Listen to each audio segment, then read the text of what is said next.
Chapter 191 Clutching My Heart. My Head Hurts. Part 3. Guangming collected all 3 contracts in the early hours of the morning, feeling triumphant and confident that he had done a good job, and quickly headed back. Seeing the chaos in the capital city, I know I'm the fastest. Tian Guangming looked at a mansion in the far distance, where Yu Tianxia was fighting with an old man at the peak of the human immortal realm. He used a celestial weapon to behead the old man, causing a great uproar, and he secretly felt proud. This contract has taken so long. All 3 of my contracts are finished by now. Tian Guangming thought with immense pride. Looking at the imperial palace in the capital, it was still brightly lit and bustling with activity, as if a fight was still taking place inside. As expected, Monk Tianxin is trapped. I must hurry back and proudly welcome their triumphant return. With this thought in mind, Tian Ming began to imagine what reward Xiandao would give him later. Overjoyed, Tian Guangming rushed back to the Tiandi money shop. However, instead of Xiandao, he was greeted by the monk Tianxin. When Tian Guangming saw monk Tianxin, he was stunned and blinked blankly. "You? What are you doing here?" Tian Guangming stammered. "Why can't this humble monk be here?" Monk Tianxin asked curiously. "You weren't trapped in the palace?" Tian Guangming asked in surprise. "Can a palace confine this humble monk?" Monk Tianxin looked up, smiled faintly, and said confidently. Tian Guangming's expression changed, and he said, "You've gone to see the master?"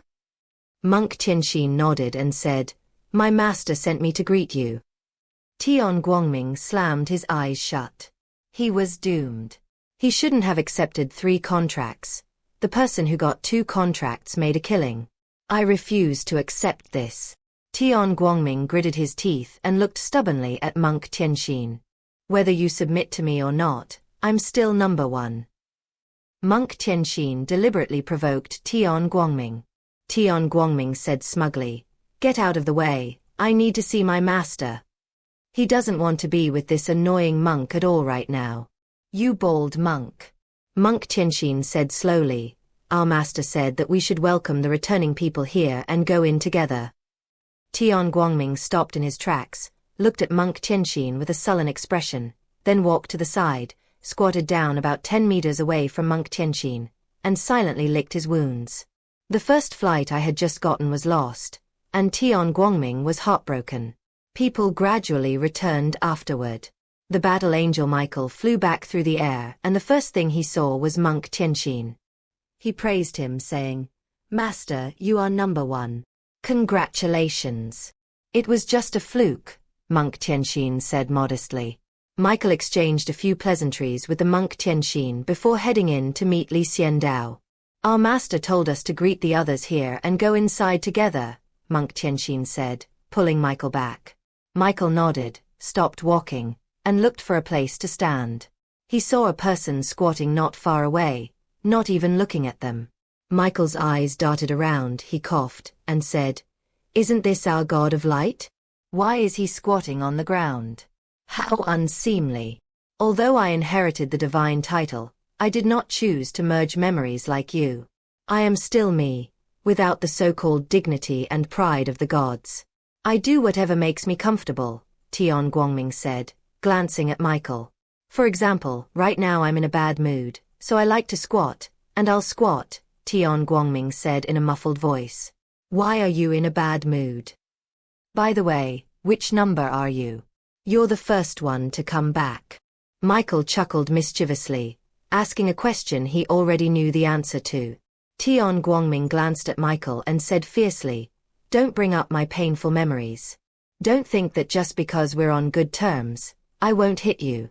I couldn't beat you before, but now it's really hard to say who will win." Michael burst into laughter, then abandoned the dignity of the gods and squatted down alongside Tian Guangming, standing side by side. "It's like there are no cigarettes in this world, otherwise everyone would be holding one, looking just like a lonely cousin at the village entrance." Tian Guangming looked at Michael and unconsciously smiled. Xiandao's men had increased in number, but the first few were still him and Michael. The two had a really close relationship. While the two were chatting and laughing, the others returned as well. Archangel Gabriel, fallen angel Lucifer, the old Taoist priest, Qiu Bai, moon angel Ursula, etc. Except for Wu Xian'er, who didn't come back. She went to the water towns, in the far south. Everything was over on their side, but it hadn't even started on Wu Xian'er's side yet. Even Wu Xian'er hadn't arrived at the destination, so she couldn't make it back in time. Everyone who returned congratulated monk Tianxin, and then came over to tease Tian Mingguang, making Tian Mingguang furious. Even the usually aloof and elegant Ursula looked at Tian Guangming with surprise, then said in a delicate and gentle voice, "I thought you could get first place, but I didn't expect you to lose to the master. I'm so disappointed, brother Tian Guangming." As she said this, Ursula winked playfully. Her voluptuous figure and exquisite face, however, did not seduce Tian Guangming. Instead, they infuriated him. One by one, they'll all just have to wait and see. One day, he'll definitely get his revenge. The sky was so bright it seemed ready to bite, and at that moment, only Michael was still by his side, offering him a little comfort. At this moment, monk Tianxin said, "Except for Wu Xian'er, everyone has returned. Let's go see our master together." Now no one dared to joke anymore, and one by one they entered the trading hall of the Heaven and Earth Bank. Inside the main hall, Xiandao changed into a dark gold coat, which, combined with his dark gold mask, exuded a mysterious aura. "Master!" Monk Tianxin and his group greeted him respectfully as they entered. Xiandao nodded and asked, "Have you brought the things?"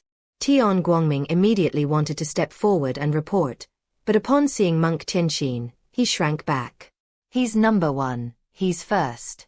Tian Guangming still follows the rules. The others, seeing Tian Guangming's actions, suppressed their laughter and remained silent. With a faint smile, monk Tianxin stepped forward and said, "Master, the 2 contracts between Emperor Taizong and Empress of the Feathered Divine Dynasty have been resolved. I have already placed the longevity tree and the dragon vein in the storeroom. This is the Empress's immortal artifact, the 10,000 Buddha beads." With a wave of his hand, Xiandao sent countless jade beads carved with Buddhas flying into his hand. There are definitely no Buddha statues on this jade bead. However, Xiandao channeled a burst of true energy into it. Boom! In an instant, the jade bead burst forth with powerful energy, filling the entire area. A golden Buddha stood in mid-air, solemn and majestic. Around the Buddha, a scene of a sacred mountain appeared. On Mount Ling, 10,000 Buddhas chant. The name, 10,000 Buddha beads, comes from this. Xiandao dispersed the true energy and said with satisfaction, "You've handled the contract very well. As I said before, I'll give the first place a reward. You can use this 10,000 Buddha beads." Xiandao flicked his hand, and the 10,000 Buddha beads returned to the hands of monk Tianxin.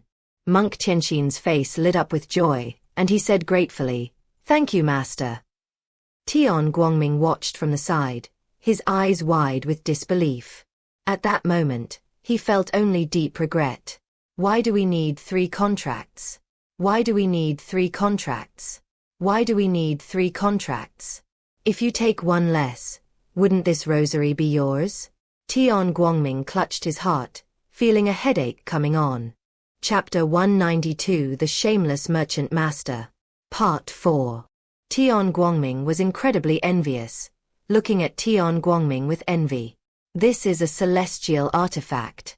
In other words, only the moon angel Ursula and the archangel Gabriel wouldn't be envious.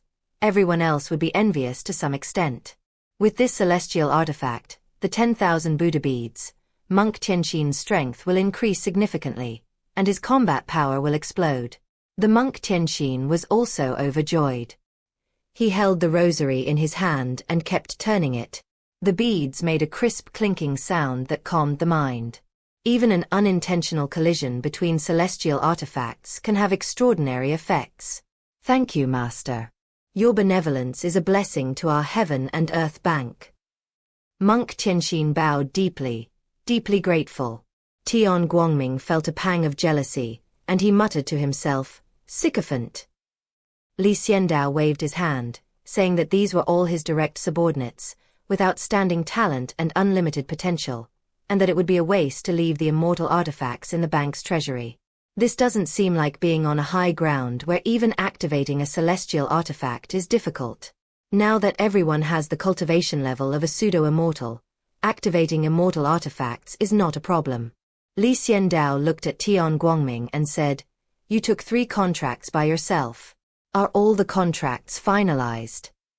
Seeing that it was finally his turn, Tian Guangming immediately stepped forward and said, "Master, all 3 contracts have ended.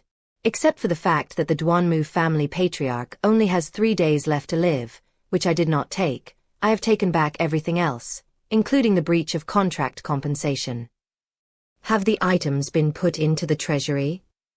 Li Xiandao asked Shao Qi. Shao Qi nodded and said, "Everything is here. You've worked very hard, handling 3 contracts all by yourself, and you were the second one to come back," Li Xiandao said, looking at Tian Guangming. "I dare not complain of hardship. Serving my master, I, Tian Guangming, will do my utmost and die for him without the slightest slackening. Even being able to share my master's burdens, however small, is a blessing for me. I thank my master for giving me this opportunity," Tian Guangming said loudly, his words righteous and impassioned. It was as if serving Li Xiandao was not a simple task, but a lofty ideal. At that moment, everyone present except Li Xiandao cursed inwardly, "Sycophant." Li Xiandao waved his hand, his face turning red beneath the mask. This was too blatant. He couldn't stand it. "All right, I know you've worked hard. You're the only one with 3 contracts, so I'll give you a special reward." Li Xiandao thought for a moment and took out the Heavenly Emperor brush, a celestial artifact that had been idle for a long time. At that moment, Tian Guangming felt that happiness had arrived. He recognizes this thing. This is called a celestial artifact. Emperor's brush. The celestial artifact he had been dreaming of was right before his eyes. "It's a waste for this Emperor's brush to stay with me. I'm giving it to you now, hoping you can unleash its power and settle my debts," Li Xiandao said solemnly. This wasn't given to him just because Tian Guangming flattered him. Li Xiandao had given this matter much thought. Tian Guangming had been so proactive, and he had only managed to keep up with everyone else's pace through his own efforts. There had been many twists and turns along the way, and he had almost become a woman and acted effeminate for a while. Now, Li Xiandao was giving him the Emperor's brush because of his hard work. It's absolutely not because Tian Guangming would flatter him. "Rest assured, Master, Tian Guangming swears to protect your dignity and safeguard the interests of Tiandi Chenzhuang with his life." Tian Guangming knelt down, raised his hands, and received the Emperor's pen. Li Xiandao threw down the Emperor's brush, then stood up and said, "From now on, we have established ourselves in the Eternal Land and fired the first shot, but we must not let our guard down. The Eternal Land is vast. The Feathered Divine Dynasty is just one place. There are also boundless continents and other territories bordering the Eternal Land, all of which are our development goals." Everyone listened attentively to Li Xiandao's teachings with serious expressions. "You all did a great job tonight. I'm very satisfied. We've retrieved everything, and everyone deserves a reward. But right now, immortal artifacts are limited. I'll reward you when we get more later," Li Xiandao said, making a grand promise. The old Taoist priest and others who didn't possess any magical artifacts watched with excitement. They willingly accepted the pie-in-the-sky promise from Li Xiandao. Because Li Xiandao had already given away all the immortal artifacts he had obtained to others. The great Xia dragon sparrow of the Moon Angel has now been renamed Moon Wheel. The 10,000 Buddha beads of Monk Tianxin. The Emperor's brush of heavenly light. Archangel Gabriel's magical long sword. This also belongs to the Heaven and Earth Bank and to Li Xiandao, but Li Xiandao did not take it and continued to let Gabriel use it. Li Xiandao himself didn't have a single immortal artifact, or even a single magic weapon that he was good at using. This is the greatest persuasive power. Everyone watches steadfastly, believing in their master. Go down. The Universal Library will be open to the public for free once. You can go in and enrich yourselves, Xiandao said after thinking for a moment. This can be considered a small reward for the others. Thank you, master. Everyone shouted in unison, and then they walked out one by one. Seeing this, Shao Qi praised Xian, saying, he's quite generous, not even keeping a single immortal artifact for himself. Xiandao walked slowly out of the trading hall with his hands behind his back, saying as he walked, I don't need to keep any for myself. Everyone in the world chases fame and fortune, but this is a celestial artifact, a weapon used only by immortals. Aren't you worried about it at all? Shao Qi asked as she followed Xiandao outside. Xiandao pushed open the door to the trading hall. Tian Guangming and the others had left through the side door. Boom. As the door opened, a ray of morning light shone in, causing Xiandao to squint. Standing in the sunlight, he removed his mask, turned to look at Shao Qi, and smiled. Isn't the weapon used by an immortal just a weapon? Now they're using weapons that immortals use. In the eyes of the world, they are immortals. Immortals bow down to me and obey my every command. Don't you think I'm even more powerful than immortals? Xiandao asked Shao Qi. Shao Qi stood inside the door, looking at Xiandao outside. Under the sunlight, Xiandao's confident and charming smile made her heart beat faster for no reason. You have a very broad perspective. Shao Qi sincerely praised Xiandao. Xiandao laughed heartily, walked to the entrance of the trading hall, and looked at the countless sealed mountains in the distance. Sunlight shone from afar, dispelling the darkness. The key to weapons is not quantity, but quality and suitability. I may have 100 immortal artifacts, but if I give them to increase their strength, they will bring me 200, 300, or even 3,000 immortal artifacts. Xiandao said confidently. I only used a few magical artifacts, and they are so grateful to me that they are willing to risk their lives for me. Is this a worthwhile deal? Xiandao asked Shao Qi. You really are a shrewd businessman. Shao Qi stared intently at Xiandao, etching Xiandao's appearance at that moment into her mind. Xiandao looks so cool at this moment.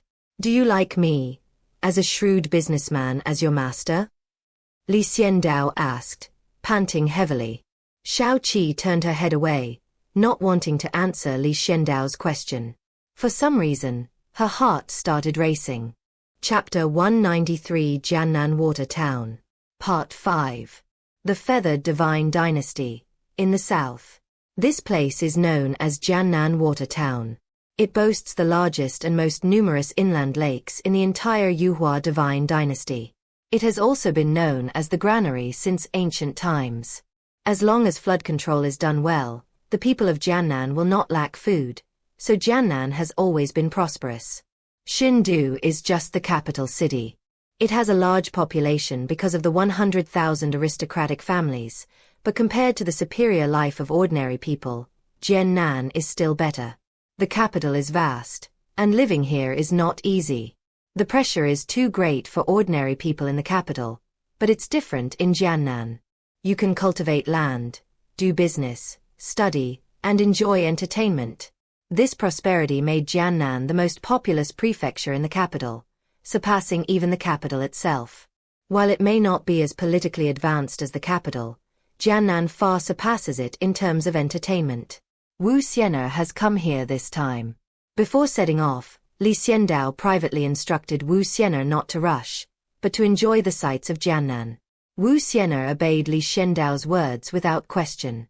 Since her master said so, she would do it. So after spending a day flying to Jiannan, Wu Xian'er stopped flying and didn't rush to find her contracted host. She hired a boatman to take her to see the mountains, rivers, and local customs of Jiannan. This was the first time since Wu Xian'er was born that she had such a leisurely time to travel and enjoy nature, and she cherished it. Wu Xian'er was very happy and excited throughout the whole process. Because she didn't wear a veil at the beginning, every man who saw her was infatuated with her. Some even came up to flirt with her, which annoyed Wu Xian'er to no end. She killed 2 lecherous men to stop the situation. Since then, Wu Xian'er has worn a veil, but even with only her eyes and snow-white forehead showing, her temperament remains outstanding. Men who look at her are captivated, as if their souls have been bewitched. Wu Xian'er was also helpless. It was all because her beauty was too great. How could a nine-tailed fox not have an outstanding aura? So she took a boat, chartering it all by herself. On the boat was an old man, who was old and indifferent. At first, he was amazed by Wu Xian'er, but then he silently steered the boat and stopped looking at Wu Xian'er. Jiannan is the place with the most inland rivers in the entire Yuhua divine dynasty. It is well connected and has an extremely developed shipping industry. On the wide river, there are boats coming and going in an endless stream, and Wu Xian'er's small boat is inconspicuous among them. But because of her, she is frequently the center of attention. Wu Xian'er had no choice but to pretend she didn't see it. As long as she wasn't offended, she didn't want to take action and ruin her good mood. Standing at the bow of the ship, Wu Xian'er held a contract and examined it carefully. Yuan Meng borrowed a moon well from the Heaven and Earth Bank, sacrificing the treasures of his entire clan in the process. He will return it in 10,000 years, or else he will pay with his life. This is the content of the contract, and the host's signature is below it. The brushstrokes are beautiful and exquisite. This is a woman's handwriting. What is this moon well? Wu Xian'er had no concept of it. She was less than a year old when she was born. Although she matured quickly and knew a lot, it was still not time for her to activate her inherited memories. Nine-tailed foxes and other uniquely gifted demonic beasts, or even divine beasts, possess inherited memories. However, the nine-tailed fox's inherited memories must be unlocked at the age of 18, and Wu Xian'er is not even 1 year old yet, so she cannot unlock them. So she didn't know what a moon well was. Boatman, do you know about the moon well? Wu Xian'er asked the boatman who was steering at the stern. The boatman shook his head and said loudly, "Fairy, I am just a boatman, not a cultivator, and I don't know what the moon well is." Wu Xian'er sighed helplessly and put the contract away. "Miss, I know about the moon well. Would you do me the honor of coming here for a chat?" At this moment, a loud shout came from a sailboat a dozen meters away, where a young man invited Wu Xian'er. Wu Xian'er looked at the young man. He had a handsome face and a refined, scholarly air. They didn't have those lewd looks or eager expressions. After careful consideration, Wu Xian'er decided to go. In reality, she just felt that no one could touch her. If the people on this ship had ulterior motives, they would be the ones who suffered. "Boatman, you go back. I'm going to that boat," Wu Xian'er said to the boatman, then lightly touched the ground with her toes. Her body as light as a drifting catkin, as agile as a magpie, and as elegant as a colorful cloud, landing on the sailboat. Dressed in white, with long black hair, bright eyes and white teeth, and a graceful figure. At that moment, everyone on the sailboat was amazed by Wu Xian'er. Regardless of gender, even the most jealous person would feel inferior when they saw Wu Xian'er. The difference is too big. Wu Xian'er is a fairy in the heavens, while they are the soil of the mortal world. A world of difference. What's there to be jealous of? "Greetings, fairy." The young man who had called for Wu Xian'er to board the boat clasped his hands in greeting, his eyes filled with excitement, the kind of excitement one feels when seeing a fairy, unlike the lewd gazes of other men. "You just said you knew about the moon well?" Wu Xian'er asked. "I do know a little, fairy. Shall we go into the inner chamber for a chat? I'll explain in detail," the young man invited. There were many people in the inner chamber, and most of the men were looking at Wu Xian'er with burning eyes. These looks displeased Wu Xian'er, and she shook her head, saying, "If you know, just say it. I'm not going in. I'll say it here." The young man was taken aback, not expecting this fairy to refuse him so directly. "Since the fairy is unwilling to go in, I will not force her. I will tell the fairy about the moon well," the young man said regretfully, but dared not insist, for fear of offending the fairy before him. Wu Xian'er looked at him quietly, but her calm gaze brought him immense pressure. "This moon well belongs to the demon race," the young man said.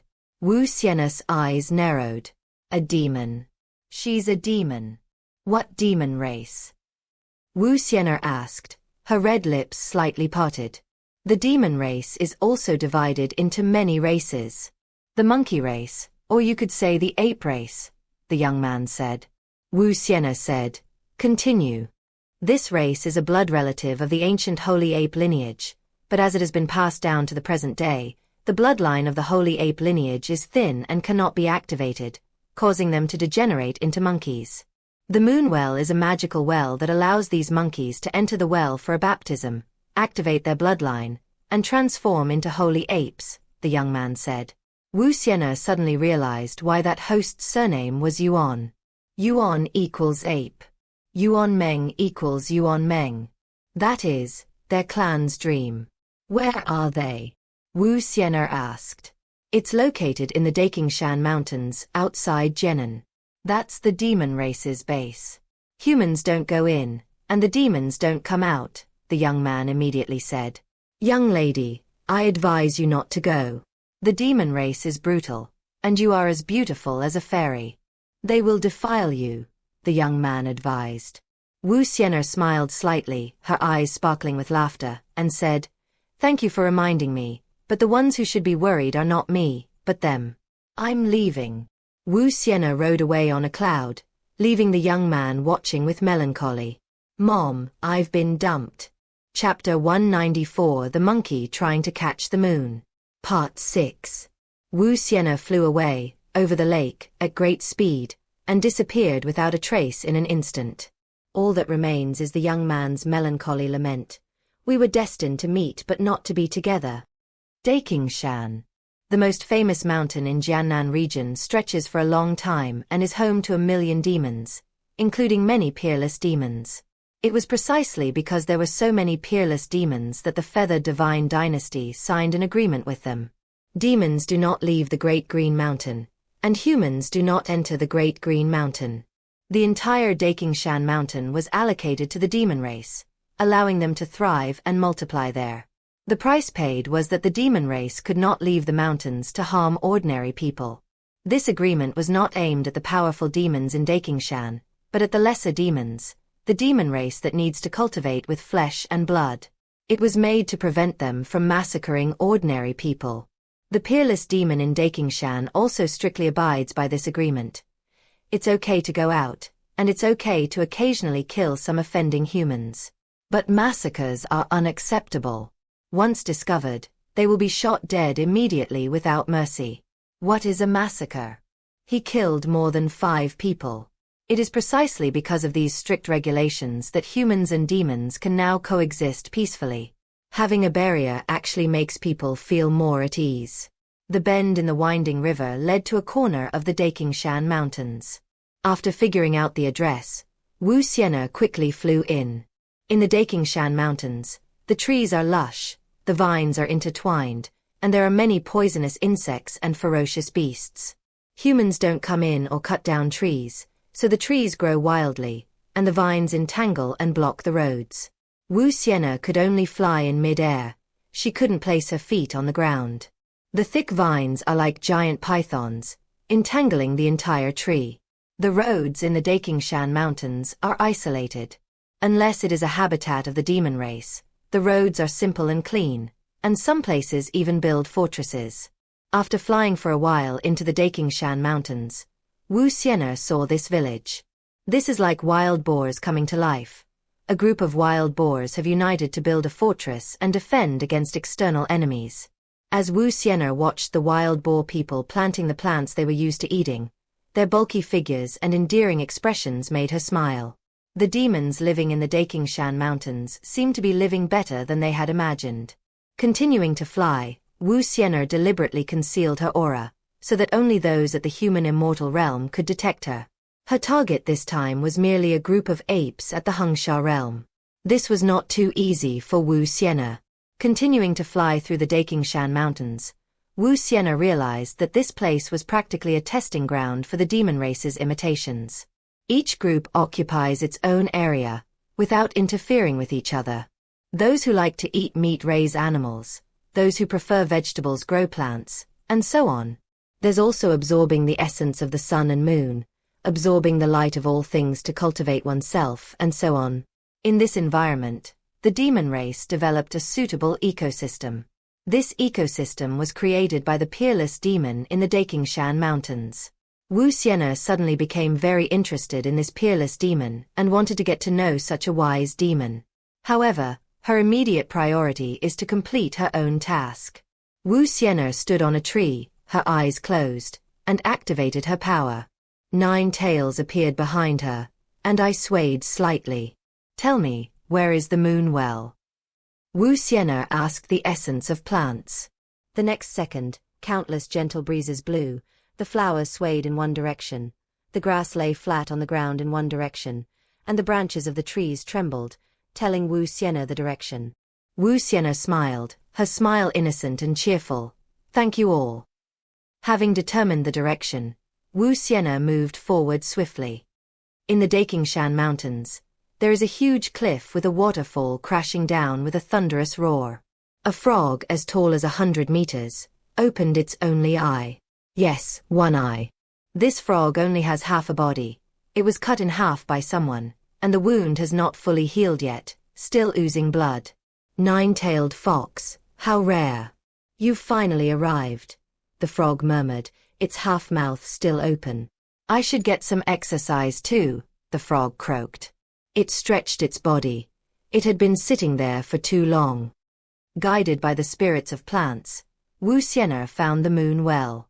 This well is nestled in a forest. There were no defenses, no obstacles, and no monkeys nearby.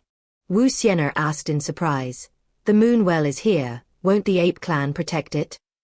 It is confirmed to be a real moon well. There are no trees above the well opening to block the view, and the bright moon in the sky is reflected directly in the water. Moon well. The moon in the well. Well water has a magical power that can transform a person. This is a treasure well. Strangely, there was no one around and no trace of any monsters. Looking at the extent of the weed growth and the dense thorns around the area, it's clear that this couldn't have happened overnight. The moon well has been abandoned for many years and no one has used it since. Isn't it said that the ape clan uses it to activate their bloodline? Wu Xian'er muttered. She took out the contract, then aimed it at the moon well, activated the heaven and earth bank's power, and put the moon well away. Rumble. A large well was taken away by Wu Xian'er. Where is Yuan Meng? Wu Xian'er asked, puzzled, after successfully putting away the moon well. At that moment, Yuan Meng's signature on the contract kept lighting up, guiding Wu Xian'er in one direction. 10 miles away from the moon well lies an abandoned village. This village once boasted a thriving past, a large village with at least several thousand inhabitants, but now it is completely abandoned. Wu Xian'er saw piles of white bones on the ground. They were not the bones of any other demon beast, but rather the bones of apes. What happened? Wu Xian'er frowned and looked around, when she suddenly spotted a living demon beast. An ape. A female ape. But she no longer had a physical form. Instead, she was molded into a clay body. Yuan Meng. Wu Xian'er walked over and looked at the clay monkey. This is a temple. A very simple temple. The temple was only up to Wu Xian'er's thighs. She had to squat down to see the clay sculptures inside. A female monkey. The sculpture was extremely ugly. If it weren't for the bulging breasts, Wu Xian'er would never have recognized it as female. The worst part is that he also lost an arm, leaving Wu Xian'er speechless. Sensing a faint trace of divine consciousness within the statue, Wu Xian'er immediately channeled her true energy to activate and maintain this wisp of consciousness. At the same time, Yuan Meng's name on the contract stopped flashing. All of this indicates that the clay sculpture in front of us is Yuan Meng. Why did it turn out like this? Wu Xian'er asked, puzzled. Yuan Meng didn't die, otherwise the contract wouldn't have been broken.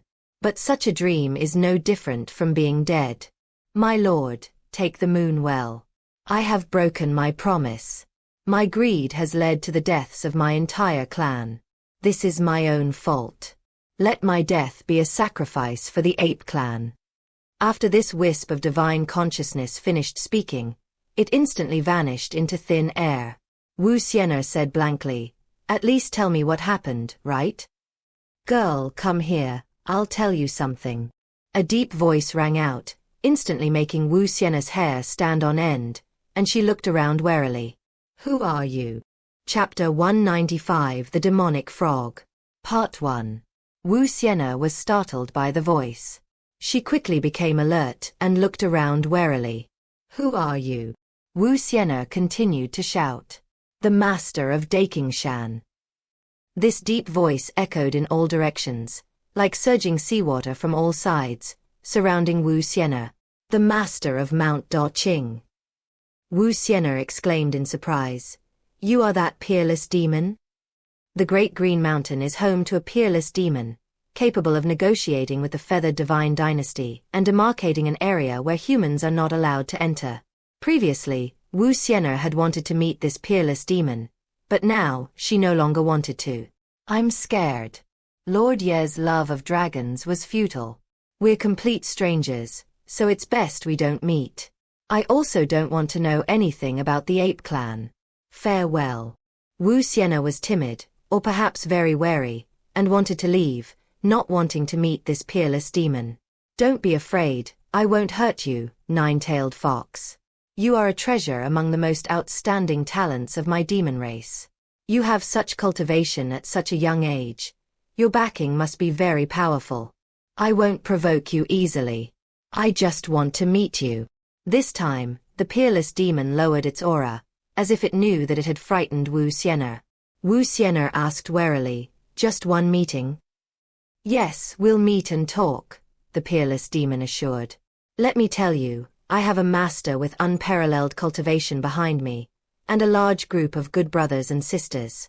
If you dare to hurt me, I'll raze Dakingshan to the ground. Wu Xian'er threatened the other party in advance. I'm on this side of the cliff, come over here, the peerless demon said softly. I never intended to hurt you, otherwise I could have taken you down right now, the peerless demon added. Wu Xian'er muttered to herself as she moved. Am I that weak?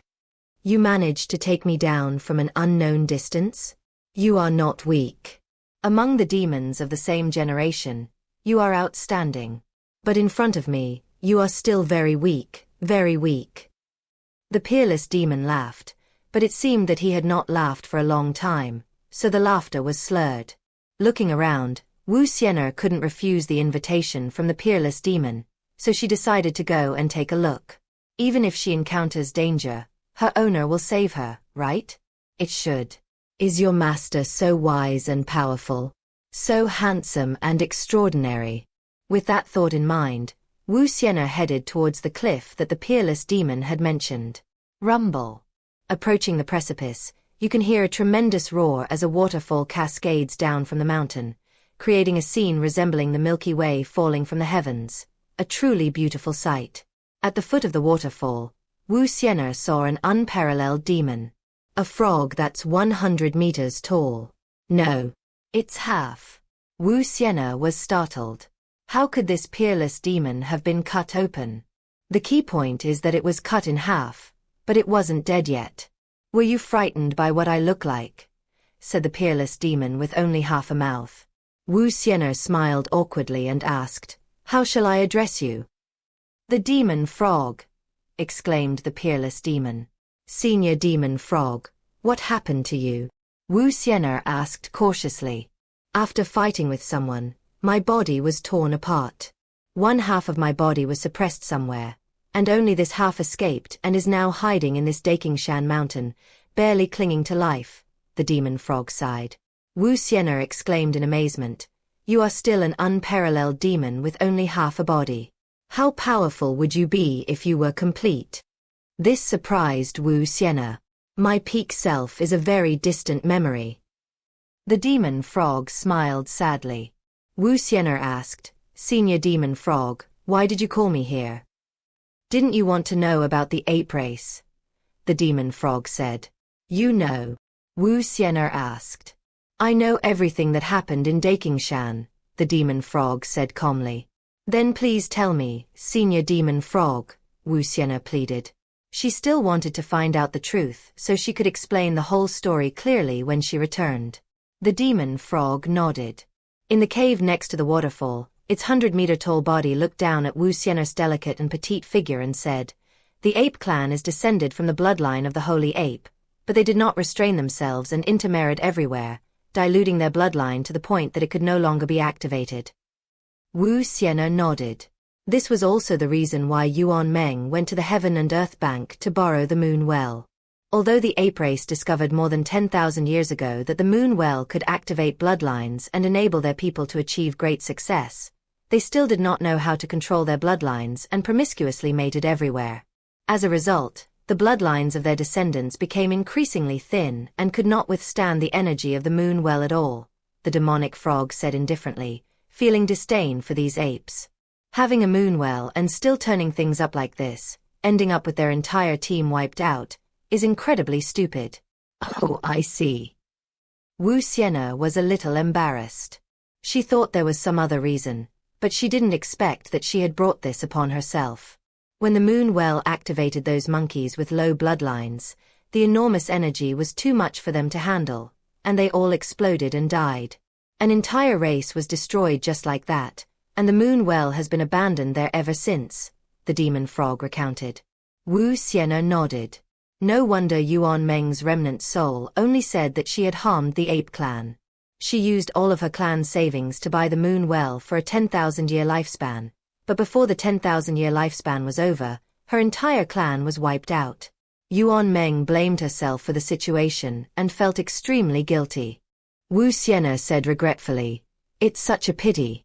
The Moon Well should have been their opportunity, but it turned into a nightmare."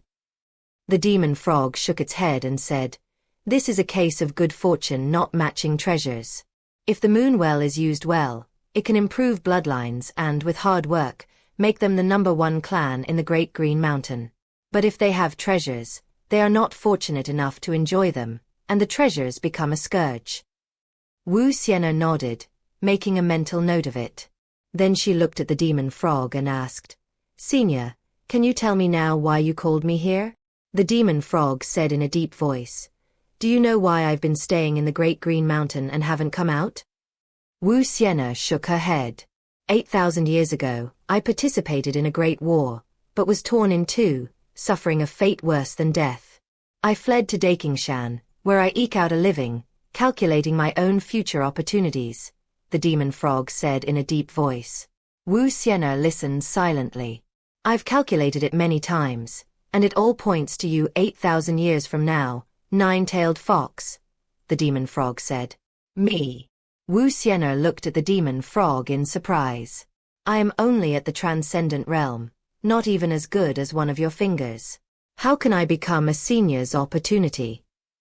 Wu Xian'er asked in confusion, taking a few steps back. The demon frog didn't care about Wu Xian'er's action and said, "Opportunities are not limited by cultivation level. Opportunities are eras.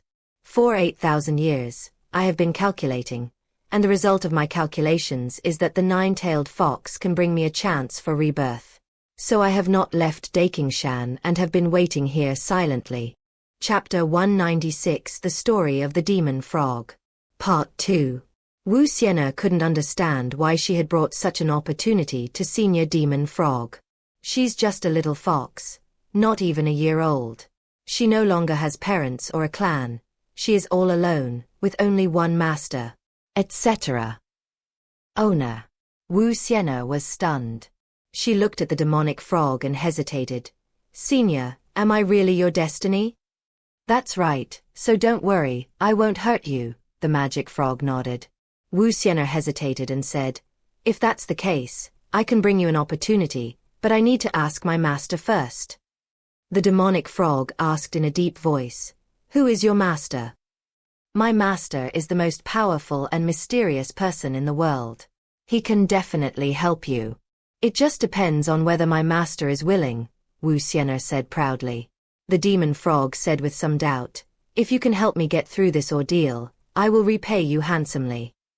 Wu Xian'er did not answer this question immediately, but instead began to communicate with Xiandao. "If your master helps you, then you should thank your master, not me," Wu Xian'er said with a smile. Inside the Heaven and Earth Bank, Xiandao and Shao Qi sat together, watching the scene before them. When Wu Xian'er stood next to that half-giant frog, it looked like an ant standing next to an elephant. Xiaoqi said, "This great demon is very powerful. Even though half of its body and soul were cut off, it can still survive for 8,000 years." Li Xiandao nodded and connected with Wu Xian'er's communication. "Master, I have a very powerful demon here. Would you consider him a suitable guest?" Wu Xian'er asked. Li Xiandao said calmly, "It's quite suitable. You continue to travel around the Jiangnan region. This person will have a pocket watch to guide him to the heaven and earth money shop." Wu Xian'er was overjoyed and said, "Thank you, Master, but I don't want to play anymore. I want to go back to Sister Xiaoqi's side." Xiaoqi immediately said, "Come back if you miss your sister. Don't listen to your master. What's so fun about Jiangnan? Ask your master to take you to travel through the Milky Way later. That's much more beautiful." Wu Xian'er said sweetly, "Okay, I'll be right back." "Okay, be careful on the road," Xiaoqi said sweetly. After the call ended, Li Xiandao looked at Xiaoqi with a surprised expression. "What's wrong?" Xiaoqi asked calmly, looking at Li Xian. "Is the Milky Way beautiful?" Li Xiandao asked. "It's quite beautiful." Xiaoqi nodded. "I've never been there before, and you're already asking me to take Wu Xian'er? Isn't that a bit too generous?" Li Xiandao said in a low voice. Xiaoqi said irritably, "I was just being polite. You think you'll just take it because I told you to?" Li Xiandao stared blankly at Xiaoqi. "You are the master, and you have your own ideas. I am just suggesting that you take her to see her, but you don't have to go," Xiaoqi instructed Li Xian. "Since they've already suggested it, wouldn't it be bad not to go?" Li Xiandao asked hesitantly. "You can go, but you can bring more of your men. It's not like you have to bring just her. Or do you have feelings for her?" Xiaoqi said irritably. "But you sounded so sincere when you said it just now. I believed you," Li Xiandao said speechlessly. "It's dangerous for a young girl to travel alone. We should let her come back sooner. Besides, she misses me, her older sister, so of course I have to take care of her," Xiaoqi said matter-of-factly. "But she didn't say she missed her master, so you don't need to take care of her."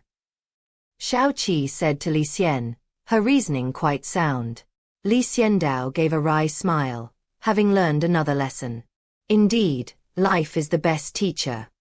In front of the Dakingshan waterfall, Wu Xian'er looked at the demon frog, smiled confidently, and said, "It's all settled.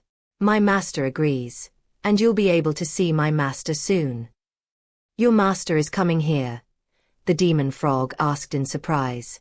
"No, something will come to take you to my master," Wu Xian'er said, shaking her head. "Who exactly is your master?"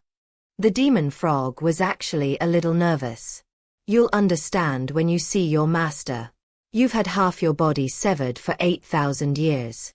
Don't you have any friends to help you?" Wu Xian'er asked, puzzled. "My 7 brothers were all suppressed, and only I managed to escape with half my body still attached to me," the demon frog sighed. "You have 7 brothers. What exactly happened? Who were you fighting with?" Wu Xian'er asked, puzzled. "The Buddhist sect of the ancient Buddha land wanted to drive out us demon cultivators and seize the faith of the ancient Buddha land. Naturally, the demon race disagreed, and an epic war broke out." The demon frog recalled, still feeling lingering fear. "You've been defeated?" Wu Xian'er guessed. "No, we won. This battle involved too many people. Ancient Buddha land, Eternal land, and other realms were all swept up, resulting in an unprecedented melee. In the end, it was only after the bold monks in 10,000 Buddha land invited several patriarchs from the 9 heavens that we were suppressed," the demon frog said regretfully. "They didn't lose to the ancient Buddha land, but to the bold monks who came down from the heavens. Each one was terrifyingly strong. To this day, the demon frog still remembers how an ancient Buddha cut down with 1 finger, splitting his body in 2 and even shattering his soul. If it weren't for his strong will to live, he would have died long ago, and this situation wouldn't exist now." Upon hearing this, Wu Xian'er suddenly realized and said, So you want revenge, to take back half of your body?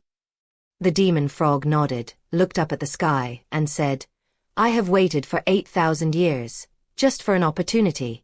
It's not to prove anything. I just want to tell those bold monks that what is mine, I will definitely take back.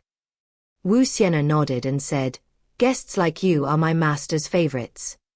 Guests? The magic frog was taken aback.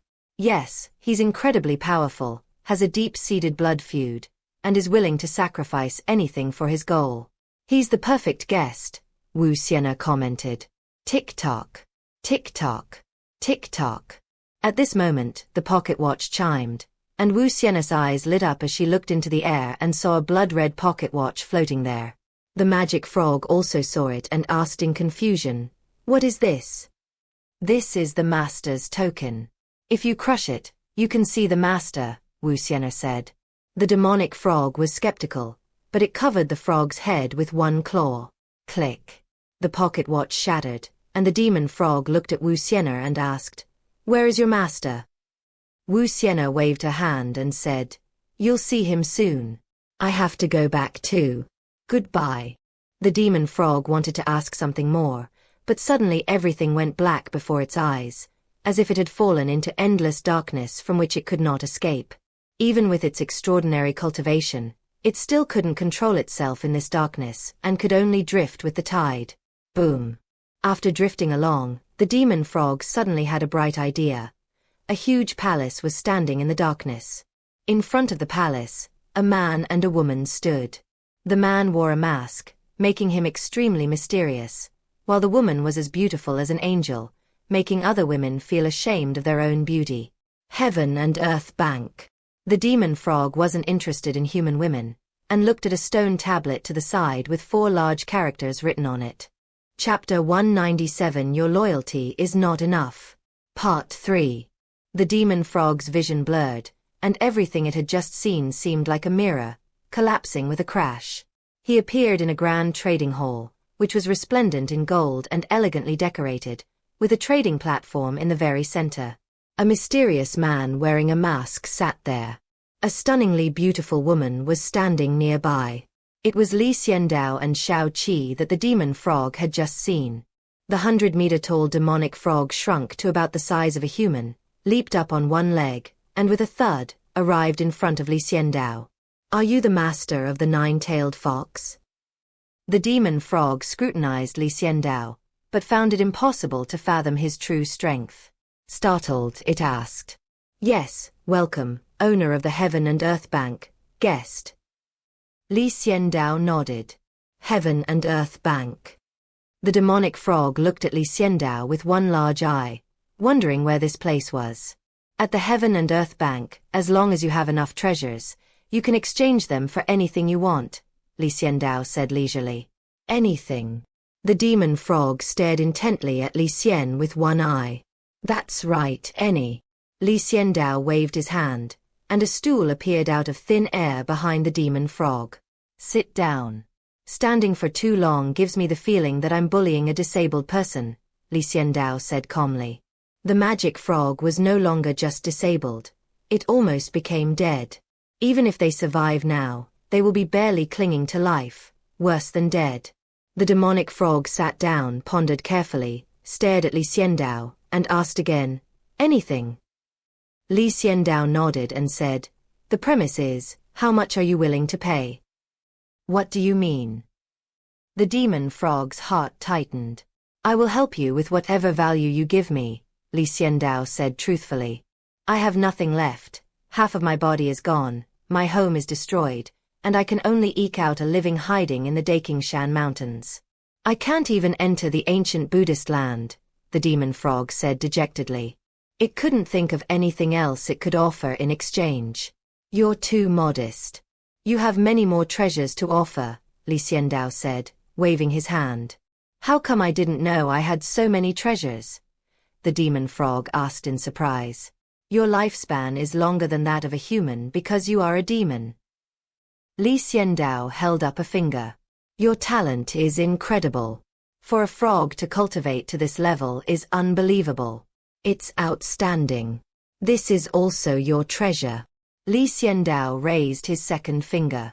The demon frog was just an ordinary frog, but the fact that it had reached the legendary level 33 8,000 years ago was legendary in itself. Therefore, Li Xiandao really wanted his talent. And your loyalty, that can also be used as collateral to exchange for what you want. Li Xiandao raised his third finger. The demonic frog swallowed hard and said, "Are you planning to dissect me?" Li Xiandao chuckled, raised his fourth finger, and said, "I also want your soul. I can offer you some things as collateral. Your cultivation level, your immense cultivation level, can be used as collateral for some things." Li Xiandao raised his fifth finger. The demonic frog felt a chill run through its body. What if Li Xiandao were to cut it apart piece by piece? "I want your help to return to the ancient Buddha land, reclaim my half-body, rescue my brothers, and destroy the great forest temple of the ancient Buddha land," the demon frog declared. Li Xiandao listened quietly. His demands were a bit excessive. He asked, "What can you offer in return?" "My loyalty." The demon frog was very clever. Now it knew why Wu Xiener called Li Xiandao master. It must have been out of loyalty. Loyalty is irrelevant to the demon frog. Besides, I've shown my loyalty, so we're on the same side. Since we're on the same side, you should definitely help me. One act of loyalty not only protected oneself but also earned Li Xiandao's full support. The demon frog's high level of cultivation is not solely due to its strength, but also to its intelligence. Li Xiandao shook his head and refused, saying, "Your loyalty is only enough for me to help you regain half of your body. Even 10 years from now, the rest isn't enough." Li Xiandao now has a considerable number of people under his command, so he doesn't really need anyone's loyalty. Li Xiandao wasn't that foolish to exchange loyalty for Li Xiandao's mission to attack the ancient Buddha land and deal with the Dolan Temple. "Then what do you need?" The demon frog sighed inwardly. Li Xiandao hadn't fallen for the trick, and now things were in trouble. "Are you still setting such high goals?" Li Xiandao asked. Because the demon frog is worthless in every way except for its own inherent value and any added value, Li Xiandao would not fight against the great forest temple of the ancient Buddha land for its sake. "Yes." The magic frog nodded firmly. "I'm sorry, even if you dissected yourself and sold it by weight, it would only be enough for me to get back your other half," Li Xiandao said regretfully. "Am I really that worthless?" the demon frog asked, his face grim. "Your value is enough to get your other half back. That's already pretty good. What more do you want?" Li Xiandao retorted. "Let me think, I have other value." The magic frog began to ponder. Li Xiandao watched it silently, not holding out much hope. What other tricks does it have up its sleeve to hide in the Dakingshan Mountains for 8,000 years, never daring to show its face? The magic frog pondered carefully, wondering what advantages it still had. Magic weapon. It was smashed by the bold monk from the heavens. Lingshan Cave. It's been taken over by bold monks. Family property. Everything was fought in that battle. Oh no, the frog suddenly realized that it was really poor. "Have you thought it through?" Li Xiandao asked slowly. With a bitter expression on one side, the demon frog said, "I have one last thing that should be worth your effort." Li Xiandao replied non-committally, "Tell me." "My life and the lives of my 7 brothers all belong to you," the demon frog said in a deep voice. Li Xiandao remained unmoved and said, "They will not agree. I am their eldest brother. We are bound by blood and have sworn an ancient oath. So now, in order to save them, they must agree," the demon frog said firmly, also for the sake of saving its 7 brothers. 7 people, even if they're not strong, it's useless," Li Xiandao said calmly. "My 7 brothers and I are all at the legendary 33 steps level, just a little short of entering the 9 heavens," said the demon frog. Li Xiandao was a little tempted. "And all I need is for you to rescue them. I don't care if we fight to the death with Dolan Temple." In the end, the demon frog chose to save his brothers' lives and gave up the fight to the death with Dolan Temple. Li Xiandao's eyes lit up, he snapped his fingers and said, "Shao Qi, prepare the contract." Xiao Qi immediately took out a contract and handed it to Li Xiandao.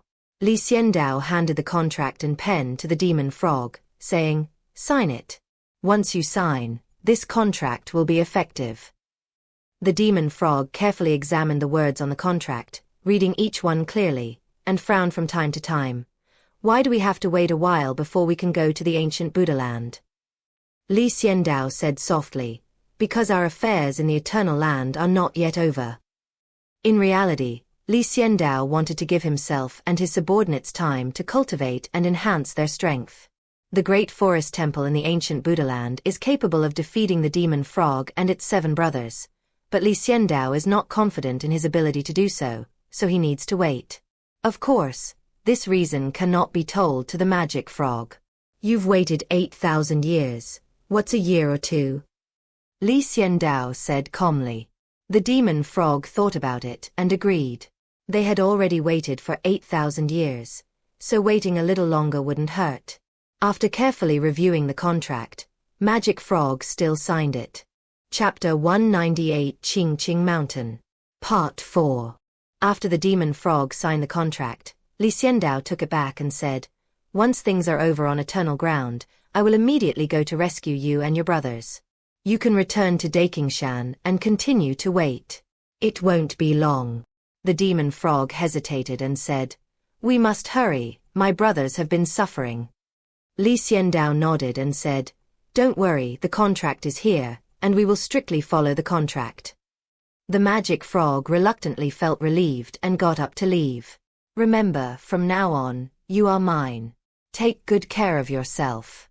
If you get hurt anywhere, it's my loss," Li Xiandao said, standing up. The magic frog opened its mouth. The feeling of selling itself out was unpleasant. But it had to do this to save its brothers. "Yes, master," the demonic frog whispered, then turned and leaped away, disappearing without a trace. Watching its departing figure, Li Xiandao muttered, "I need to become stronger, otherwise this matter will be difficult to handle." Li Xiandao has only just entered the legendary realm, and compared to the experts at the 33rd step of the legendary realm, the gap is quite large. Li Xiandao remained wary of Dolan Temple, which could suppress 7 legendary figures at the 33 steps level and sever half of the demon frog's body and soul. "Xiao Qi, I'm going to cultivate." Li Xiandao handed the contract to Xiao Qi and headed straight for the mountain behind the inheritance hall. Here, Li Xiandao began another suicide attempt.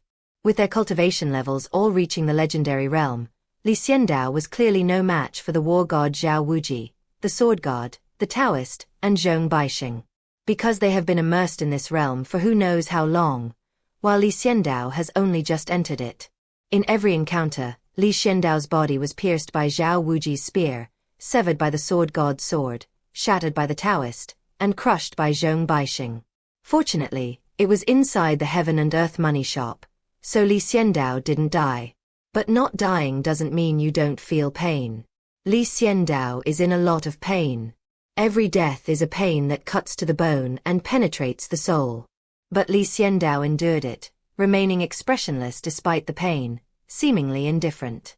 Only Li Xiandao knew that he would rather endure this pain and continue the challenge than stop. Having just arrived in this world with no talent and having his life and death controlled by others, those days were incredibly frustrating. Just thinking about it makes Li Xiandao feel that even dying 100 times now would be better than that time. After changing his talent, Li Xiandao's career took off, and he had to seize the opportunity. Talent can determine Li Xiandao's lower limit, but hard work and self-discipline can determine his ultimate upper limit. With each death, Li Xiandao would carefully contemplate the sword techniques, spear techniques, Taoist methods, Confucian methods, and so on that had killed him. Each insight brings Li Xiandao a different feeling.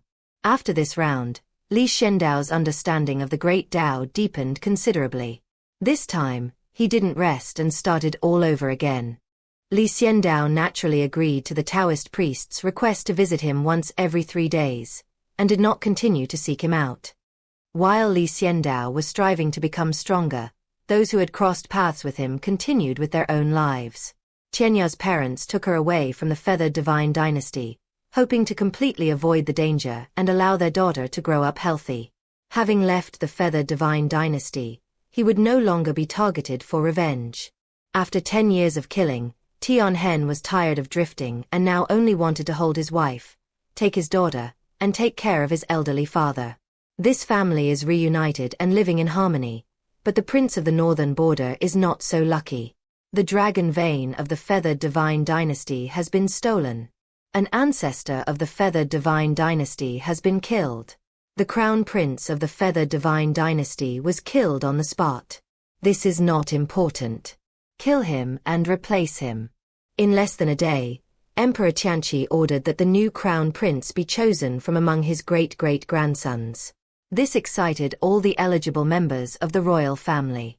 The whole family mobilized to pave the way for the right person and strive to have their family members selected by the Tianqi emperor. The entire feathered divine dynasty did not descend into chaos despite the killing of the crown prince and the death of the ancestor. Instead, they became embroiled in the matter of selecting a crown prince.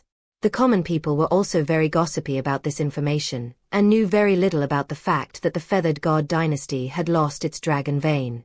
This was also Emperor Tianqi guiding public opinion to prevent the matter from escalating and shaking the foundations of the nation. The dragon vein is lost. That's a fact now, so we have to accept it. Emperor Tianqi was angry, but only temporarily. He was a very decisive emperor.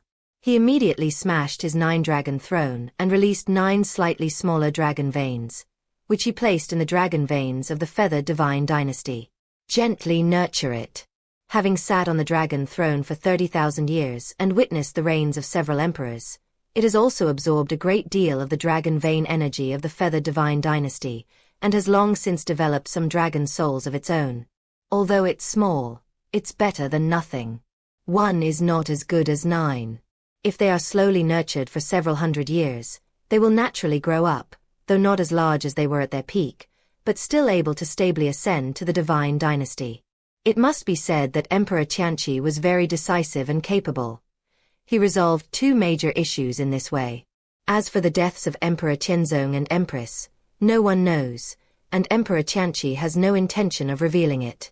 He will simply pretend that nothing happened and let it all go with the wind. The Prince of the North was far away in the north.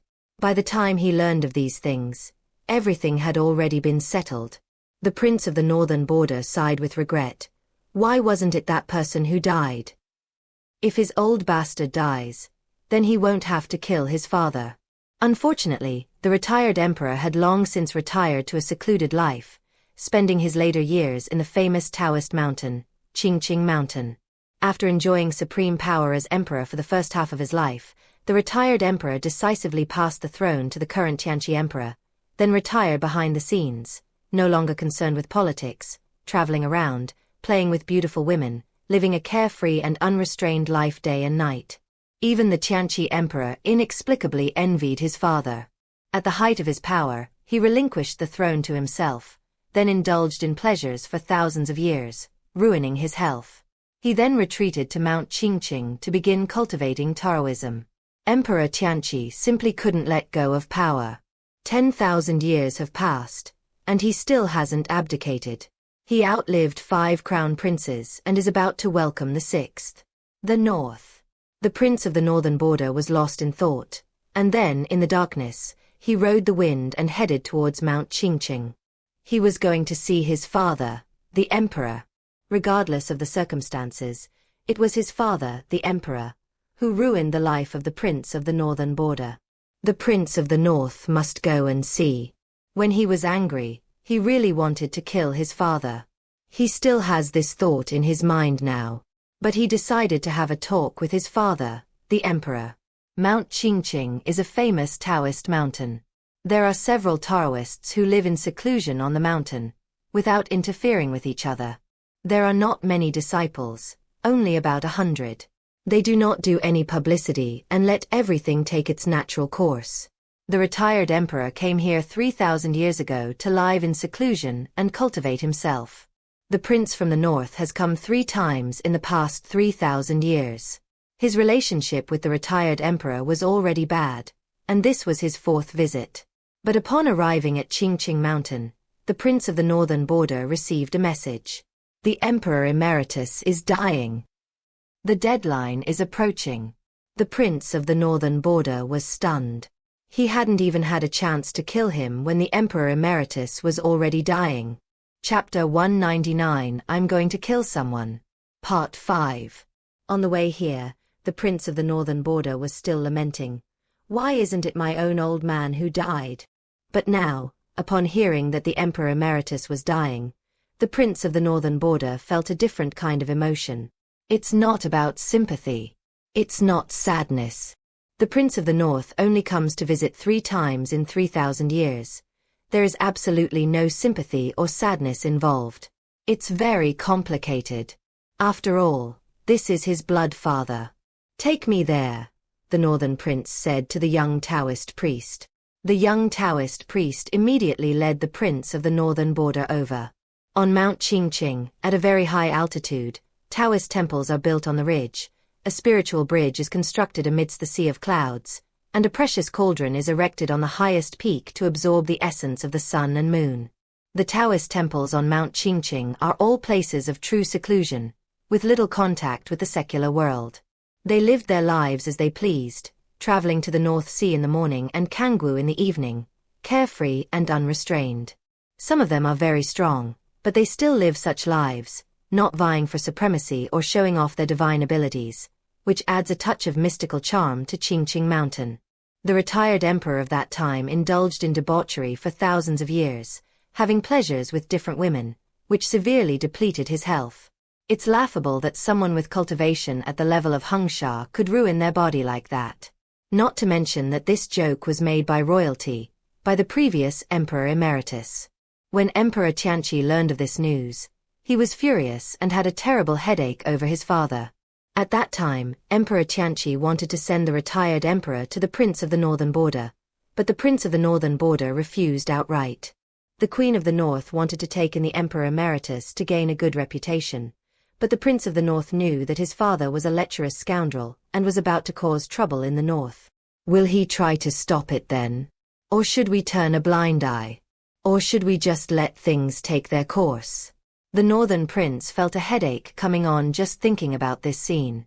Therefore, he directly suggested that the retired emperor be sent to Mount Qingqing to cultivate his mind and body, and that the retired emperor be not allowed to come down the mountain. When Emperor Tianqi received this proposal, he immediately agreed with his younger brother's idea and sent the reluctant retired emperor to Qingqing Mountain for ascetic practice. Everyone says that the retired emperor himself wanted to live in Qingqing Mountain, but that was just something the Tianqi emperor fabricated for his own reputation. The retired emperor struggled vehemently to allow a lustful fiend to live on the Taoist mountain, never to leave, and to die alone there. But the Taoist priests on Mount Qingqing ignored him. They thought, your body is ruined anyway. If you're so capable, go down the mountain yourself. Whether you fall to your death, get attacked by wild animals, or get bitten by poisonous snakes, they don't care. The retired emperor chickened out and then resigned himself to staying in Qingqing Mountain, living a hard life. The Prince of the Northern Border couldn't help but laugh when he thought about how hard the Emperor Emeritus had worked all these years. Fearing that the young Taoist priest in front of him would find it strange, the Prince of the Northern Border used his magic to suppress his laughter. At the mountaintop, the peaks rise straight into the clouds, covered in snow and churning in a sea of clouds. A red sun at sunset transforms the area into a fiery spectacle. It's breathtakingly beautiful. In such a place, there is a Taoist temple. The temple is not big, with only a few rooms inside. The young Taoist priest said, Your Highness of the Northern Border, the Emperor Emeritus is inside. My master said his time is up and even the gods cannot save him. You should go and see him. Once the Emperor Emeritus passes away, you can either take him with you or bury him on the spot. It's up to you. The Prince of the Northern Border nodded and said, Thank you, young Taoist priest. The young Taoist priest smiled slightly, turned around, and left. The Taoists on Mount Qingqing have no interest in fame or fortune. When the Prince of the Northern Border arrives, they simply have a junior Taoist greet him. Unless absolutely necessary, The senior Taoists will not appear. Squeak. The prince of the northern border pushed open the door, entered the room, and saw the Emperor Emeritus. The once vigorous, spirited, and flamboyantly dressed retired emperor has now become a withered, sparse-haired, age-spotted, and emaciated old man. Lying in bed, unable to move, only breathing faintly. He didn't even notice the prince from the north entering.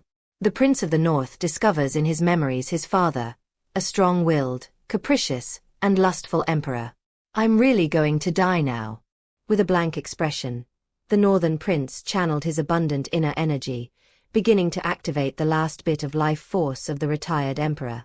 A final burst of energy before death. The Emperor Emeritus opened his eyes and stared at the prince of the northern border, stunned. Then, as if a drowning man had seen hope, he grabbed the prince's hand and squeezed it tightly, saying, "My son, quickly take your father back to the capital and use the best medicines and elixirs to save him. Your father doesn't want to die."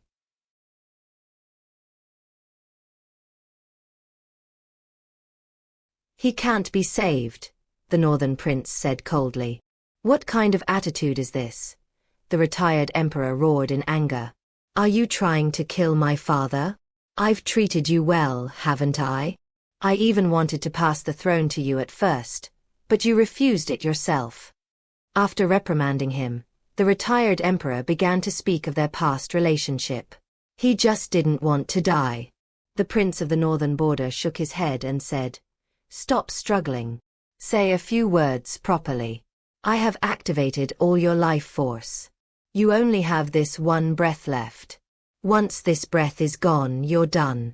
The retired emperor was stunned, lying on the bed in despair, muttering, "Unworthy descendants, you and your imperial brother are both unworthy descendants, actually imprisoning me in this deep mountain forest for 3,000 years. I was forced to my death by you." The prince of the northern border watched silently, letting the Emperor Emeritus scold him without retaliating. On the contrary, he was very curious. Would someone like the retired emperor never reflect on his own actions? Before you die, don't you ever reflect on the gains and losses of your life? Instead, they only think about blaming others and think the whole world revolves around them. The retired emperor was such a person. Even on his deathbed, he was still complaining, grumbling, and even cursing. That night, it was snowing heavily outside, and the temperature dropped significantly. Inside the room, the retired emperor cursed the northern prince and Emperor Tianqi all night long, until he breathed his last. The prince of the north was cursed all night, especially in the last few minutes before his death. The Emperor Emeritus seemed to be the greatest demon in the world, and extremely vicious insults echoed around him. Many of these insults were ones that the Prince of the North had never heard before in his life. He heard it all clearly that night. The Prince of the Northern Border realized that a person could be so vicious and selfish. Not only him, but Emperor Tianqi was also scolded. Fortunately, he wasn't here, otherwise the Northern Prince thought that, given Emperor Tianqi's temper, he would have sent his father away earlier. The Prince of the Northern Border did not retaliate, letting his father curse him. In fact, at the last moment, the Emperor Emeritus was already out of his mind and was cursing on instinct. As the sunlight shone through the clouds the next day, the Northern Prince stood up, stepped out of his room, and looked at the rising sun with a blank expression. He felt a sense of vastness in his heart, a heart that could encompass the sun, moon, mountains, and seas. "I'm about to break through," the Northern Prince said calmly. Sitting in the house and enduring a night of scolding actually helped the Northern Prince resolve his inner conflicts. His father, the one who gave him life, was a piece of trash, so why get angry over a piece of trash? The death of garbage is a great thing, as it eliminates a scourge from the world. The knot in his heart suddenly cleared up, and seeing this magnificent and breathtaking scenery, he took a step forward. Boom! The Prince of the Northern Border, with a single step, broke through to the legendary realm. Chapter 200 I'm going to kill someone too. 6. The Northern Prince's cultivation level has always been very low. His previous cultivation level was only at the peak of the extraordinary realm, but Emperor Tianqi still made him guard the northern land for thousands of years. Many people say that this shows Emperor Tianqi's wisdom in treating his younger brother, who abdicated in his favor, kindly. Some say it was because the Prince of the Northern Territory had a powerful father-in-law that Emperor Tianqi took notice of him. In fact, even the Queen of the North thought so. The Northern Princess was able to guard the northern lands because her father was so capable. Without her father, how could the Prince of the North guard the northern lands? With his meager cultivation level? So for thousands of years in the North, the Queen of the North has been seizing power everywhere. The entire North is nominally ruled by the King of the North, but in reality, it is the Queen of the North who is in control. The Prince of the Northern Border didn't care. He remained silent about the rumors and silent about his wife's arrogance. As long as his bottom line wasn't crossed, the Prince of the Northern Border would pretend not to see it. Over the years, the Prince of the Northern Border has been practicing an ancient martial art. Even the 9 slashes of the azure sky returned to Xiandao is not as good as this technique. The Great Way Treasure Bottle. If one condenses a treasure bottle using the Great Tao, its power, once successful, will be terrifyingly unparalleled. However, one's cultivation cannot progress until success is achieved. Back then, the Prince of the Northern Border cultivated the Great Tao treasure bottle in the transcendent realm. Over the years, he has condensed the treasure bottle to be perfectly round and transparent, only lacking the final step. This final step is the most exciting part. For the Prince of the North, this matter remained a hurdle, an unspeakable hurdle. This hurdle has held the Northern Prince back. Otherwise, with his talent, he should have already reached the legendary realm. Even now, after experiencing Bai, the death of the Emperor Emeritus, and the insults of this night, the Prince of the Northern Border has come to terms with it. I was delighted when I first saw Chao Yun. Watching the sea of clouds roll before my eyes, watching the sunrise shower down upon the world, watching the snow fall on the earth, a vast expanse of white, watching the grass push aside the snowflakes, stubbornly straightening its back. The Prince of the Northern Border has come to terms with what happened back then, and at this moment, he has completely let go of it. The image of Ran gradually faded in his mind, while Bai's shadow deepened. As he stepped into the legend, the Prince of the Northern Border took a deep breath, swallowing the colorful clouds, his eyes reaching the mountains, and he could see even the smallest insects crawling out of the soil. All of this caused the power within the Northern Prince to increase rapidly. At this moment, the young Taoist priest who had led the way yesterday came over and asked, "Your Highness, my master sent me to ask you, what should be done with the body of the retired emperor?" The Prince of the Northern Border suppressed all his imposing manner, remaining calm and composed as he walked down slowly, saying, "Bury it on the spot. There's no need for a stone tablet, a handful of yellow earth will suffice." The death of the retired emperor would cause a great stir in the current Yuhua divine dynasty. After all, he was the father of Emperor Tianqi. Emperor Tianqi would have to observe mourning for him and show it to the world. Having just dealt with the troubles in the capital, Emperor Tianqi was already exhausted.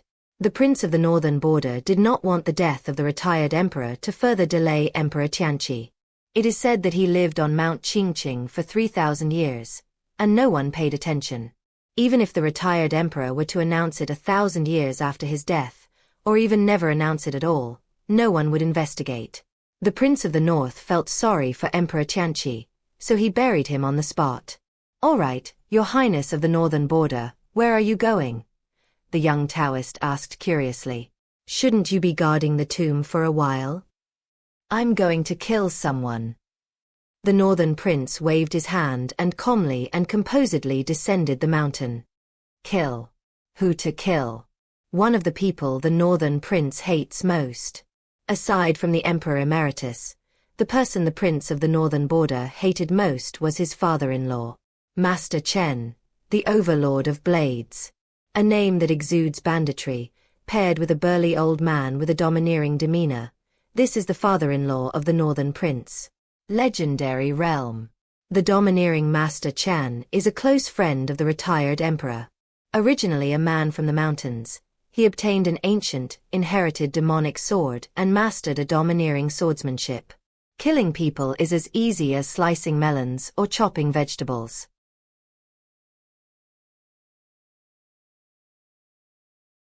When he was young, Master Chen was called Master Chen.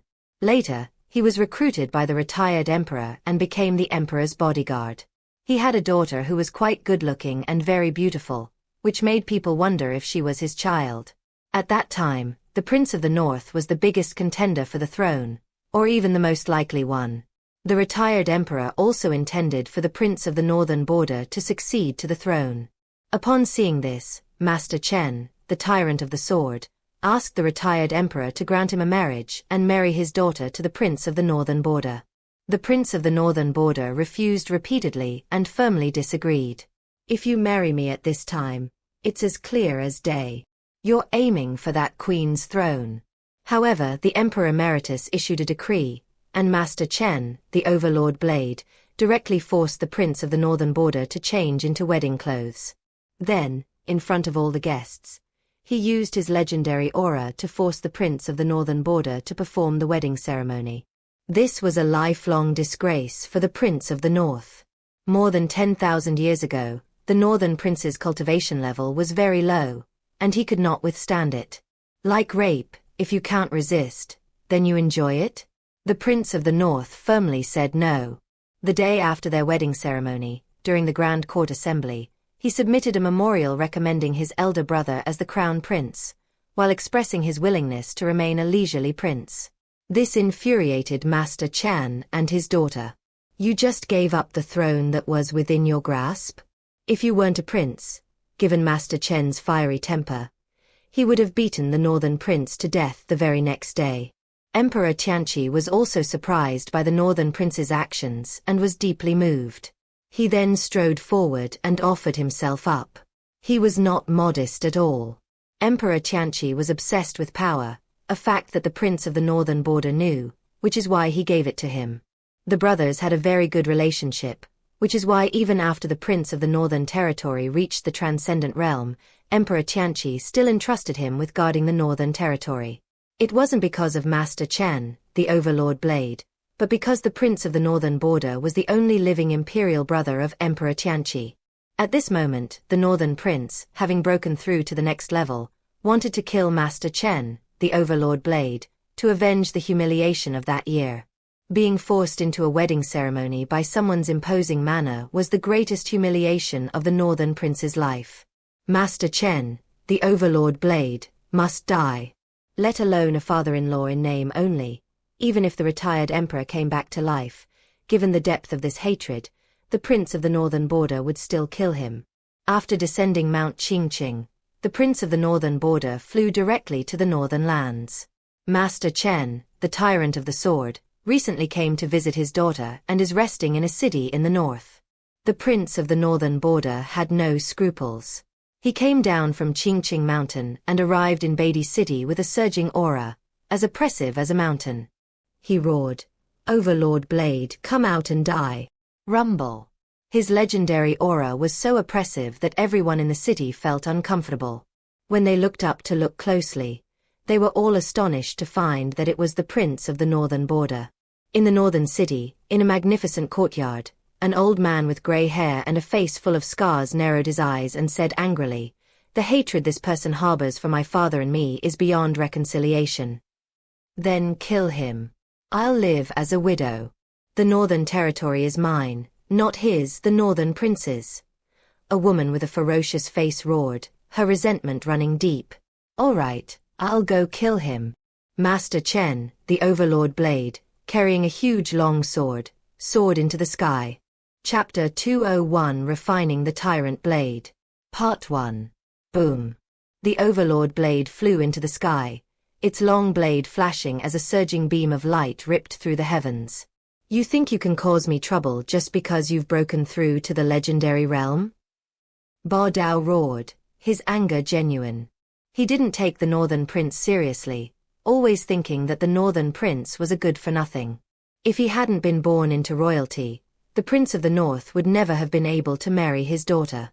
Rumble. Facing the blade of light, the Northern Prince did not back down. He clasped his hands together, and the great Dao transformed into a giant treasure bottle, which he smashed down fiercely. Click.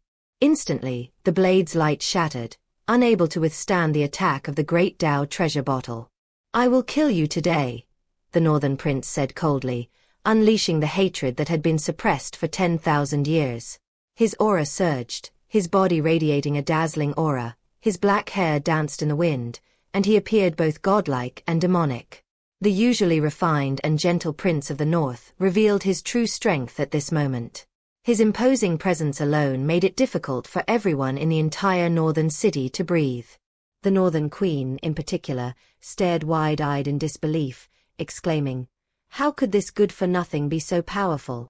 In her heart, the Prince of the Northern Border was a coward and a good-for-nothing. But now, this coward and good-for-nothing is actually trying to kill his own father. Moreover, its imposing and terrifying aura terrified the Northern Queen. When Master Chen, the Overlord Blade, saw this scene, his pupils shrank slightly. He was surprised that the Prince of the Northern Border had entered the legendary realm and had so quickly mastered the legendary aura. As for being afraid, Master Chen, the Overlord Blade, did not have such feelings. He had fought countless battles throughout his life, many of which were tempered on the brink of life and death. With his demonic blade, he had cut off the heads of countless people. There are many people among them who are more imposing than the Prince of the North. But in the end, the victor was still Master Chen, the Overlord Blade. Our father-in-law and son-in-law haven't interacted for many years. Now I'll teach you the last lesson of your life. Entering the legendary realm for the first time is nothing. Lord Chen of the Overlord Blade roared, brandishing his long blade. Demonic energy surged, shaking the sky, and transformed into a demonic dragon, fiercely tearing at the enemy. Roar. The sword energy transformed into the roar of a demonic dragon. Above the sky, the demonic dragon swept in, crushing the white clouds and shattering the gentle breeze. This attack was terrifying. The Prince of the Northern Border immediately retreated and quickly flew towards a nearby mountain. If fighting breaks out in the skies above the city of Beide, the people below will suffer. So the Prince of the North avoided his sharp edge and hid on the mountaintop. Roar. Master Chen, the Overlord Blade, continued his attack, the demon dragon exuding a terrifying aura and letting out a deafening laugh. "Didn't you just loudly declare that you wanted to kill me? Then why are you running now?" Master Chen roared, and the demonic dragon coiled up, directly covering everything. Despite being thousands of miles apart, the Northern Prince was not worried about the northern city suffering any hardship. He immediately stopped, looked around, and said coldly, "This snowy mountain is perfect for your burial. It's a beautiful place with clear waters and lush mountains. Do you like the burial site I chose for you? You can keep it for yourself." The domineering Master Chen swung his knife fiercely, slashing down. The dragon opened its massive jaws, and sharp blade energy flew out, threatening to cleave the Northern Prince in two. The Great Way treasure bottle. The Northern Prince did not flee at this moment, but faced the enemy head-on. He conjured a giant bottle with 13 colors, representing 13 great paths, which came together in unparalleled beauty. Boom! The Great Dao treasure bottle shattered the demonic blade and then slammed it down onto the demonic dragon's head. The enormous explosion caused the demonic dragon to completely collapse, its demonic energy billowing and surging across the sky before utterly dissipating. Even Master Chen, the Overlord Blade, was sent flying by this Great Dao treasure bottle attack, his blood surging, staring in disbelief. "You've only just entered the legendary realm, yet you're already this powerful?" Master Chen, the Overlord Blade, exclaimed in surprise. "It must be because you're too weak. 10,000 years have passed, and your progress has been slow. You're content with enjoying life. The demon blade is a waste in your hands," the Northern Prince coldly retorted. "How dare you laugh at me, brat?" Master Chen, the Overlord Blade, glared angrily at the Prince of the Northern Border. "It's just the truth. If telling the truth is called mockery, then you might live your whole life being mocked." The Northern Prince dispersed the Great Dao treasure bottle and said calmly, "He has always been enterprising and never slackened. Even though he caused problems with his character by causing others to suffer, he continued to accumulate knowledge. 10,000 years of accumulation, all of it, surged forth upon first seeing Qiao Yun, when he was overjoyed. The prince of the northern border may not be invincible, but he could certainly kill Master Chen, the Overlord Blade. I'm here to kill you. Overwhelmed by the humiliation, Master Chen of the Overlord Blade strode forward, his momentum unstoppable. He was completely possessed by demonic power, his imposing aura as vast as a mountain, so powerful that it caused the surrounding snow-capped mountains to collapse. I haven't taken out this demonic blade in a long time. Today, I'm bringing it out for you. You should be proud. It's your blessing to die by my demonic blade. Master Chen, the Overlord Blade, abandoned his broadsword and instead took out a huge, wide blade. This knife is like a door panel, and it is also bladed on both sides. It is more than 2 meters long and has only a circular handle in the middle. The front end is a sharp blade and the back end is a cleaver. When it's swung around, it moves with a powerful gust of wind, like a giant windmill. This is the Overlord Blade. Master Chen has never taken out a demonic sword passed down from ancient times because its demonic nature is too great. Holding the Overlord Blade for an extended period will cause one to descend into boundless madness, wanting to kill and losing control of oneself. Over the years, Master Chen, the Overlord Blade Master, has not made much progress, partly because he is somewhat unable to control the Overlord Blade. But now, he's going to take up the Overlord Blade and kill the Prince of the Northern Border. When holding the Overlord Blade, Master Chen's aura surged like thunderclouds, his energy boiling and his combat power increasing tenfold. With a leap, the Overlord Blade slashed down from the sky. The Great Way Treasure Bottle. The Prince of the Northern Border had a serious expression and was fully focused on unleashing his ultimate technique.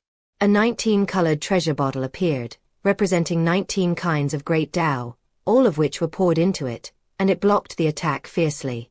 Click. A deafening roar erupted as the Great Dao treasure bottle, a secret treasure, was shattered by the Overlord Blade, unable to withstand its terrifying power. Ha ha ha, just as I thought. Your skills are no match for my Overlord Blade. Overlord Blade Master Chen laughed heartily, extremely excited. He spun his Overlord Blade, turned around, and another sharp blade came stabbing at him. The Northern Prince's eyes flashed like lightning as he watched Master Chen's movements. Then, with a gliding step, he was surrounded by the shattered fragments of the Great Dao treasure bottle. My Great Dao treasure bottle is no match for your Overlord Blade, but that's the power of the weapon, not your strength. The Northern Prince was cold and calm. This time, he wouldn't confront the Overlord Blade head-on. The fragments of the Great Dao treasure bottle transformed into hidden weapons in the next moment, and were all thrown out by the Northern Prince, heading straight for Master Chen, the Overlord Blade. Thump. The Overlord Blade was no match for so many fragments, and the fragments that passed over the Overlord Blade instantly gathered together, transforming into a small Great Dao treasure bottle. The mouth of the vase opened and swallowed Master Chen whole. The Overlord Blade suddenly lost its master and fell into the air. The Northern Prince sat upright in the void, his body surrounded by true energy, controlling the Great Dao treasure bottle and beginning to refine Master Chen. Chapter 202 Another Old Acquaintance. Part 2. The Great Dao treasure bottle put Master Chen, the Overlord Blade, inside, catching the opponent off guard. Everything's been shattered. How can your broken bottle heal itself? Thump. Thump. Thump. From inside the vase came a vibrating sound, as Master Chen struggled to break free. But the Northern Prince wouldn't give him that chance. He sat upright in the void, with countless Great Daos surging around him, all flying towards the Great Dao treasure bottle, thickening it layer by layer. Buzz. Buzz. Buzz. The Great Dao treasure bottle trembled and immediately emitted a sound like a morning bell and evening drum. The energy of the Great Dao flowed and was refining Master Chen. Let me out. Master Chen roared, howled, and struggled, but to no avail. The Northern Prince said coldly, I forgot to tell you, my Great Dao treasure bottle can refine you and absorb your essence to replenish itself. The way of heaven is to take from the excess and give to the deficiency. Master Chen exclaimed in shock and anger, You're practicing cannibalism. No, I only need your energy and your insights. Your body is old and ugly. I can't bring myself to kiss you, the Northern Prince said coldly. Ah. Master Chen let out another scream as the energy within the Great Tao treasure bottle began to disintegrate his body. Spare me, my good son-in-law, Master Chen pleaded. It would have been better if this hadn't been mentioned, but as soon as the good son-in-law was brought up, the Northern Prince's face turned ashen, becoming extremely terrifying, and his aura instantly spread out. Go to hell.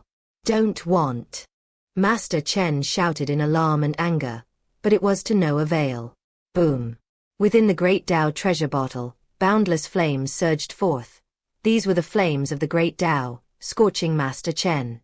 The flames resembled a savage phoenix soaring, enraged and capable of incinerating everything. Master Chen's body couldn't withstand the attack for long before it was completely burned to ashes.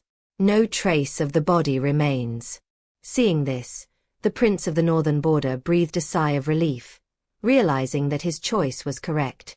He had given up the opportunity to specialize in the 9 slashes of the azure sky and switched to cultivating the Great Tao treasure bottle, and the benefits were obvious. The Great Tao treasure bottle is more suitable for the Northern Prince. After killing Master Chen, the Great Tao treasure bottle did not dissipate, but slowly merged into the body of the Northern Prince, beginning to nourish every inch of his skin. The energy brought by Master Chen can allow the Northern Prince's cultivation to advance once again. This is also the advantage of the Great Tao treasure bottle. Once the Great Tao treasure bottle is condensed, one's cultivation can truly advance by leaps and bounds. Only after killing Master Chen did the Prince of the Northern Border have the mind to look around. Amidst the snow-covered mountains, the ancient pine trees stand tall and strong, their branches reaching towards the sky, their spines erect. Whoosh! Whoosh! Because of the avalanche caused by the fight, the wind is howling here, swirling up thousands of piles of snow and sending ice shards flying, creating a beautiful scene. The Northern Prince looked at Ba Dao. Having lost Master Chen's control, the Overlord blade still trembled and vibrated in the void, but because it lacked power, it was easily controlled by the Prince of the Northern Border. This is a fine treasured sword, belonging to an ancient demon. It's a pity that Master Chen doesn't know how to decipher the secrets hidden within. It has reached the legendary realm simply by relying on the sword's own heritage. The Northern Prince had no reason to let the sword go, although he himself neither uses nor wants to practice the techniques on the Overlord blade. But you can also use the Overlord blade to exchange for other things. I think I found what I asked people to look for, the Prince of the Northern Border said quietly. He ignored the snow-covered mountains and headed straight for his mountain villa. With Master Chen killed, the Princess of the Northern Border will lose her backing, and everyone knows about her relationship with the Prince of the Northern Border. There's no longer any affection between them. The Northern Queen doesn't even need the Northern Prince to deal with her. His fickle subordinates will soon abandon her. Upon returning to the manor, the Northern Prince did not hesitate and wrote a letter of divorce, which he then had sent over. Previously, out of consideration for Master Chen, the Prince of the Northern Border only treated the Princess of the Northern Border with indifference. Now that Master Chen has been killed, this letter of divorce must be written. After writing the letter of divorce, the Prince of the Northern Territory immediately wrote another resignation and had it delivered to Emperor Tianqi, resigning from his position as the highest-ranking official in the north. The Prince of the Northern Border made a decision. He would clear his mind of worldly affairs, think of nothing else, and focus solely on pursuing the Tao and pursuing her. After finishing all that, the Prince of the Northern Border felt completely relaxed and carefree. The shackles that bound him have now been removed. Did you find what I asked you to find? The Prince of the Northern Border asked, sitting by the window with his hands behind his back, looking at the night sky. Behind him, an old butler whispered, "Sir, we've found it." The Prince of the Northern Border asked in surprise, "Where are the things?" "Here it is." The old butler handed over a blood-red pocket watch and said respectfully, "Where did you get it?" The Northern Prince asked, looking at the blood-red pocket watch and holding it in his hand. "It was obtained by a poor boy." We found him and exchanged some treasures for this blood-red object, the butler said softly. There was no forced purchase or sale, the Northern Prince asked seriously. No, that kid is very arrogant. After getting this, he showed it to everyone, saying that there were voices inside it, that he had obtained a treasure, and that he was going to become rich, the butler said, shaking his head. And then what? The Prince of the Northern Border continued to ask, worried that the pocket watch had been obtained through despicable means, and that he would be unable to explain himself if Xiandao blamed him. Later, this old servant stepped in and bought it for 10,000 divine resources. That brat took the 10,000 divine resources and ran away, the steward told the truth. Good, very well done. That's how it should be done. It's only useful if others do it willingly. If they do it unwillingly, it's useless. The Northern Prince nodded, satisfied. Thank you for your praise, Your Highness, the steward said with a smile. Go down. From now on, this manor belongs to you, the Prince of the Northern Border said, waving his hand. The steward was taken aback, thinking it was a reward from the prince, and said gratefully, This old servant thanks Your Highness. Late at night, the Prince of the Northern Border looked at the blood-red pocket watch in his hand and smiled slightly. I have no ties now, and I'm just trying my best to pursue someone and climb a mountain. Click. The Prince of the Northern Border crushed the pocket watch in his hand, and his entire body slowly faded away. He seemed quite familiar with the place and wasn't flustered at all. Inside the Heaven and Earth Bank, Xiandao had just returned from the inheritance hall, having died more than 10 times today. However, he has made great progress, and Xiandao has now taken several more steps forward.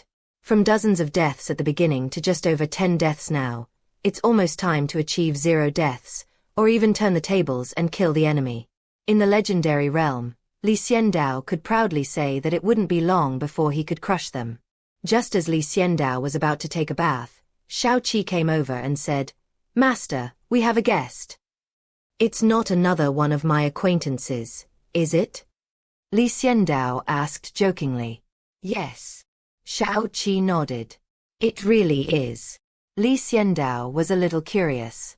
He had only just arrived in the Eternal Land, so how could he possibly know anyone there? Xiaoqi smiled without saying a word. Chapter 203 Signing the Contract. Part 3. After washing up and changing into clean clothes, Xiandao put on a mask and went to the trading hall of the Heaven and Earth Bank. As soon as he sat down, he saw someone walk in, seemingly familiar with the place. The Prince of the Northern Border? Xiandao was quite surprised. How could it be him? Greetings, Your Excellency, the Northern Prince said respectfully, clasping his hands in greeting.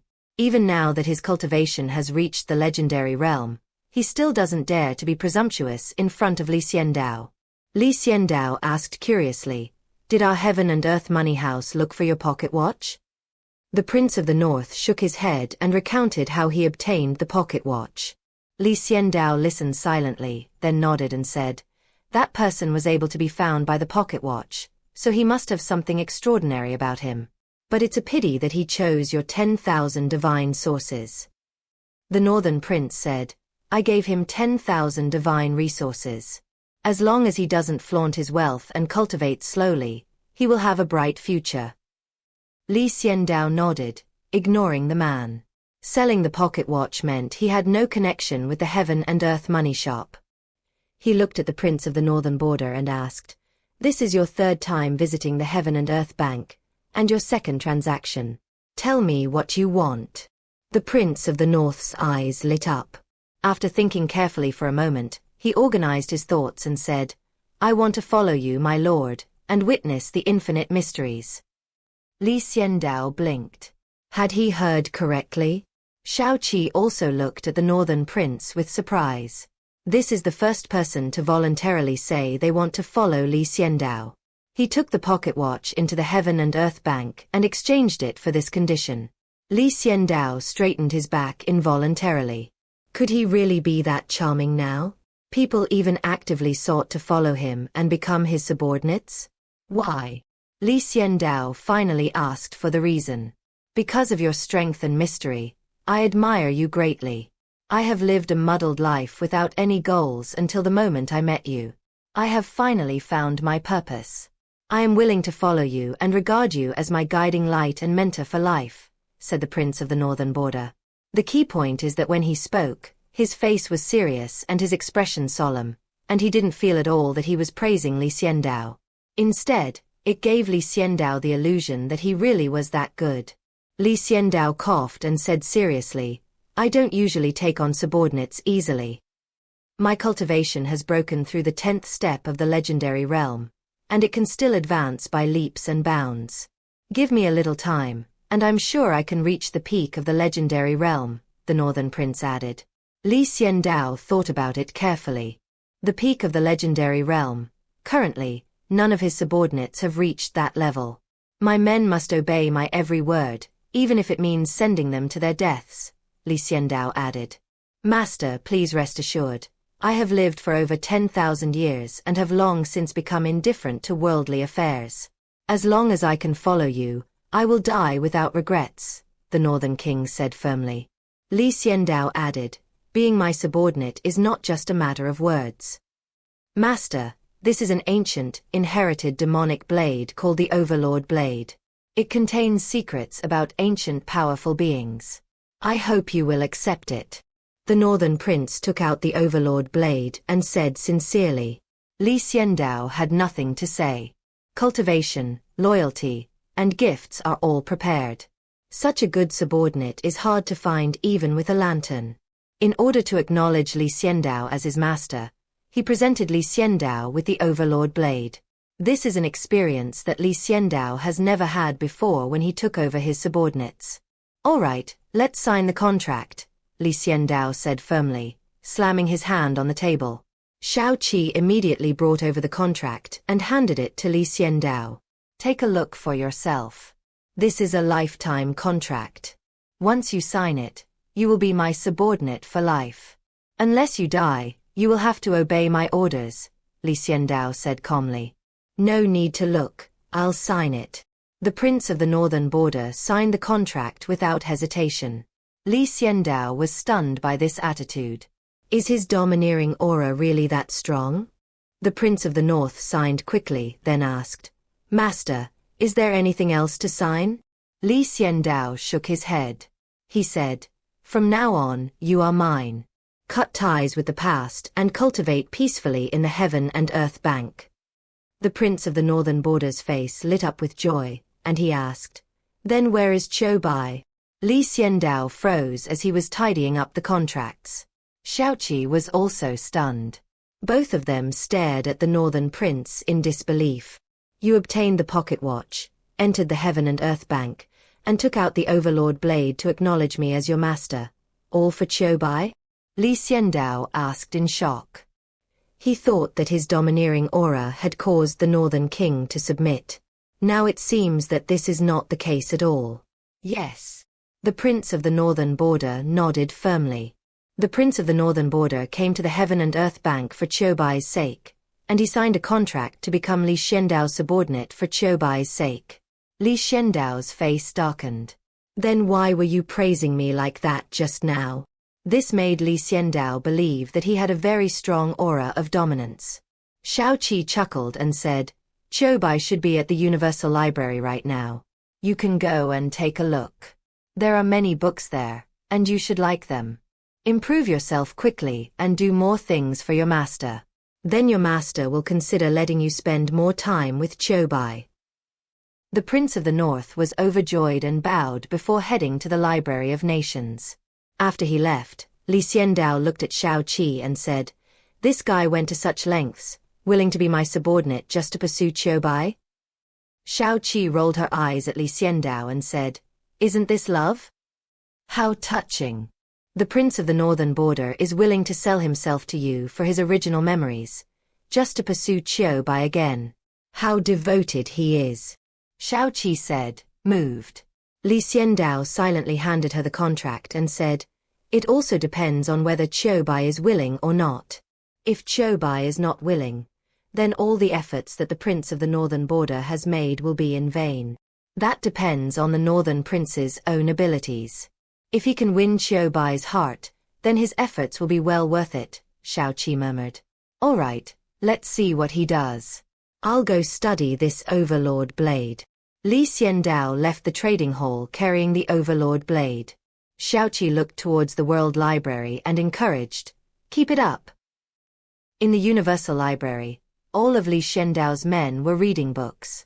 The monk Tianxin is looking at the secret scrolls left behind by the ancient Buddha and the ancient demon. Lucifer was studying the history of spiritual development in this era, combining it with his own spiritual practice to improve himself.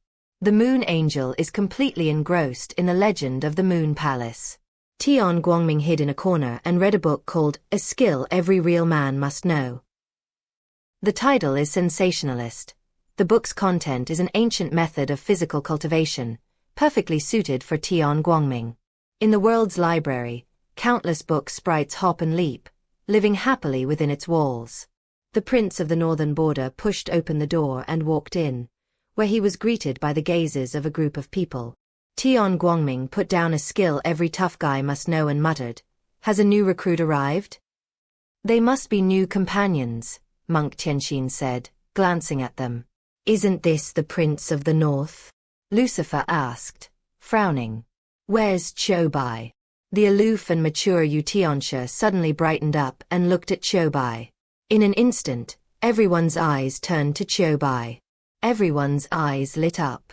Even the monk Tianxin put down his Buddhist scriptures, wearing a kind smile, eager to see what interesting things would happen next. Ads by PubRev. Chapter 204 Devouring the Dragon Vein. Invincible. In the Universal Library, after the Prince of the Northern Border entered, he saw Qiu Bai under the gaze of everyone. Qiu Bai also saw the Prince of the Northern Border, staring blankly, his mind unable to process what was happening, and asked, "Why are you here?" Swish, swish, swish. Everyone else listened intently, eyes wide open and ears perked up. "From now on, I am your subordinate, just like you. Let's get to know each other again. My name is Gongyu." The Northern Prince looked at Qiu Bai and introduced himself. Qiu Bai blinked, holding a book, her inner thoughts unreadable. Suddenly, a person who was all too familiar appeared in front of me. Everyone present knew perfectly well why this person had appeared before them. To be honest, Qiu Bai was a little panicked. "I am just an avatar, now an independent personality, and I have no connection with Ren." Qiu Bai explained cautiously. "I know, so I've cut ties with the past and started anew. From now on, there will be no more Northern Prince, only Gongyu. That's my name." Gongyu nodded and introduced himself. "Are you serious?" Qiu Bai looked at Gongyu seriously. "I've already signed the contract. It's for life," Gongyu said with a slight smile. Qiu Bai pursed her lips, unsure of what to say. "My feelings seem quite complicated." The expressions of the people eavesdropping in the distance varied. Tian Guangming strode over and slapped Gongyu on the shoulder, saying, "Brother, let's get acquainted. I'm the master's favorite subordinate, without a doubt. Call me Brother Tian Guangming, and I'll protect you from now on." Seeing that Tian Guangming's cultivation was not as advanced as his own, Gongyu smiled calmly and called out, "Brother Tian Guangming." "Good brother, Qiu Bai, I will help you." Tian Guangming was overjoyed and said with satisfaction. Qiu Bai looked helplessly at the bright sky. "Come, let's welcome Brother Gongyu to join our Heaven and Earth Bank." Monk Tianxin walked over and clapped as he saw that the situation seemed a bit tense. "Welcome, welcome." The others clapped and came over. Moon Angel came over and put her arm around Qiu Bai, whispering something to each other. Gongyu said gratefully, "Thank you all for your welcome." After saying this, Gongyu looked at Qiu Bai. After whispering with the Moon Angel, Qiu Bai blushed and looked at Gongyu, saying, "Welcome to the team. Serve the master well from now on." Gongyu was overjoyed. As long as Qiu Bai welcomed him, that was enough. There would be plenty of opportunities to win Qiu Bai over in the future. For now, all that mattered was that Qiu Bai didn't dislike him. "All right, stop huddling together. The book spirits are watching us. Qiu Bai, her face flushed, pointed to the book spirits around them who were curiously staring at them. Tian Guangming quickly walked back, picked up the book that every tough guy should read, and silently flipped through it. The others returned to their seats and quietly read their books. Qiu Bai said to Gongyu, "There are many books here, which should be of great help to you. Cultivate diligently, improve yourself, and help your master."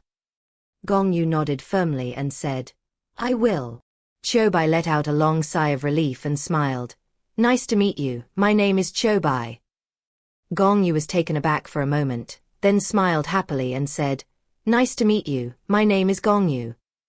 Gongyu is the name of the prince of the northern border, but few people know that he was called a prince in his youth, a county prince after marriage, and then the prince of the northern border. He never told anyone his real name. Now that she has shed all burdens and returned to her original name, Gongyu is quite happy. In the treasury of the Heaven and Earth Bank, Xiandao arrived and saw the dragon vein accumulated by the feathered divine dynasty for 30,000 years. The immense dragon vein was sealed in a jade box and placed in the treasury. The treasury was very large, but most of the area was covered in white. Xiandao could only see the shelves of items within 100 meters around him. Beyond 100 meters, everything was automatically covered in white. The shelves were arranged irregularly, each shelf holding 20 items. Xiandao walked past several shelves with his hands behind his back. They saw the jade box containing the dragon vein of the feathered divine dynasty. Xiandao picked up the jade box, examined it, and after confirming that there was nothing wrong with it, he turned and left the treasury. That's what he came here for, and now that he's got it, he'll naturally leave. My understanding of the great Tao is already profound enough. What I need to deepen now is my cultivation. This time, Xiandao decided to take 33 steps at once. Carrying the jade box, Xiandao arrived at the inheritance hall. Here, Xiandao met the god of war, Zhao Wuji. "Didn't you say you wanted to go back and reflect on it properly?" Zhao Wuji asked, frowning. These days, Zhao Wuji is being absorbed by Xiandao at an alarming rate, and he's finding it hard to keep up. The same moves and the same Taoist principles had no effect on Xiandao. Every time Xiandao was killed, this method would not work the next time. Xiandao's learning speed frightened Zhao Wuji so much that even after his death, he continued to comprehend the Taoist principles instead of slacking off and sleeping. This left Zhao Wuji feeling helpless. "Brother, I'm a dead man. Don't force me like this." But these are all private words. On the surface, Zhao Wuji is still very cold-blooded and maintains the demeanor of a master. He always goes all out. When killing Xiandao, he showed no mercy, since Xiandao was unlikely to die anyway. Xiandao smiled and said, "I've come this time hoping that you will raise your cultivation to the 33rd step of the legendary realm so that you can fight me." "You can't handle it," Zhao Wuji said calmly. "I can handle it. I've taken some tonic pills." Xiandao fiddled with an empty jade box in his hand. The dragon vein in the jade box was swallowed by him when he arrived. Therefore, the energy within Xiandao's body is now boiling. Clang.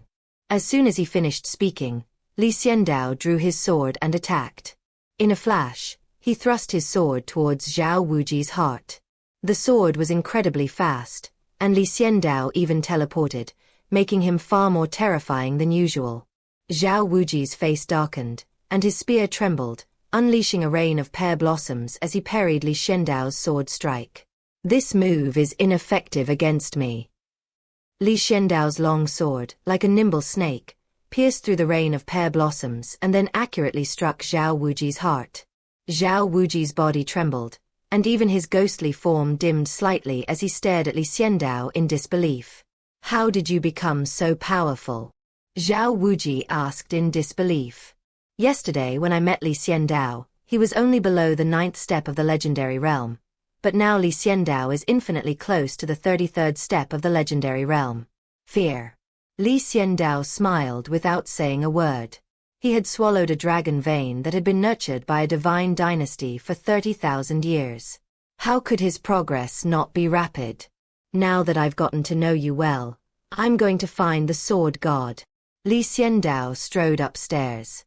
Zhao Wuji curled his lip and muttered under his breath after Li Xiandao left, "Pervert."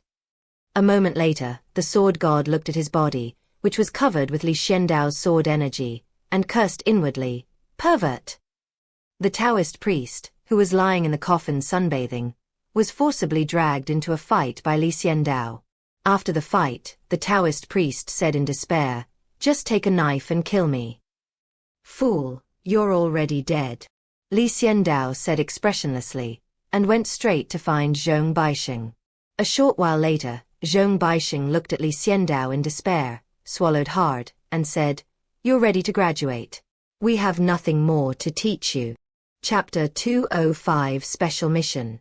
Part 5. Having absorbed the dragon vein nurtured by the feathered divine dynasty for 30,000 years, Li Xiandao's cultivation level skyrocketed to an unbelievable degree. For Li Xiandao, the divine lineage of a 30,000-year-old dynasty, supported by countless billions of its people, was an absolute tonic. After consuming it, he began to spar with the god of war Zhao Wuji, the sword god, the Taoist, and Zhong Baixing to train his strength. The surge in power brought by the dragon vein has now stabilized. When Li Xiandao left the inheritance hall, the 4 people on the mountain cheered, because Li Xiandao wouldn't be coming back anytime soon. How could the 4 of them not be happy? A day without being tormented by Li Xiandao is a good day. In their eyes, Li Xiandao was a pervert, a madman. Abnormal comprehension ability. Abnormal speed of cultivation. He's a madman because although he won't die, the pain he suffers is real. Li Xiandao's attitude of continuing even after being killed dozens or even more times is what makes him a madman. Fortunately, Li Xiandao's cultivation has improved significantly, so they can rest now. Even the dead cannot find peace. They are helpless. In the trading hall, Li Xiandao returned and breathed a long sigh of relief, finally able to improve his strength. I should learn another sword technique, Li Xiandao thought to himself. He felt he needed to visit the World Library. It's been a long time since I've been inside. But the next second, Li Xiandao realized that his men were all at the Universal Library, and that if he went there, they would definitely be nervous. I'd better not disturb them. I'll continue to stabilize my cultivation level by myself. Li Xiandao sighed, feeling that there were very few good bosses like himself. "Master, we have a guest." At this moment, a faint message came from the darkness, startling Li Xiandao. Usually, Shao Qi knows this information in advance and then informs Li Xiandao. It's that pocket watch. Li Xiandao immediately realized that only the blood-red pocket watch he had instructed could bypass Shao Qi and send him a message. "Bring him in," Li Xiandao immediately said, his eyes lighting up with surprise. "Master, he can't get in." The pocket watch hesitated for a moment, then sent a faint message. Li Xiandao was taken aback and asked, "What's going on?" "In order to help my master find a suitable host, I left the Eternal Land and came to the ancient Buddha land," the pocket watch transmitted, but it was still very weak, as if it were separated by a world, and the information was a bit unstable. Li Xiandao asked in surprise, "Why did you go to the ancient Buddha land? Are there no suitable guests in Eternal Land?" "I don't know. I was looking for guests when I fell into a void turbine and somehow ended up in the ancient Buddha land," the pocket watch said, feeling wronged. It didn't even know why it had entered the ancient Buddha land. Li Xiandao said helplessly, "Then tell me now about the host's condition." The pocket watch transmitted a message. The host is a child, about 10 years old. His family owns several famous divine veins in the ancient Buddhist land. His parents have been mining the divine veins and have become rich. However, not long ago, his parents were killed and the whole family was massacred. Only he survived. Then I found him and helped him evade the pursuit. Li Xiandao asked, "If your family was massacred, is there still a divine vein?" Li Xiandao needs 300 divine veins. He's not doing charity. It's tragic that the child's family was slaughtered, so he'll cultivate diligently and seek revenge 300 years later. Without the divine vein, Li Xiandao would not make a deal. Yes, his parents left him a treasure containing 10,000 divine veins, came the message from the pocket watch. 10,000 divine veins. Li Xiandao's expression changed, and he immediately said, "Let this child hide. We'll take this deal. I'll send someone to the ancient Buddha land." "Yes, I'll wait for my master." The pocket watch ended its message relay. Inside the trading hall, Li Xiandao stood with his hands behind his back. 10,000 divine veins. That was a huge sum of money. If I obtain these 10,000 divine veins, I can redeem Xiaoqi's flower garden. It can also unseal a great mountain.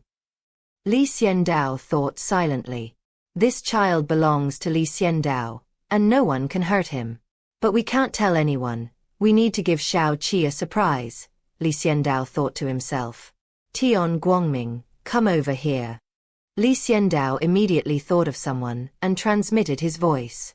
Just as he finished reading The Manly Man in the World Library, he suddenly felt a jolt of energy. What did he hear? This is the first time his owner has taken the initiative to send him a telepathic message. Tell him to come over. What did you do in the past? Tian Guangming felt a surge of excitement. Was he about to be subjected to workplace unspoken rules? Should I accept it, or should I accept it? Tian Guangming got up with some hesitation and quickly left the Universal Library. Lucifer looked at Tian Guangming's retreating figure and asked curiously, "Why is he so excited?" "Maybe he was holding his pee," the old Taoist priest guessed irresponsibly. "Why do I see him so ecstatic?" Monk Tianxin frowned. Could it be that the influence of the goddess of light hasn't been completely eliminated yet? The moon angel Ursula guessed. The others exchanged glances, feeling nauseous at the thought that Tian Guangming might turn into a effeminate man with delicate, orchid-like fingers. In the trading hall, Tian Guangming rushed over, coughed at the door to calm his excited emotions, and went inside. Li Xiandao was inside, standing by the window, looking out at the towering mountains. "Master, you wanted to see me?" Tian Guangming asked respectfully. Without turning his head, Li Xiandao said, "I want you to carry out a special mission." Tian Guangming looked at Li Xiandao with surprise, straightened his chest, and said firmly, "Master, please rest assured, Tian Guangming will definitely complete the mission." Special mission. The master had so many people under his command, yet he only summoned him. What does that mean? This shows that the person the master trusts most is Tian Guangming. How could Tian Guangming not be excited? This is a mission that must be completed perfectly, even at the cost of one's life. To be honest, I don't really want you to go. Your cultivation level is a bit too low, Li Xiandao sighed slightly. Master, don't underestimate me just because my cultivation level is low now. I've enriched myself in the Library of All Nations, and I guarantee I'll break through to the legendary realm in a few days. I have the divine spark of the God of Light. I am the Son of Light. I can definitely do it. Tian Guangming was anxious, patting his chest to guarantee it. He couldn't afford to lose this mission he had already secured. All right, I'll trust you this once. Li Xiandao turned around, his dark gold mask facing the bright sky. Master, please rest assured, I guarantee I will complete the mission, Tian Guangming said firmly. Leave the Heaven and Earth Bank immediately and go to the ancient Buddha land. I will give you a clue. You can find a pocket watch on a child. Protect that child and bring him back to the eternal land. Li Xiandao said calmly. Master, even if it costs me my life, I will bring the child back, Tian Guangming said firmly. I believe you. Go ahead, but don't tell anyone about this. Li Xiandao nodded gently. Okay, I'll be right there. Tian Guangming turned and left. Chapter 206 Entering the Ancient Buddha Land. Part 6. Li Xiandao watched Tian Guangming leave, never expecting to make contact with the ancient Buddha land so soon. This child is mine, and no one can stop me, Li Xiandao said firmly. Entering the ancient Buddha land eternally does not require building a world-class teleportation array, unlike entering the desolate ancient land from the Greatly land or from the desolate ancient land to the eternal land. because these worlds are all connected. Although there is a world barrier, as long as one is at the transcendent level, one can cross the barrier and travel between the several worlds. Ancient Buddha land and Eternal land are adjacent, but they don't usually interact. Ancient Buddhist land, as the name suggests, is a place where most people in the world believe in, worship, and pay homage to Buddha. Buddhists think about spreading their faith, but even in their ancient Buddhist lands, not everyone believes in the Buddha, so how can they enter the eternal realm to spread their fame? In fact, ancient Buddha land is ranked higher than Eternal land and is stronger, so they would not come to Eternal land. The purpose of Tian Guangming is to pass through the world barrier to enter the ancient Buddhist land. He traveled alone, traversing mountains and rivers, practicing his spiritual cultivation as he went, without ever slacking off. 10 days later, he finally arrived at the world barrier. For the past 10 days or so, Tian Guangming has never slackened, traveling and flying without stopping for a moment, but the Eternal land is still too vast. Fortunately, he made it to the world barrier. The world barrier, as white as a mirror, is extremely sturdy and cannot be broken by anyone but those of extraordinary abilities. Moreover, even if it gets a hole, it will automatically repair itself after a few seconds. There was no one around this barrier. Tian Guangming threw a punch. Click. The barrier shattered, and the area, just tall enough for a person, allowed Tian Guangming to step inside. As soon as Tian Guangming stepped inside, he felt a surge of spiritual energy, mixed with a slightly unpleasant smell. It smells like a bold monk. Having lived with monk Tianxin for a long time, Tian Ming could tell from the smell that it was the bold monk's Taoist aura. This world is really suitable for bold monks to cultivate. Even the spiritual energy contains Taoist principles, Tian Guangming muttered, then closed his eyes and began to comprehend the only pocket watch in this world.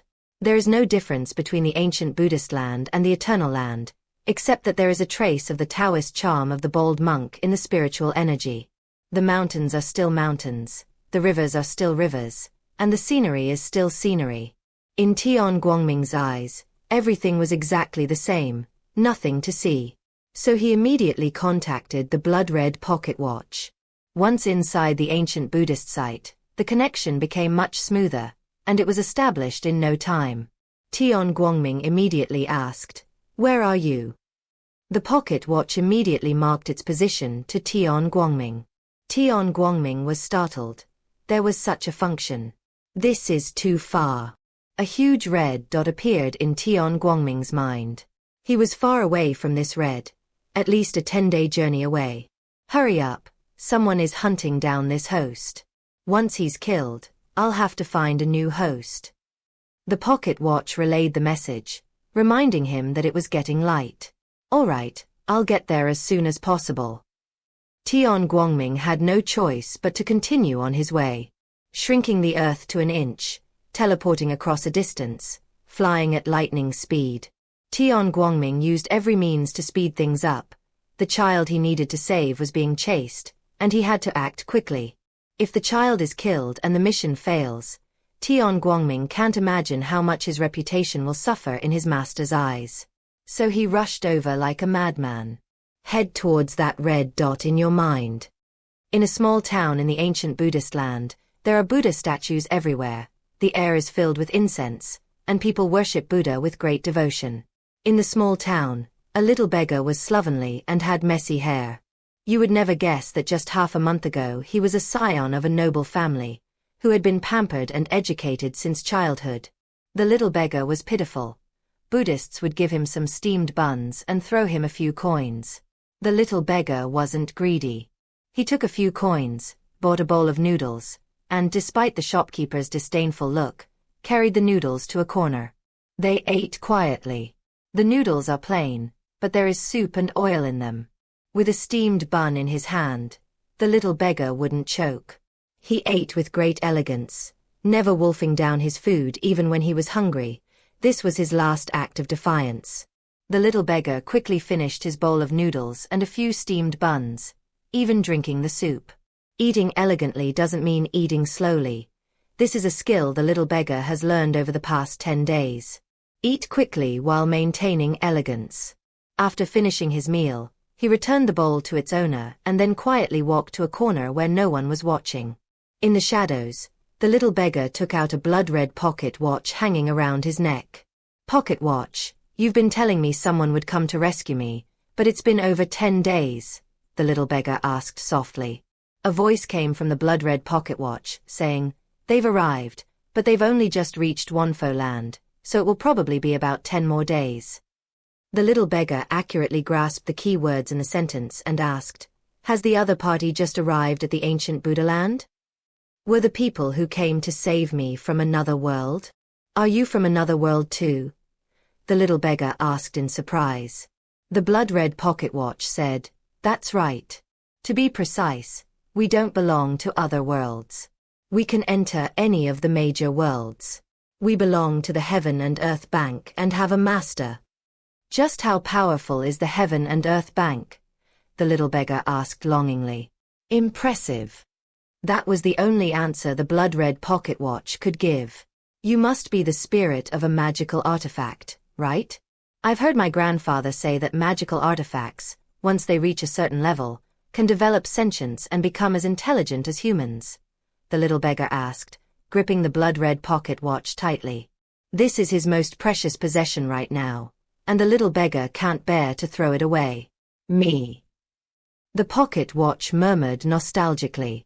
I shouldn't have developed sentience. I should have been like the other pocket watches, found a host, and then been crushed by the host to complete my mission, the pocket watch said slowly. How could I? It would be such a waste to crush you, the little beggar said reluctantly. This was my fate before, but now my fate has changed, the pocket watch said happily. How did it change? The little beggar asked with interest. My master, who is also the owner of the Heaven and Earth Bank, gave me a task given to me in secret, and asked me to complete it on my own. In this way, I awakened in the darkness, and I am no longer like the other pocket watches. I have my own intelligence, the pocket watch said happily. The owner of this Heaven and Earth Bank must be very powerful, the little beggar exclaimed in surprise. Of course, the person who rescued you this time was sent by the master. Just bear with it for a little longer. Be a beggar for about 10 days. Once your rescuer arrives, we'll leave here, and you'll be safe, the pocket watch comforted him. I can do it. It's a bit cold at night, but I can bear it, the little beggar said firmly. I still have a great grudge to settle. Chapter 207 This Kid is Under My Protection. Part 7. In an unknown small town, the little beggar was filthy. He had a decent lunch, but he had no idea what to do for dinner. However, neither the pocket watch nor the little beggar was worried about this.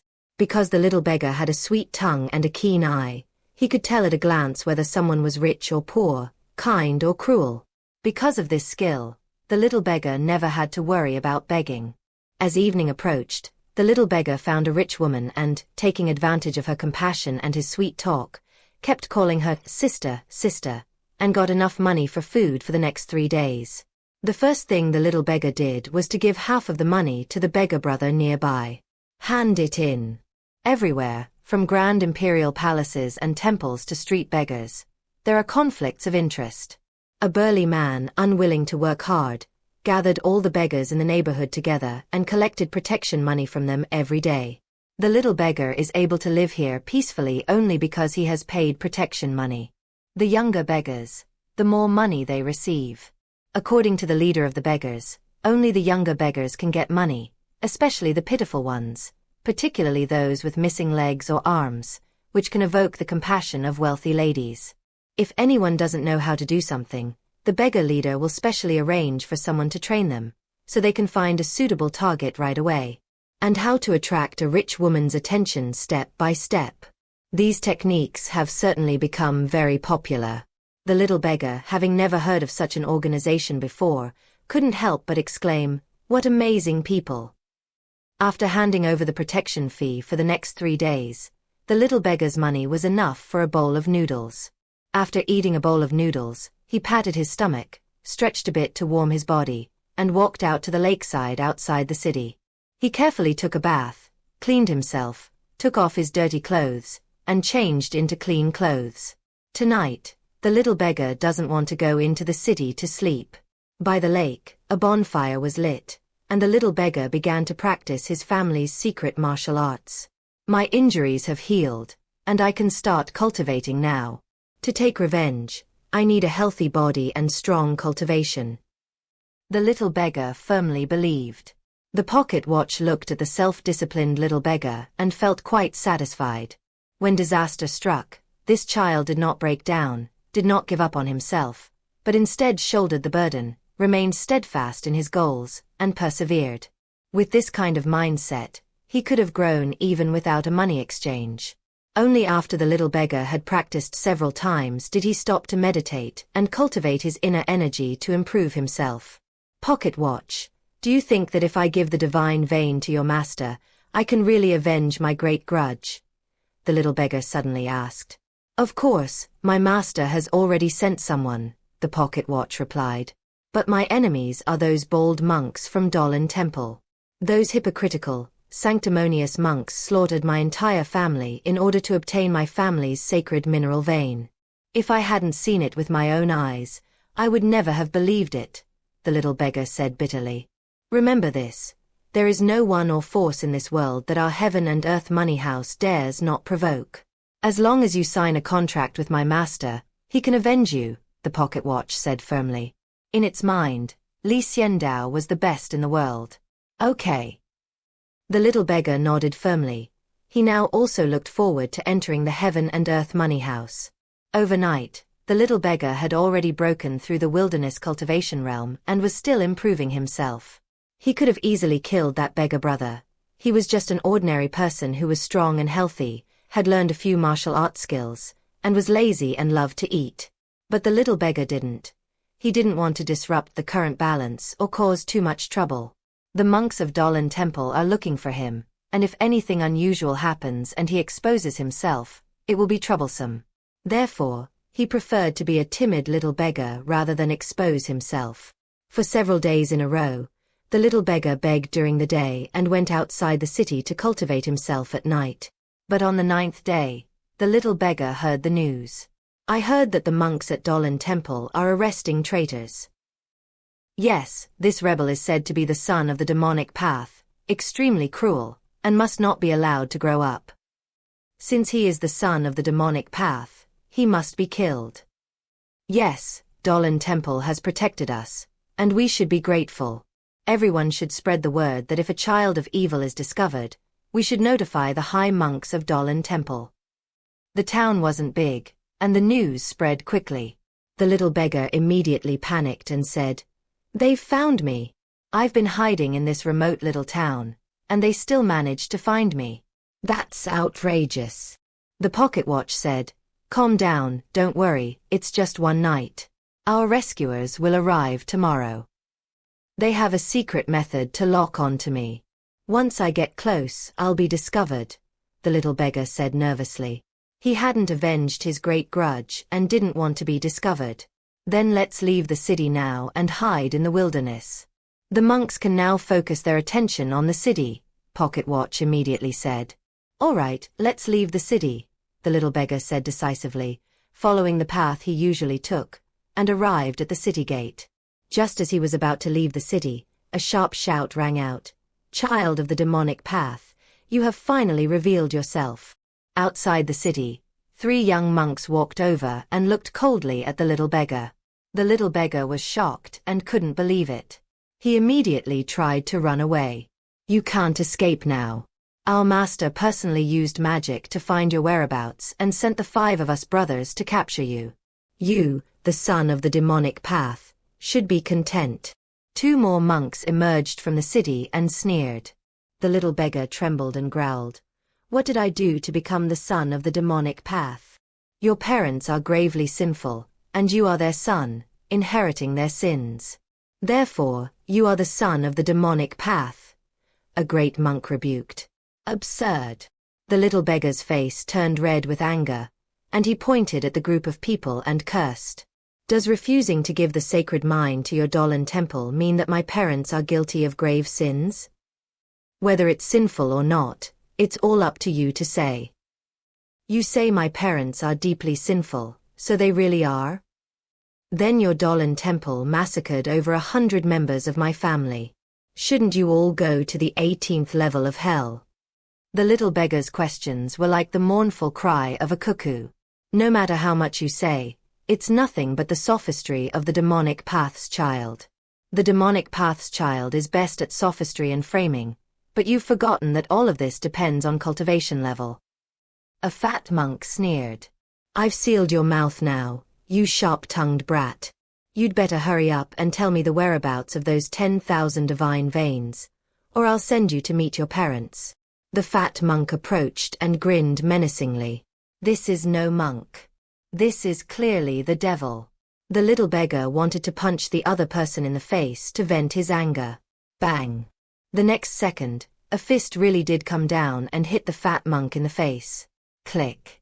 The monk's cheeks caved in instantly, and he crashed to the ground, shaking the earth violently. He rolled dozens of times before landing on the ground some distance away. Silent death. This kid is under my protection. If you want to take him away, have you thought about how you're going to die?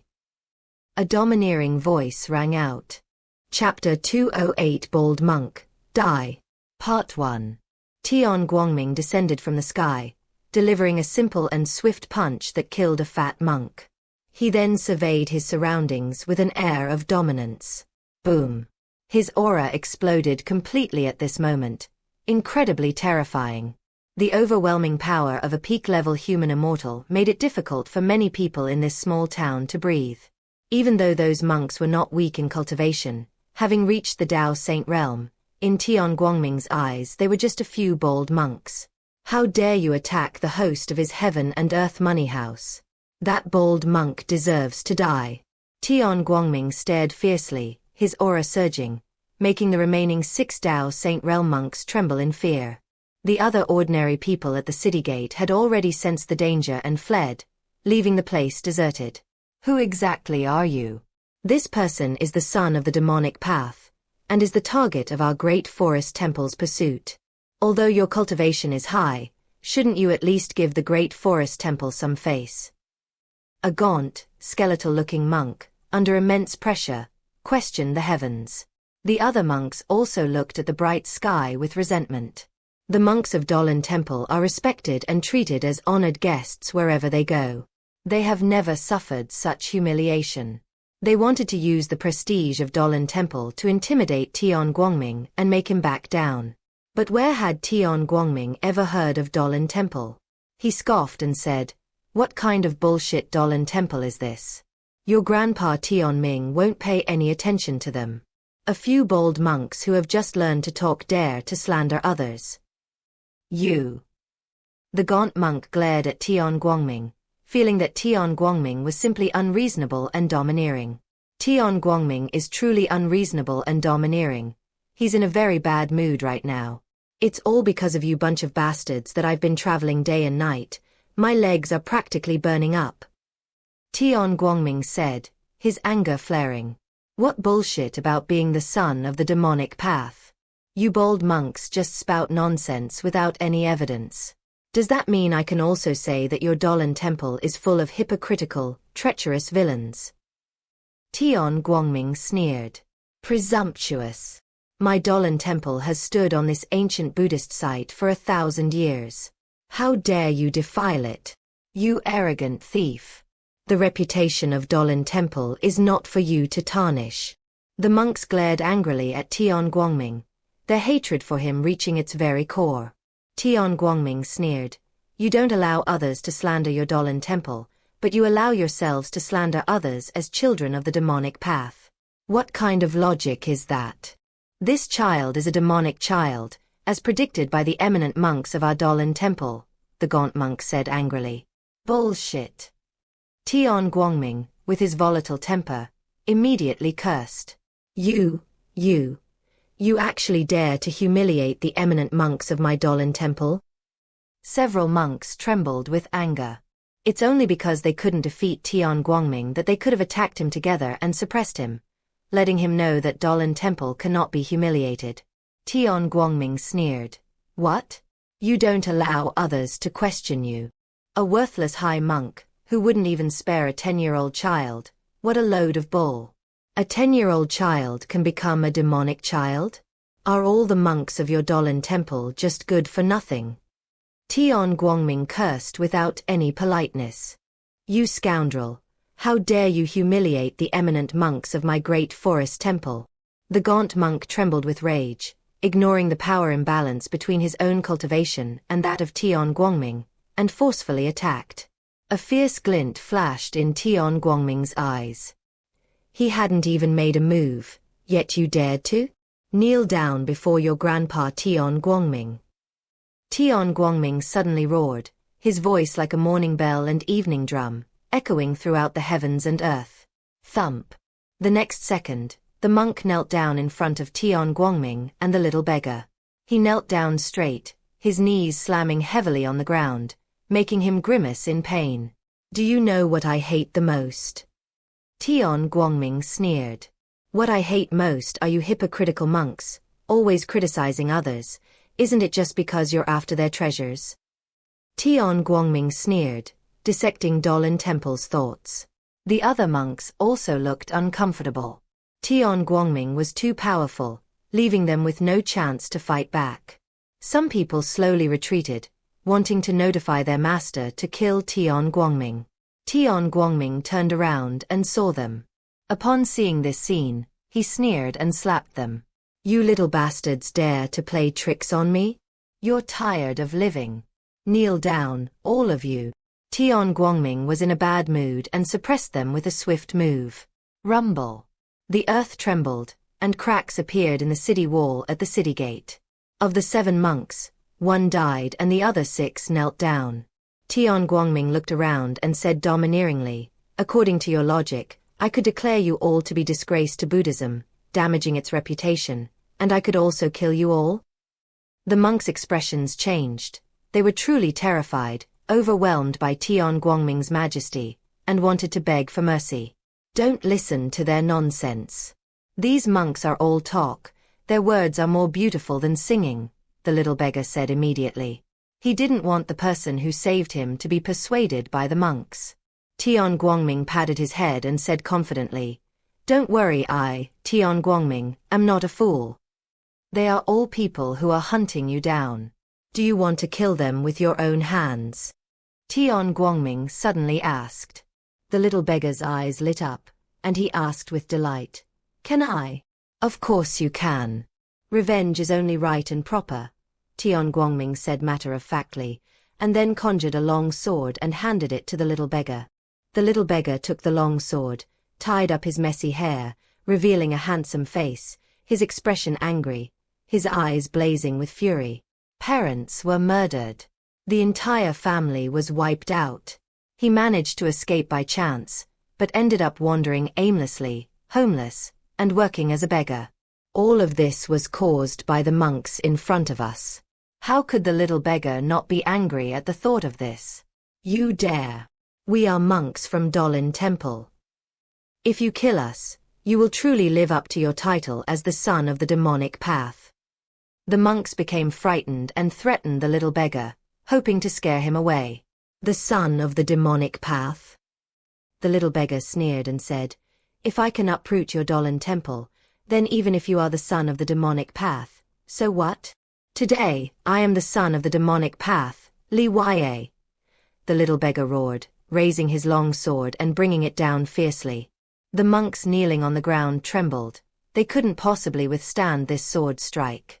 You wicked beast! At such a young age, you have already developed a demonic nature and dared to kill.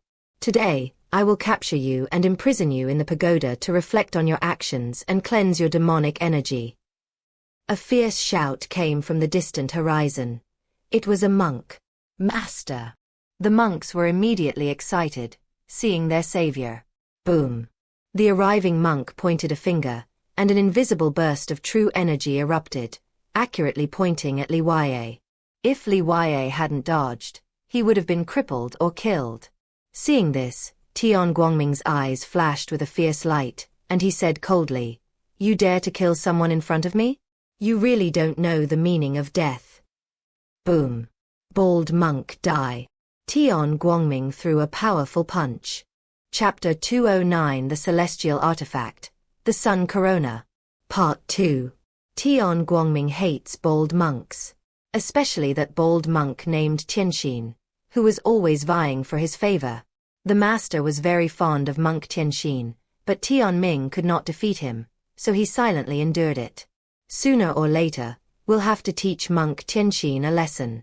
However, before dealing with monk Tianxin, Tianming wanted to kill this bold monk who had suddenly appeared. Li Yue was someone he was protecting. How dare you kill him? Are you looking for death? Tian Guangming unleashed a powerful punch, which transformed into a blazing sun.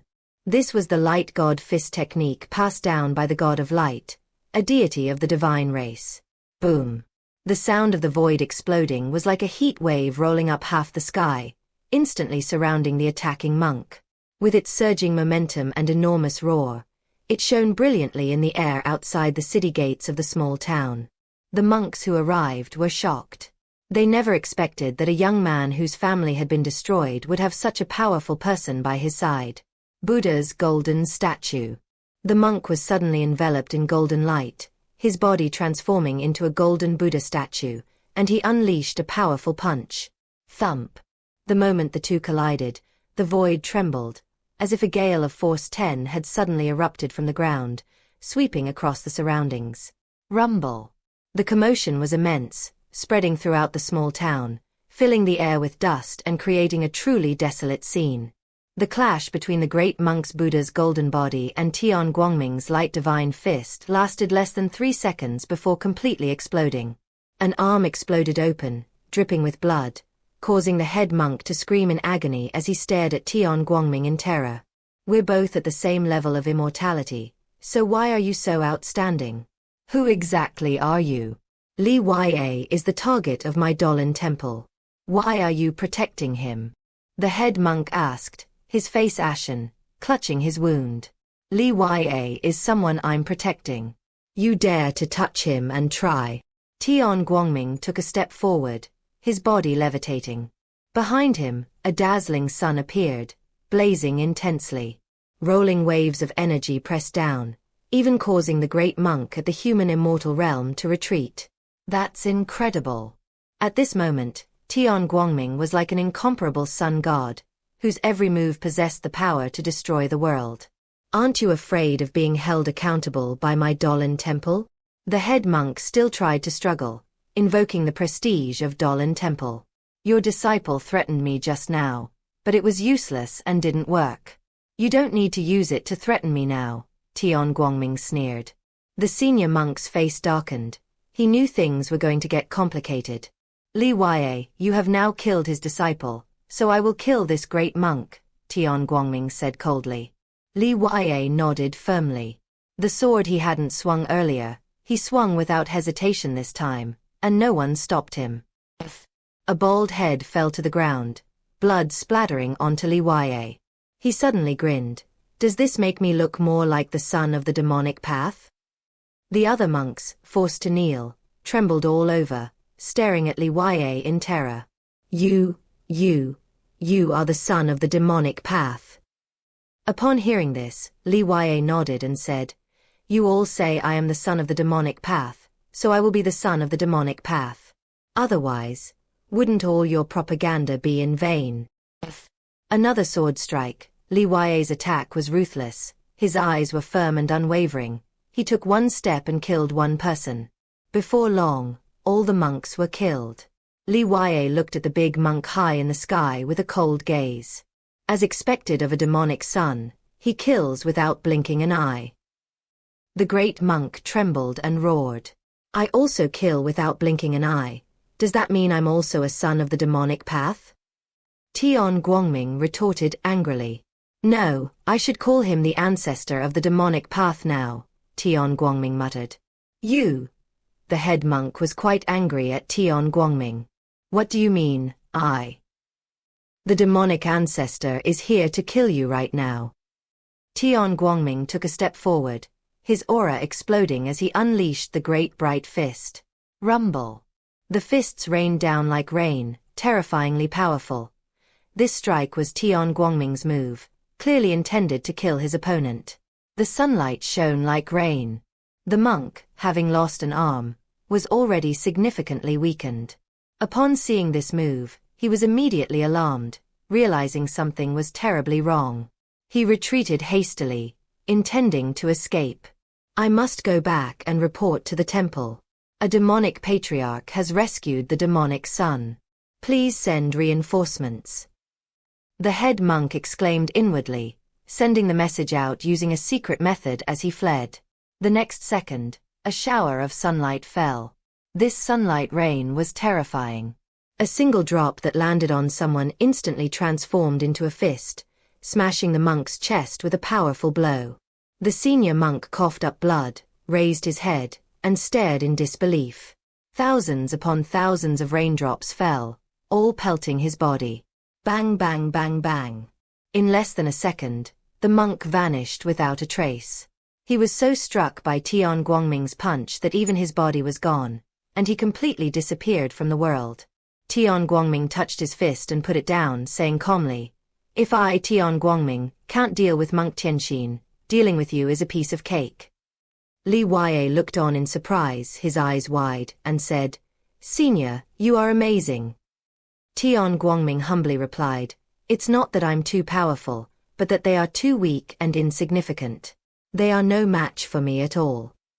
"That's because you're so amazing, Senior," Li Huaye continued in surprise, his eyes filled with admiration.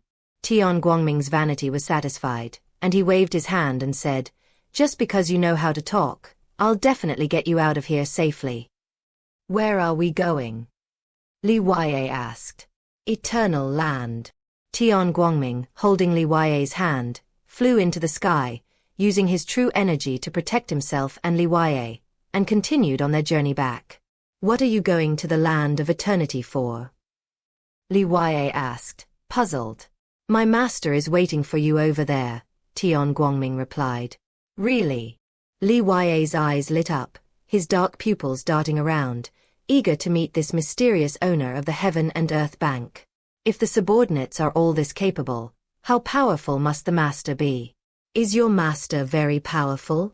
Li Huaye, being a child at heart, couldn't help but ask. 100 times better than me." Tian Guangming thought about it carefully. He originally wanted to say 200 times, but then he thought that wouldn't make him seem too weak. So he changed it to 100 times. This way, he could both praise Li Xiandao and avoid losing face himself.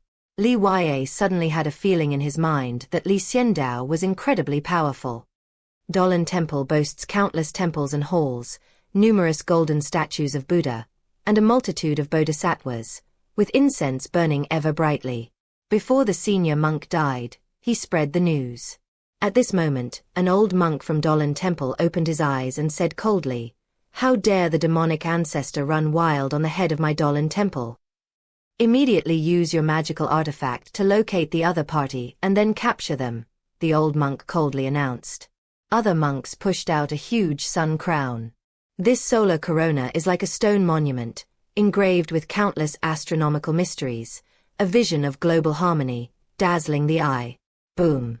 The old monk pointed out, and scalding hot true energy shot into the solar corona, activating it. Rumble. The corona is trembling, reviving. Chapter 210 Penglai East Road. Part 3. The corona trembled. The ancient divine stone, like a millstone, possessed incredible power, capable of suppressing enemies and determining directions. This is one of the 3 treasures of Dolan Temple.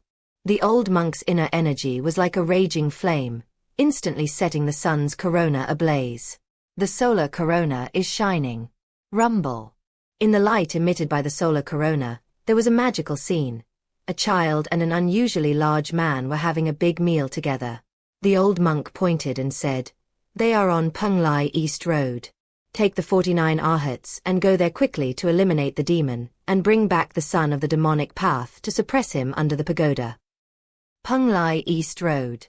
Tian Guangming originally intended to keep traveling back. But he has spent most of the past month traveling. From the Heaven and Earth Bank to the World Barrier, entering the ancient Buddha land, and rushing towards Li Huaye, they didn't stop for a moment. I'm a little tired at dawn. After more than 20 days of non-stop travel, even a human immortal would feel a bit tired. In addition, he couldn't travel with Li Yue like this. Li Yue is only at the pioneering stage and needs to eat. He gets hungry if he doesn't eat for a day. So after flying for a day, Tian Guangming landed in an ancient city, Penglai City. There's a food street in the city called Penglai East Road, where you can find delicious food everywhere. It's bustling with people, a real treat. Tian Guangming took Li Yue to an inn, and then they washed up. The little beggar Li Yue was finally able to wash off the filth. His face was clean and his features were delicate and charming. With a new set of clothes, he looked like a cute little boy. After washing up, Li Yue and Tian Guangming ordered a table full of dishes at the restaurant. There were more than a dozen dishes, with plenty of fish and meat. Tian Guangming gestured to Li Yue not to be polite. Here you go. A man should eat meat heartily and drink wine from large bowls, but you're underage, so you can't drink. Tian Guangming tore off a large chicken leg and handed it to Li Yue. Li Yue smiled awkwardly. He hadn't been taught such etiquette since childhood. But Li Yue still reached out and took the piece that Tian Guangming had torn off, and then, imitating Tian Guangming, took a big bite. Li Yue, whose life has undergone a dramatic change, has been falsely accused of being the son of the demonic path. He now wants to change his personality. Shall we start with eating big chunks of meat? As Tian Guangming enjoyed the delicious food, fine wine, and beautiful scenery, he remarked, "This ancient Buddhist land is truly filled with Buddhists." Looking down from the restaurant, the food street was bustling with Buddhist believers. They ate vegetarian food, went sightseeing, some dressed in fine clothes, others like ascetics. 10,000 years ago, the ancient Buddha land was a place of great prosperity, with 100 flowers blooming in competition. But since the establishment of Dolan Temple, it has used domineering methods to drive out those Zen monks. Based on Mahayana Buddhism, it began to suppress dissidents, spread its faith extensively, and eliminate other sections.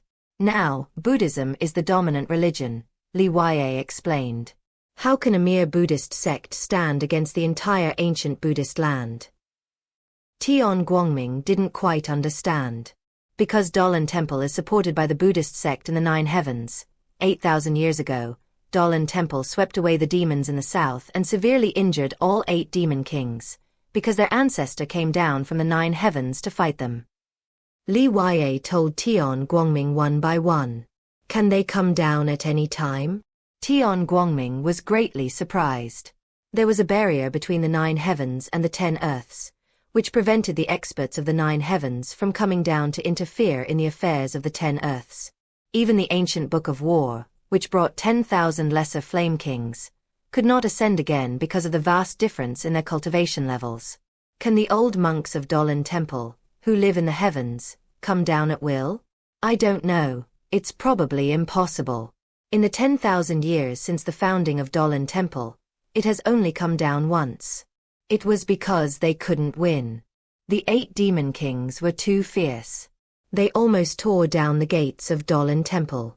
Especially the demon frog ancestor, who fought 3 experts from the 9 heavens alone. The battle was earth-shattering and the momentum was enormous. But in the end, his body was cut in half.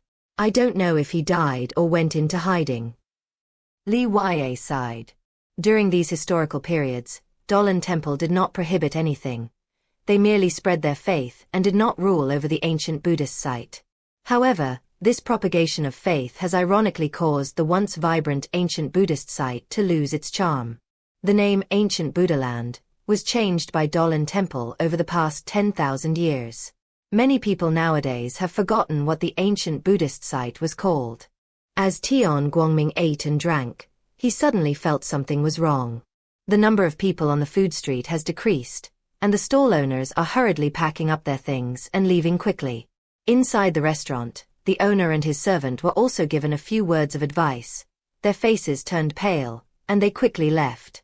Soon, the entire restaurant fell silent. The entire Penglai East Road fell silent. Upon seeing this, Li Yue asked anxiously, "What happened? Have the monks from Dolan Temple caught up with us? Tian Guangming looked at him, then suddenly grinned and said, I don't need to guess to know they've caught up. They're coming on strong, Li Yue said worriedly. You can eat here, I'll be right back. Tian Guangming suddenly stood up and said, Senior, be careful. Li Yue shouted. Don't worry, have you ever seen a fist the size of a sandbag? Tian Guang clenched his fist and walked on resolutely. Boom. He had just reached the door when he saw a group of monks walking towards him on Penglai East Road. The monks were imposing, with the leader being a peak-level immortal. 49 monks stood in a row on the road, staring at the bright sunlight. The leaders were 9 peak-level human immortals. You members of the demonic sect, who killed the monks of my Dolan Temple, will have your heads handed down here today. A monk wielding a vajra glared angrily. His body was muscular and he was a martial monk. Tian Guangming looked at the group of them, then at himself, and said disdainfully, You bunch of bald guys blinded me the moment I stepped outside. What, are you all ganging up on me? Why bother with a siege? It might have been a mistake for the abbot to have us bring so many people. I alone can kill you on the spot.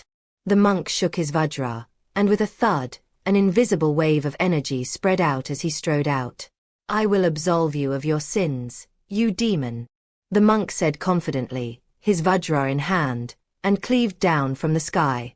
Seeing this, Tian Guangming chuckled and said, You're courting death, so don't blame me.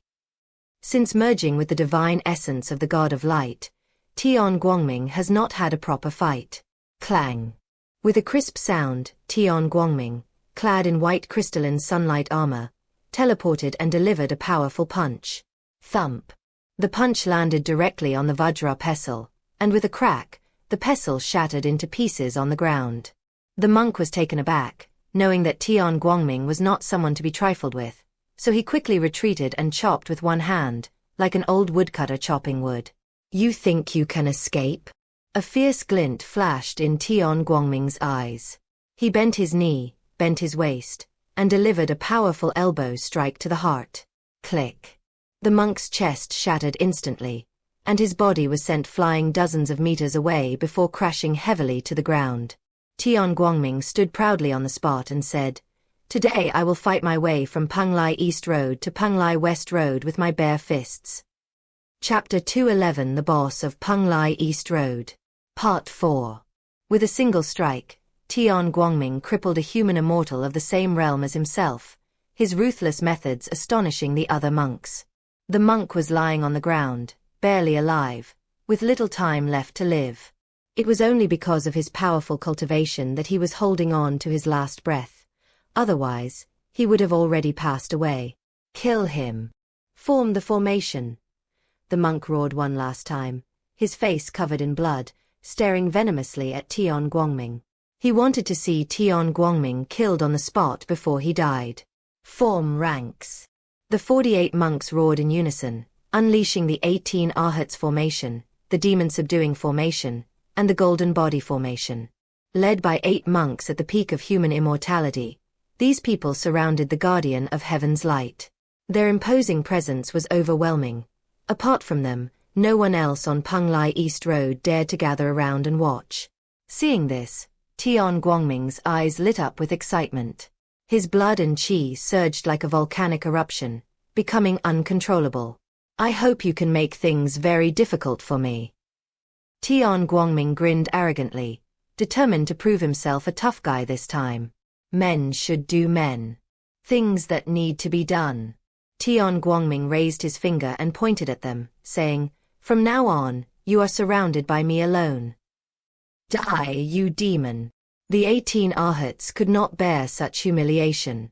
One of them, a peak human immortal, and 17 of him, a peak transcendent immortal, attacked him together. Rumble. The combined energy of the 18 Arhats was like a raging fire, spreading and threatening to burn down the heavens. Thump. An Arhat's arm, as long as a spear, slashed down, creating a thunderous roar and displaying astonishing power. But Tian Guangming was not afraid. He took a step forward, and his fist smashed down like a casserole dish, making a cracking sound when it landed. Light God Fist. This was a fierce punch that struck the opponent's arm directly, and the power of light instantly shattered the Ahurt's golden body. Go to hell. Another Ahurt appeared, delivering a powerful punch that blazed down with a dazzling, surging light. Get lost. Tian Guangming roared suddenly, throwing a punch that collided head-on with his opponent. Click. The Ahurt's arm shattered instantly, and his body was struck as if by lightning. He was sent flying backward and crashed to the ground, coughing up blood and barely alive. The other Ahurts were astonished. Was the heavenly light really that powerful? That punch just now shattered the formation of the 18 Ahurts. The moment they made contact, one was injured and another was seriously injured. The remaining 16 Ahurts were caught in a dilemma. Tian Guangming himself was also swaying. His arms were sore and numb, and it was not easy for him to take a punch from the combined energy of the 18 Ahurts. But after a few shakes, the sky returned to normal. He grinned and said, "Now it's time to show you who the coolest guy on Penglai East Road is." Boom. As soon as he finished speaking, Tian Guangming moved, throwing a punch that unleashed an incomparably dazzling light, illuminating half the sky as if a great sun had been unleashed by Tian Guangming. Light God Fist. The fist carries the pure light of the world, illuminating the ignorance of mankind and sweeping away demons and monsters. This attack was extremely powerful, and Tian Guangming's body disappeared from the spot. Demon subduing formation. As the second large formation arrived, everyone roared and the 13 people rushed forward, their blood and cultivation linked, becoming a single entity. They then landed with a bang, blocking Tian Guangming's punch. Rumble. The shockwave from that punch continued to spread, becoming incredibly powerful and instantly destroying countless houses in the surrounding area. You can withstand one of my punches, but what about the second? Tian Guangming reappeared, and with a thrust of his arm, delivered another powerful blow to the heart, sending a peak-level human immortal flying. Click. The sternum was completely shattered. Tian Guangming teleported to the sky and stomped down hard. Boom. The martial monk at the peak of the human immortal realm coughed up a mouthful of blood and crashed heavily to the ground, causing the earth to tremble violently and countless cracks to appear. Click. A figure landed. A punch followed immediately, covering all the monks on Penglai East Road. Sunshine rain. At this moment, Tian Guangming's face was indifferent, and all his true energy gathered together, making him incredibly bright. He unleashed a unique skill. As night gave way to day, countless raindrops fell at the edge of the day, each drop a powerful blow to the light of day, cascading down with a resounding crash. Rain is falling on the streets. This time, the 40-odd monks were all in the eye. Tian Guangming said coldly, "Now I'll tell you, I'm the boss of Penglai East Road." Boom. Boom. Boom. A raindrop landed on a monk, instantly transforming into a fist that struck him hard, causing the monk's body to tremble and cough up blood. Some people got water in their heads and died instantly from a single punch. Protection. Quickly set up a protective shield. An indestructible body. Golden Bell Shield. They used all sorts of defensive techniques, but to no avail. A raindrop landed on the Golden Bell Shield, instantly turning into a fist, and then with a crack, it suddenly shattered the shield. The next second, the monk looked on in despair. A dozen or so raindrops fell on him. Bang bang bang bang. In less than a second, the monk's body split open and he died without a sound. This was just one point. Other monks also encountered similar attacks and were completely helpless.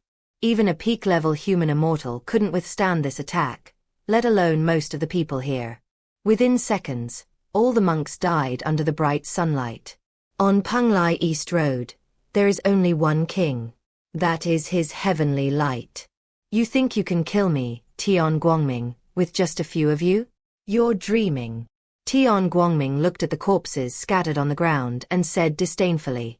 From Penglai East Road to Penglai West Road, he was the most handsome guy every day.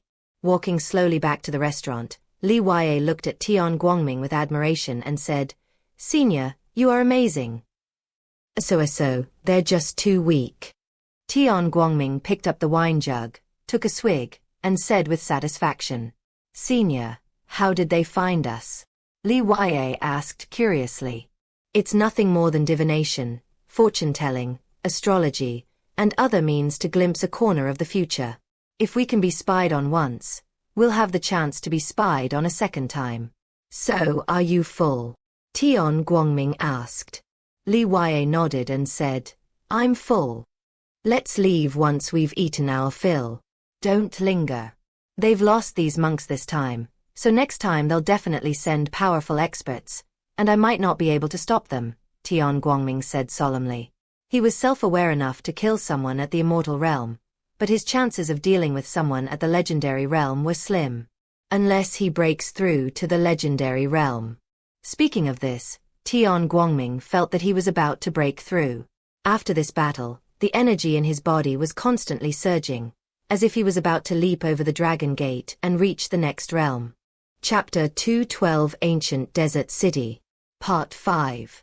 Tian Guangming led Li Yue away quickly, not lingering on Penglai East Road any longer.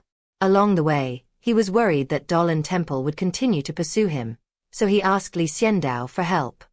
Inside the Heaven and Earth Bank, Li Xiandao watched the battle unfold with a blank expression. Tian Guangming's strength was somewhat beyond his expectations. But it's all good in the end. The stronger he becomes, the happier Li Xiandao will be.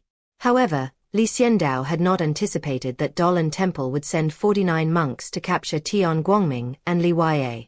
Dolan Temple won't let this go easily, Li Xiandao knew perfectly well. Therefore, before Tian Guangming requested help, Li Xiandao had already decided to send several of his men to provide support. Celestial Monk. Moon Angel Ursula. Fallen Angel Lucifer. Originally, Li Xiandao had intended to send the old Taoist priest and Prince Gong Yu of the northern border out. But that would make too much noise, and if Shaoqi found out, the surprise would be ruined. So Li Xiandao secretly summoned the three of them. Monk Tianxin, Yusuna Yu Tianshu, and Lucifer the Fallen Angel filed in and met Li Xiandao. Owner. The three people shouted. Go to the ancient Buddha land now and rescue Tian Guangming.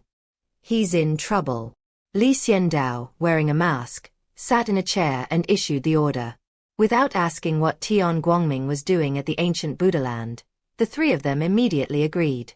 Hurry up, Tian Guangming could die at any moment. He can't fight against so many opponents, Li Xiandao said worriedly. It wasn't that I was worried Tian Guangming would die, but rather that something might happen to Li Yue. Don't worry, master, we'll set off now. Monk Tianguang nodded and turned to leave. Lucifer and Ursula followed, heading towards the world barrier. In the ancient Buddhist site, at Dolan Temple, an old monk stared blankly at the sun's corona. There are 49 drops of blood on the corona. These drops of blood are from the monks of Dolan Temple. Each drop represents a human life. 49 drops of blood.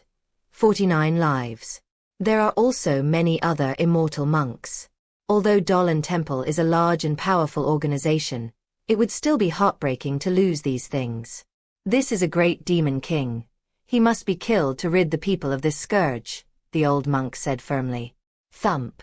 With the sound of a bell, a dozen or so legendary experts set out. They were teleported from the teleportation array at Dolan Temple to the area closest to Tian Guangming and began the capture operation. The great demon Sha Tian Guangming was captured, and the son of the demonic path was suppressed under the floating pagoda. This is Dolan Temple's plan. Since we destroyed the demon race of the ancient Buddhist land, Dolan Temple has not waged any major wars for a long time, which has led many people to dare to provoke Dolan Temple. The old monk stood in front of the Buddha hall, his face indifferent, almost as indifferent as the golden statue of Buddha they worshipped. No matter what faction you belong to, you are doomed to die. The faction behind you must also be a demonic sect, and demonic sects deserve to be killed. The old monk thought coldly. Tian Guangming led Li Yue on a night-long journey to a boundless desert.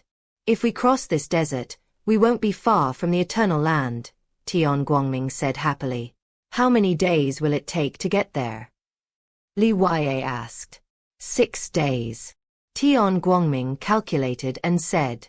At your speed, it will still take 6 days? Li Yue asked in surprise. Tian Guangming's cultivation has now reached the peak of the human immortal realm, and he even has 1 foot in the legendary realm. So it still takes 6 days? Just how big is this desert? For the first time, Li Yue felt that the ancient Buddha land was truly enormous. Traveling non-stop like this is too troublesome. Tian Guangming was helpless. They didn't have a teleportation array. Without a secret method to traverse the void, this is the only way to fly. Let's go into the desert. I think the monks from Dolan Temple shouldn't be chasing us, right? Tian Guangming said uncertainly. This boundless desert immediately presents many dangers. Venomous scorpions, snakes, insects, and so on. There are also poisonous dragons lurking beneath the desert. When dawn broke, he encountered one, and its terrifying aura frightened him so much that he dared not approach and kept his distance. There are also sand people, tribes, clans, and so on in the desert. In this boundless desert, there are many oases, where springs rise from the ground, forming lakes that nourish these oases. The desert appears as far as the eye can see, with sand as far as the eye can see, but only when you enter it can you experience its infinite wonders. The desert needs you to experience its beauty. Tian Guangming led Li Yue into the desert, still flying at high speed, but stopping to rest every day. Li Yue needs to eat, needs to rest, and needs to take care of his personal hygiene. With these things dragging on, Tian Guangming suddenly realized that the 6 days he had mentioned were an ideal situation. But he couldn't do anything about it. After all, children need to eat and drink, and they're growing. After entering the desert, Tian Guangming spent his first night resting in a desert inn. In the desert, some people will rely on a well to build an inn to welcome passing travelers. The next day, Tian Guangming rested on a small oasis. This oasis is where the main force resupplied and rested. The lush green grass is different from the endless yellow sand in the distance. After being in the desert for a long time, seeing this green will make you feel happy involuntarily. After 2 days in the desert, Tian Guangming fell in love with the green. He suddenly remembered something his master had said. Green is the healthiest and most beautiful color, but unfortunately, it has been tainted by the love of the world. Tian Guangming didn't understand before, but now he knows it's true. When I get back, I'll buy a green hat to wear, Tian Guangming couldn't help but think. On the 3rd day, Tian Guangming and Li Yue finally saw the ancient city, a large oasis, and a clear lake in the desert of the ancient Buddha land. These are some of the few large oases in this desert. Tian Guangming and Li Yue watched excitedly. I like green, Li Yue said with an innocent smile. Tian Guangming nodded and said, I like green too. The two, one big and one small, exchanged a smile and then stepped onto the oasis. The soft texture was completely different from the sandy ground beneath their feet. Perhaps this is one of the benefits of being green. Upon entering the ancient city, the first thing Tian Guangming and Li Yue wanted to do was to eat something. It was mainly Li Yue who wanted to eat. Tian Guangming had no experience in taking care of children, so he never prepared any food. They would eat wherever they were hungry. In this boundless desert, Li Yue had eaten the same thing as yesterday, and hadn't eaten anything all day. As they entered the ancient city, they were greeted by a fat monk with his chest and breasts exposed. Tian Guangming's eyes twitched, and he said, You guys are really persistent, chasing me all the way here? Eliminating harm for the people and eliminating evil spirits has always been the standard of our Dolan Temple, the fat monk said expressionlessly. Furthermore, this ancient city has a teleportation array leading to the outside world.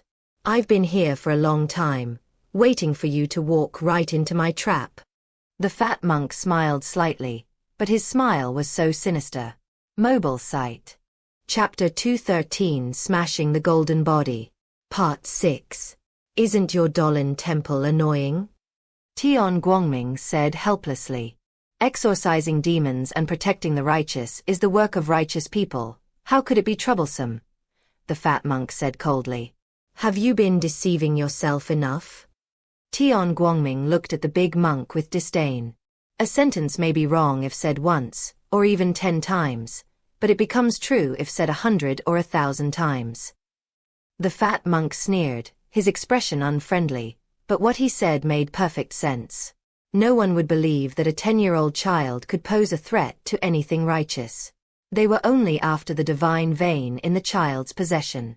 The Daolin Temple needs to act correctly.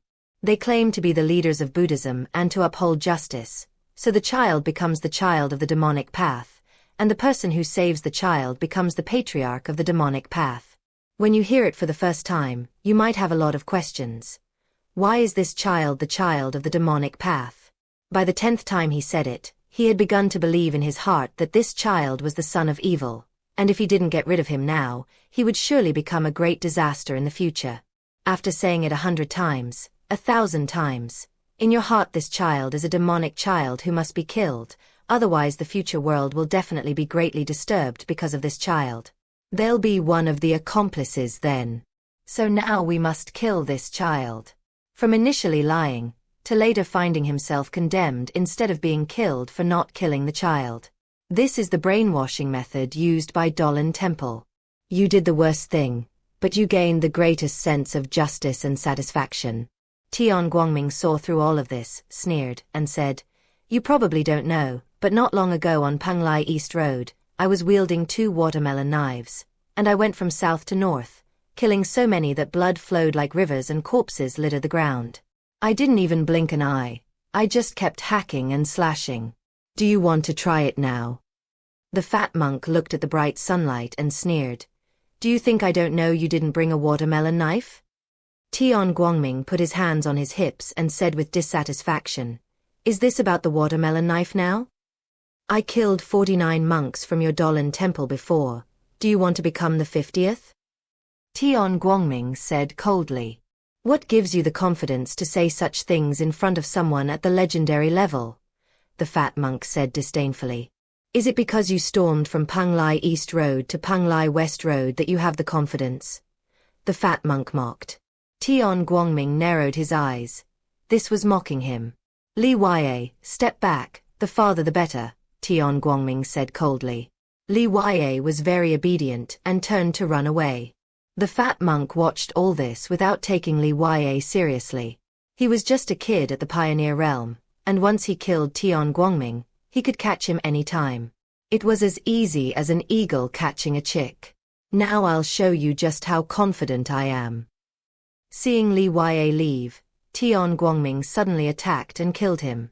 Boom! A terrifying aura erupted without warning, and Tian Guangming swung his pure white fist and struck out, showing no fear even when facing a legendary realm expert.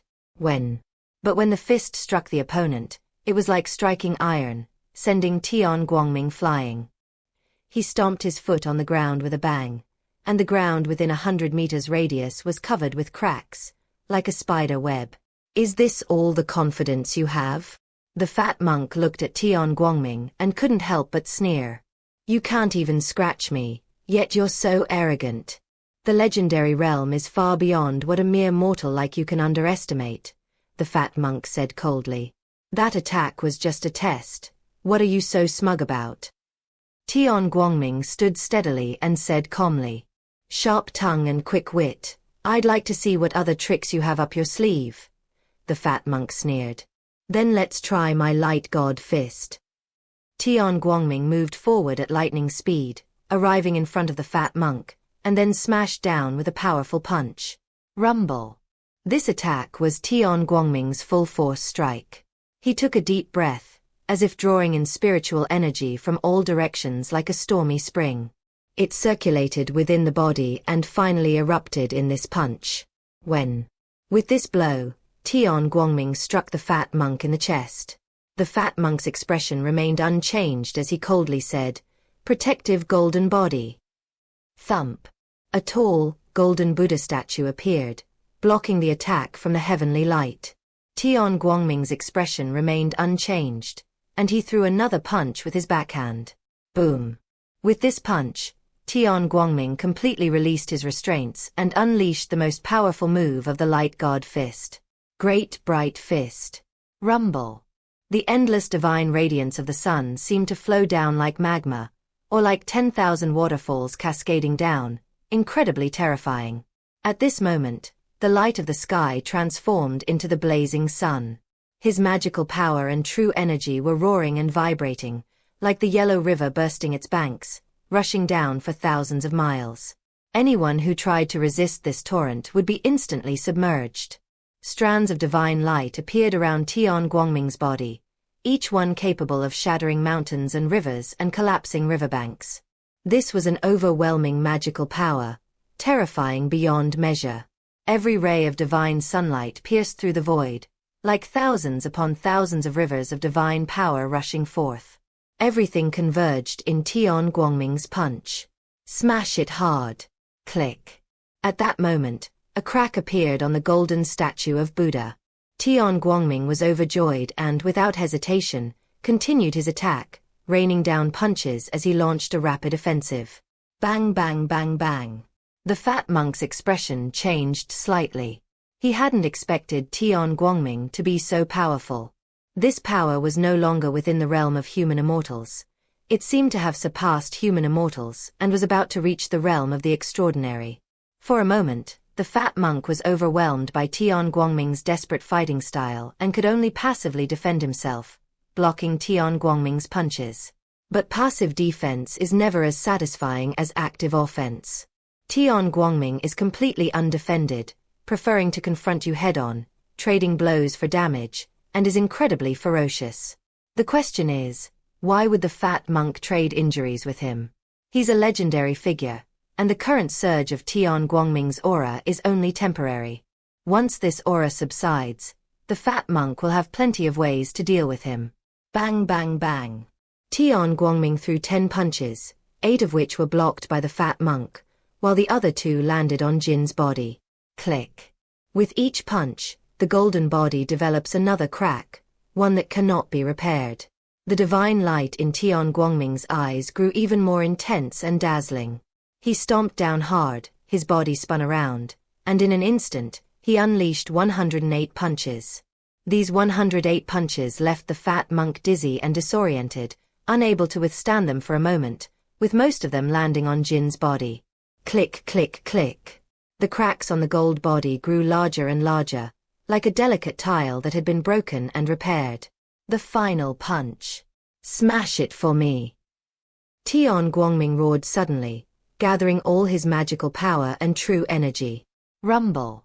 The myriad divine waterfalls, a vast expanse of white, were terrifying as they all cascaded down, transforming into the fist that shone with heavenly light. Bang. Block it. As the punch landed, the fat monk's expression changed drastically, and he tried his best to block it. Click. He withstood the impact, but the enormous force erupted from his body, shattering the golden statue in an instant. Puff. The fat monk spat out a mouthful of blood, his innate golden body gone. He stared at Tian Guangming with a gloomy look in his eyes, wishing he could devour Tian Guangming alive. You're exhausted now and can't fight anymore, are you? The fat monk wiped the blood from the corner of his mouth and said coldly, his eyes bloodthirsty. He no longer looked like a monk. He was more like a demon than a demon himself. Chapter 214 I Am Your Grandfather. Part 7. The fat monk hated Tian Guangming to death. His golden Buddha statue. A golden Buddha statue that has been preserved for 3,000 years. It was actually shattered by a fist from a human immortal. 3,000 years of effort reduced to ashes. The fat monk was so angry he wanted to kill someone. He stared intently at Tian Guangming, his fierce and menacing appearance making Tian Guangming laugh out loud. What are you laughing at? The fat monk roared, his imposing manner completely gone, his earlier playful attitude gone. He underestimated Tian Guangming. He didn't make a move at first, intending to play around with Tian Guangming, but who would have thought that Tian Guangming would be so violent and eventually overwhelm him? Fear. The fat monk thought of that final punch, whose terrifying power had already crossed the legendary realm. If he hadn't resisted, he would definitely have been seriously injured. Instead of what we have now, where all that was lost was the Buddha's golden body and a mouthful of blood. I'm laughing at you. Where is there even a trace of Buddha's compassion now? You're nothing but demons from hell who have come to earth. Demons are Buddhas, and Buddhas are demons. Dolan Temple is a den of filth, harboring a bunch of demons like you. Tian Guangming slowly got up and sneered. He now has no internal energy left. His body is completely empty. Those 108 punches just now have exhausted all of his internal energy. Are you really not afraid of death? You've lost all your inner energy, yet you still dare to be so arrogant in front of me. The fat monk said coldly, walking over step by step, intending to tear Tian Guangming's mouth to shreds. This mouth is the thing that the fat monk has hated the most in the last 100 years. The last thing he hated most was shattered by him, leaving no trace. Now he's going to tear Tian Guangming's mouth apart. Fatty, I forgot to tell you something, Tian Guangming suddenly said. What? The fat monk was stunned, then flew into a rage, staring at Tian Guangming, who dared to call him a fatso. Go to hell, the fat monk roared. He had been walking step by step, but now he strode over, and in 2 or 3 steps he was about to reach Tian Guangming. With a grab of his big hand, he was about to grab Tian Guangming's head. Bang! But at that moment, a blazing divine light suddenly burst forth from Tian Guangming's body, shooting into the sky and guiding the sunlight to fall. This divine light, like a mud ox entering the sea, entered the sky and then guided the sunlight to fall on the grassland, instantly engulfing the earth. Rumble! Just as the fat monk was about to grasp the light of the sky, he was blasted away by the endless sunlight and stared in disbelief. You've clearly exhausted your inner energy. The fat monk felt that his past experience was insufficient. You've exhausted your inner energy. How can you still be so awesome? Under the endless sunlight, Tian Guangming's body stood tall and straight, his shirt bursting open to reveal his muscles. He looked at the fat monk, suddenly smiled and said, I told you, I forgot to tell you something. What? The fat monk looked at Tian Guangming with shock and anger. He had a bad feeling. I say, today at this moment, I am God's most beloved son. Tian Guangming roared, swallowing sunlight, and endless sunlight poured into his body. The light of dawn is beginning to break through. Rumble. The momentum was immense, like a rising sun, slowly growing stronger and hotter. Within Tian Guangming's body, there is also a great sun of the human body, rising slowly from the dantian to the heart, and then to the brain. Rumble. A rumbling sound resonated within Tian Guangming's body, as if there were an endless ocean, with the sun shining brightly on its surface, revealing vitality, vigor, and boundless hope. Boom. Externally, the aura of the sky suddenly surged, like the blazing sun in the sky, reaching its peak, with endless energy spreading out. The ancient city was deserted. Everyone had hidden themselves away. The battle between these two powerful figures was too much for ordinary people to handle. Tian Guangming looked at the fat monk, grinned and said, Now I'm at the same level as you. Can you be my opponent? The fat monk realized something was wrong. Tian Guangming had actually broken through to the next level during the fight. Was the peak of the human immortal realm really that powerful? Now that you've broken through to the legendary realm, wouldn't you be even more powerful? We'll meet again. The fat monk immediately tried to slip away. Stop right there. Tian Guangming roared, his voice echoing in the void.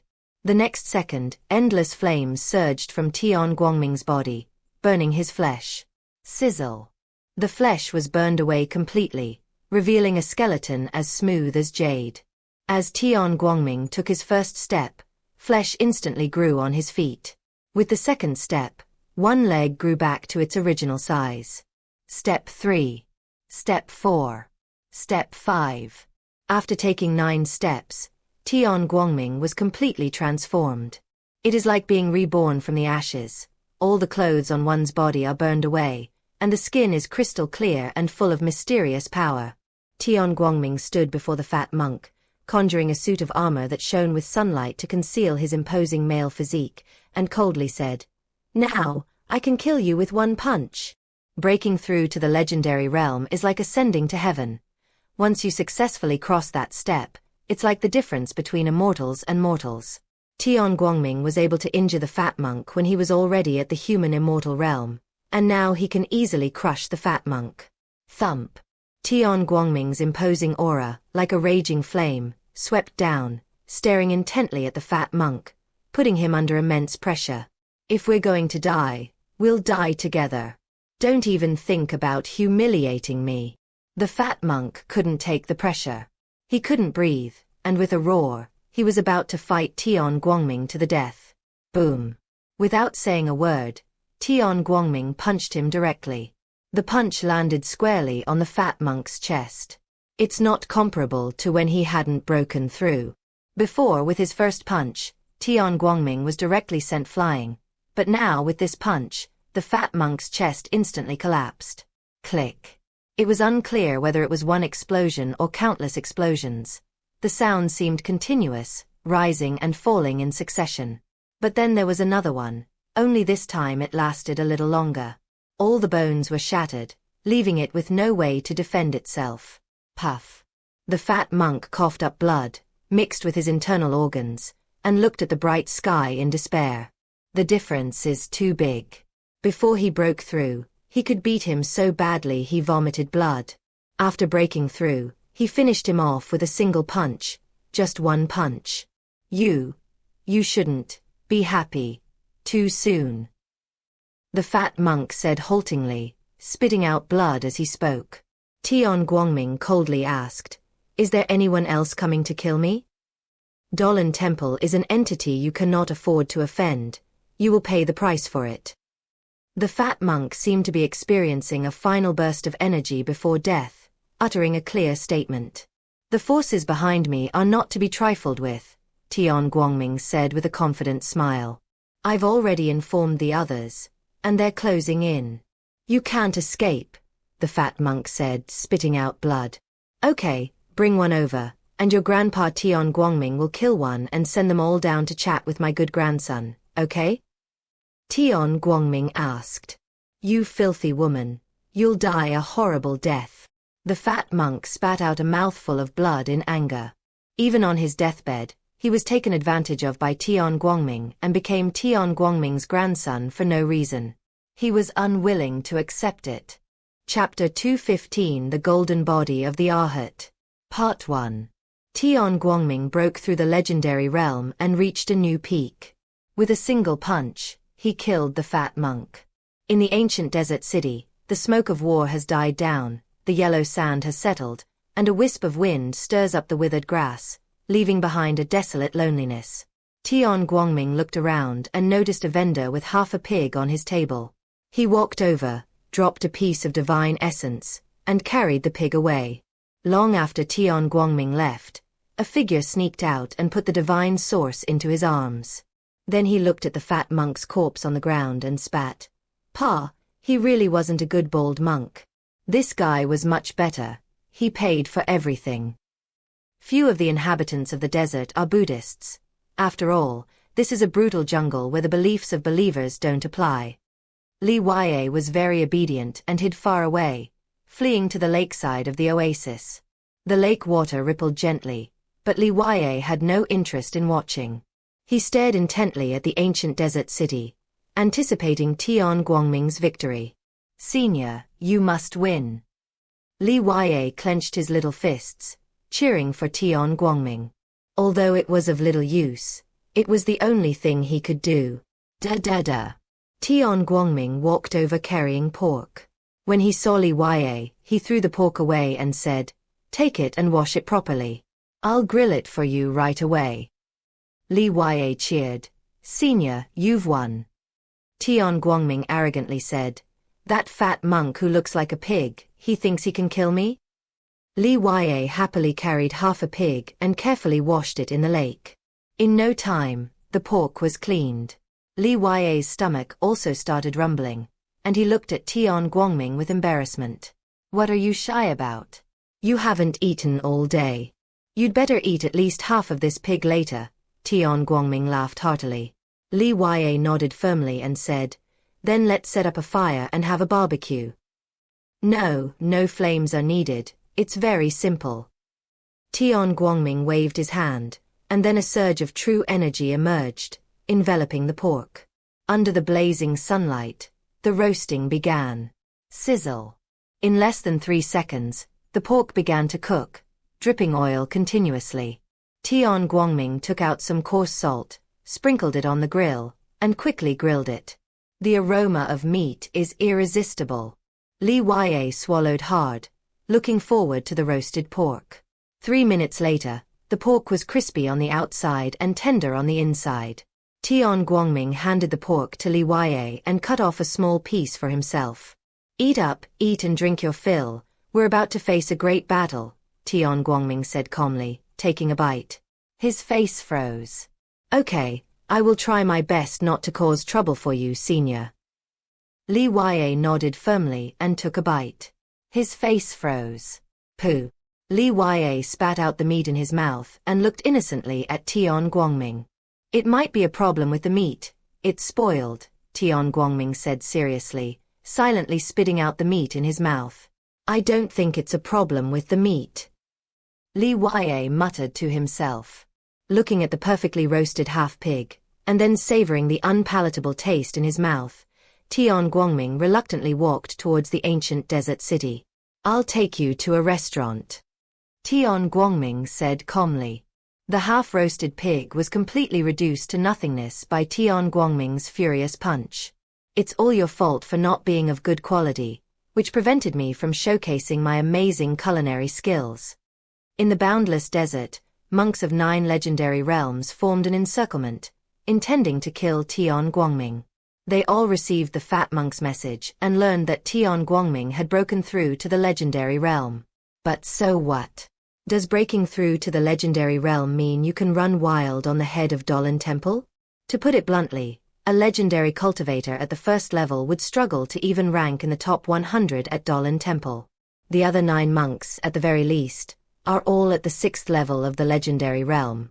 Together they formed a circle, completely surrounding Tian Guangming, like a trapped beast. You demon deserves to die for killing so many monks from my Dolan Temple, a hot-tempered martial monk said coldly.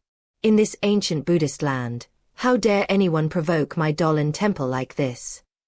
They're just ignorant of their own limitations, an old man with a weathered face said coldly. The Buddha can smile with a flower in hand, and he can also glare fiercely like a Vajra. Today, I will show this demon the terror of a fierce Vajra. A monk, his entire body gleaming with gold, said, looking at the endless yellow sand. These people were all heading towards Tian Guangming, determined to kill him. Before the world barrier of the ancient Buddha land, Monk Tianxin and his 2 companions crossed the barrier and arrived at the ancient Buddha land. When Monk Tianxin arrived at the ancient Buddhist site, he sensed a hint of Buddhism within the spiritual energy and murmured, I wonder if Tian Guangming was beaten to death. Whether he lives or dies is not important. What matters is the child. As long as the child is all right, everything is fine, Lucifer said. With Tian Guangming's physique, he should be able to hold out for a while. He won't die, but I hope he can be beaten half to death, said the moon angel Ursula. I hope so too, Monk Tianxin said, but in his heart he was still searching for the whereabouts of the pocket watch. Found it, Monk Tianxin suddenly said. Where? Lucifer asked. The moon angel Ursula watched silently. It's in the vast desert far away. Monk Tianxin pointed. Then let's hurry. We're several times faster than Tian Guangming, so we can get there as quickly as possible, Lucifer said. I'll go first. The moon angel's body vanished like lightning, like a gentle breeze, like thick fog. Lucifer's wings unfurled, and with a boom, he broke through the clouds and headed towards the desert where the light of day was. Monk Tianxin then obediently continued on his way. With one step, 100 miles of territory disappears. The next second, another 100 miles are covered. To rescue the child, Monk Tianxin used all his skills. Inside the heaven and earth bank, Xiandao observed everything with a slight frown. Unfortunately, I don't have an array to traverse the void, and my cultivation level isn't high enough to allow for large-scale teleportation, Xiandao sighed. If there were a formation that could traverse the void, give it to Tian Guangming. He has already brought Li Yue back. The heaven and earth bank has been sealed off by many mountains. I hope the next mountain to be unsealed will give me a surprise, Xiandao thought to himself. In the video, Tian Guangming, with Li Yue who had eaten his fill, continued on their journey. Once outside the oasis, all they saw was yellow sand, and the scorching sun made the sand scorching hot. Fortunately, they didn't have to walk on it. However, after flying for only a short while, they sensed a massive energy fluctuation ahead. Thump. Knock knock. Knock knock knock. It was as if someone was pounding on the void, turning this patch of sky into a large drum, producing a dull, resonant sound. Tian Guangming looked closely and saw a golden monk walking in the distance, with a huge golden Arhat statue behind him, majestic and extraordinary, and a fierce tiger beside the Arhat statue. This is the golden body of the Arhat subduing the tiger. Chapter 216 The Celestial Artifact, The Emperor's Brush. Part 2. The person carrying the golden body of the Arhat subduing the tiger arrived in front of Tian Guangming in an instant. He had a resolute face, a square face, and evenly distributed muscles. He exuded power in every movement and stillness. This monk had piercing, sharp eyes that gave off a sense of pressure, even aggression. Unlike the usual gentle monks, he was clearly hot-tempered and strong-willed. Behind him stood the golden statue of the Arhat subduing the tiger, its golden light dazzling, as if cast from molten gold, exuding valor with every gesture.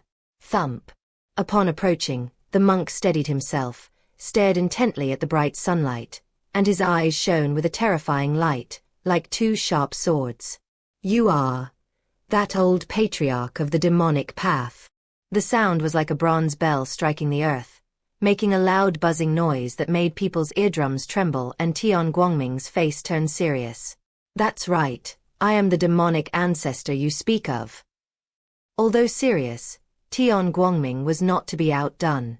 Staring at the monk, he knew in his heart that this was bound to be a life-or-death battle. I am looking for you, do you know why? Said the monk with the golden body of the Arhat subduing the tiger. Perhaps it's because you have homosexual tendencies and are coveting my beauty?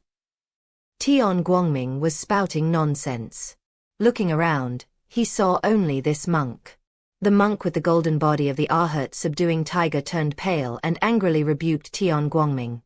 You really are a demon, speaking so licentiously. I have come here today to kill you. How ridiculous. If you don't come to kill me, you're really here to pursue me, just like I said. Tian Guangming said disdainfully. I'm going to tear that mouth of yours to shreds. A fierce glint flashed in the eyes of the monk with the golden body of the tiger-taming Arhat. He strode forward, approaching Tian Guangming, ready to strike.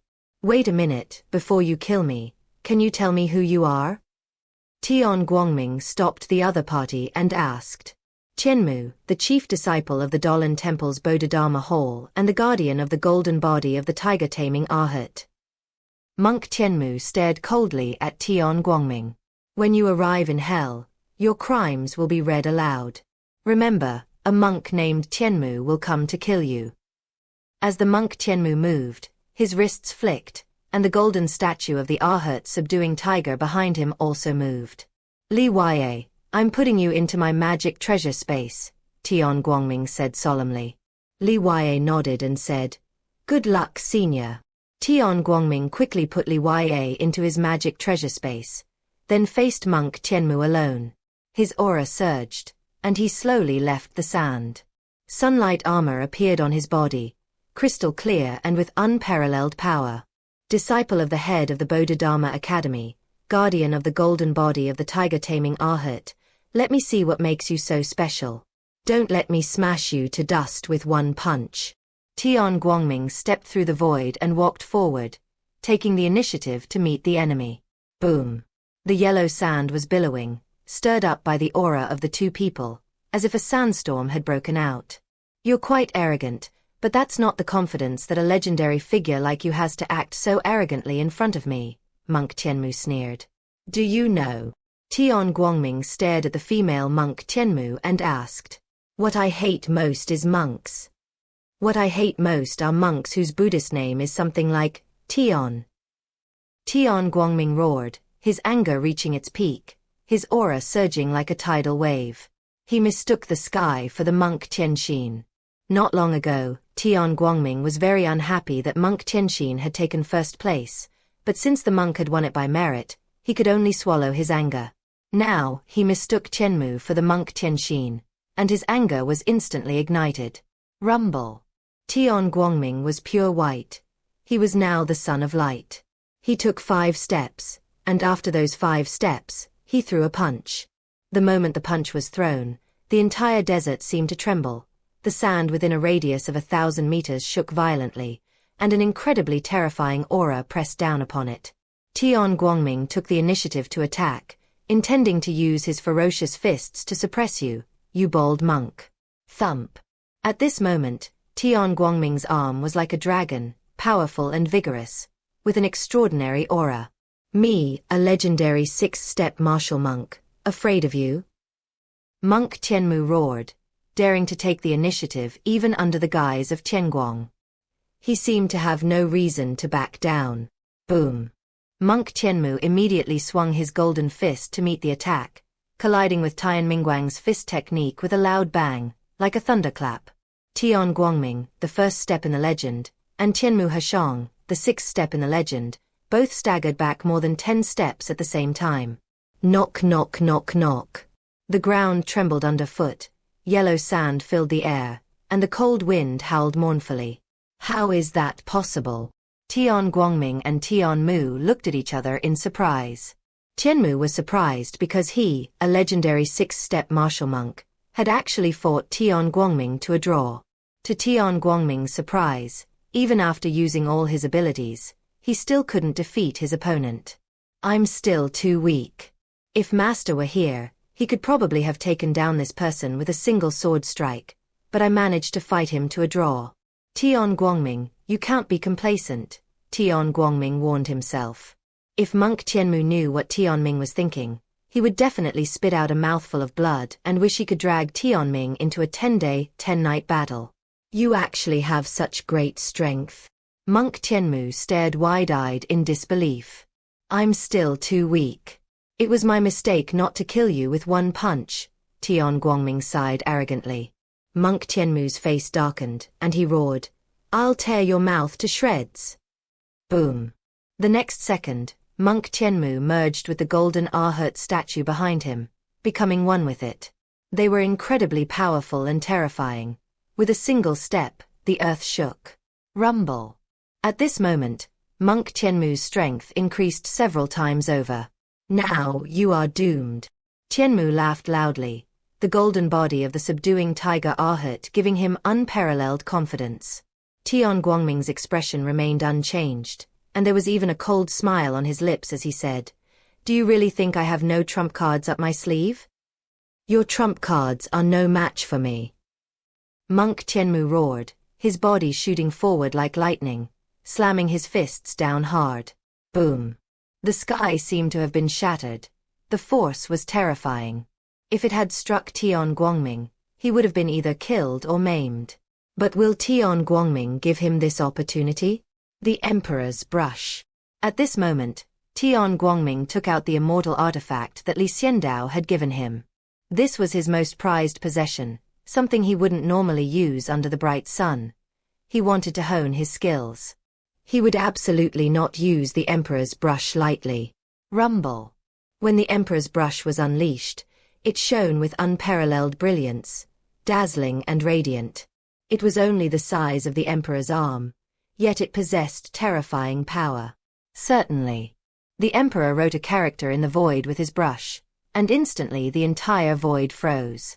Everything seemed to stand still, which was unbelievable. The golden statue of the Arhat subduing tiger, which was about to crash down, is now nailed in mid-air, neither up nor down, staring wide-eyed in disbelief. A celestial artifact. You actually have a celestial artifact. The tiger-taming Arhat was practically spitting blood. They were fighting perfectly well, and suddenly you pulled out a celestial artifact. It was simply outrageous. Chapter 217 Tian Guangming's Angry Curse. Part 3. The Emperor's Brush suppresses the void. This celestial artifact is ancient and enduring, possessing unparalleled power. When it is used to suppress something, the earth shakes and all sounds cease. The void was like frozen water, freezing the monk Tianmu in place. His body trembled, and he struggled desperately, but he still couldn't break free. The oppressive power of the Emperor's Brush, combined with the full force of Tian Guangming's magic. Each activation requires a massive amount of energy. This time, the Heavenly Emperor Gate's activation instantly drained the heavenly light. If it cannot be suppressed, there's no point in fighting the heavenly light anymore. I told you, the monks whose Buddhist names contain the character Tian, meaning heaven, are the ones I hate the most. You can just die. Tian Guangming sneered. With a single thought, the Emperor's brush moved swiftly through the air, riding the character death. A large character for death startled monk Tianmu, causing his expression to change drastically and his entire body to erupt with energy. Rumble. It was clear that monk Tianmu was almost burning up. His powerful true energy was like a raging flame, yet he couldn't break through the sky. Thump. The next second, the Emperor's brush attack came down. The word death arrived as expected. Tianmu's eyes widened, bloodshot, staring in terror. He didn't want to die. He is the disciple of the head of the Bodhidharma Academy, the future head of the Bodhidharma Academy, and may even ascend to the 9 heavens and 10 earths. His future is limitless. How could I die here? To die at the hands of trash like Tian Guangming? Tianmu looked at Tianming Guang with extreme resentment and unwillingness, only to find that Tianming Guang was smiling at him. Laugh heartily. That laugh was so sly. Tian Guangming laughed as he said, "If you hadn't come to kill me, nothing would have happened. What a pity, you had to come to kill me." Tianmu was so angry he vomited blood, glaring at Tianming Guangming with hatred. His eyes could kill. Tianming Guangming would have died countless times already. Unfortunately, Tian Guangming is still lively and energetic. However, when the word death fell from the sky, he struggled desperately, but still couldn't get rid of it. Click. The next second, Tianmu's eyes dimmed, the bloodshot veins within them slowly receded, and his aura faded and dissipated. He's dead. He died from a single word struck by the Emperor's pen. Boom. After Tianmu died, the power of the Emperor's brush was also exhausted, and it fell into the hands of Tian Mingguang.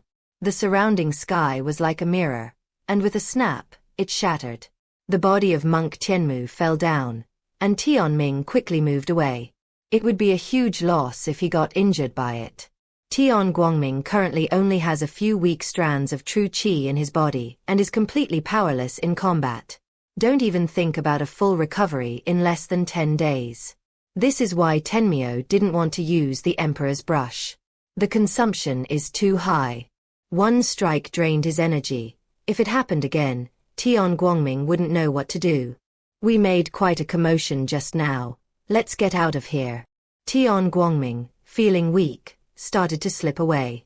After killing monk Tianmu, Tian Guangming didn't even want to loot the treasures from the corpse, because he knew that monk Tianmu wasn't the only one in this desert who had come to kill him. The magical artifact had just appeared with such overwhelming power that it could be felt for miles around. Tian Guangming was afraid that if he wasted even a little time, the other monks would find him, which would be troublesome. The best course of action is to make a hasty retreat. Tian Guangming was very clever. He made a quick escape while using his last bit of energy to communicate with Xiandao. "Master, help me."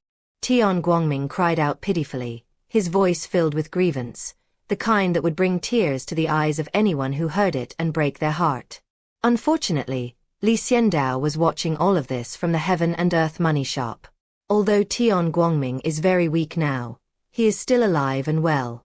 To avoid being found, he climbed into the shade of a sand dune and buried himself, leaving only half his head sticking out. Tian Guangming was truly afraid of dying. "I've already sent someone to rescue you," Xiandao said casually, sitting in his chair. "Could it be the monk Tianxin?" That bold monk is eager for me to die. Master, you must tell him to hurry up. Tian Guangming let out a miserable cry. After fighting the bald monk for the past few days, he had developed a distrust of the bald man. Shut up.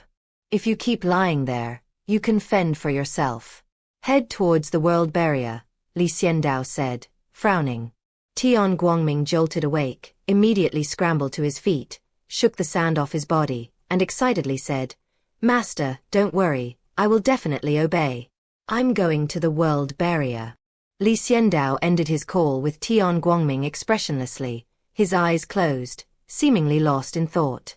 In the boundless desert, Tian Guangming couldn't fly this time and could only run to keep going. Fortunately, the ancient Buddhist site was rich in spiritual energy, which he absorbed and channeled into his legs to make them more agile. Although not as fast as flying, it's still quite a journey. And so, they traveled for half a day under the bright sun, running for who knows how long, their mouths parched, under the scorching sun, the endless desert still stretching to the horizon. Tian Guangming is just taking a break. But the next second, with a loud bang, a huge monk, holding a vajra pestle, slammed down hard. Rumble.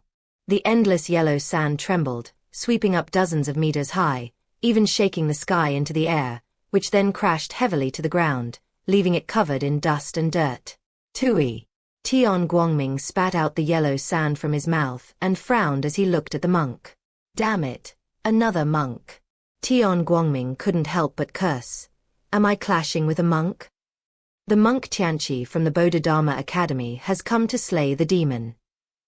The monk holding the vajra pestle had a resolute expression, and his aura was even more terrifying, unlike that of an ordinary person, even more powerful than the heavens. Tian Guangming looked around and asked in confusion, How did you catch up with me? Monk Tianqi glared angrily at Tian Guangming and sneered, Because the demonic energy on your body is too strong. You have killed countless monks of my Dolan temple along the way. You are simply ruthless.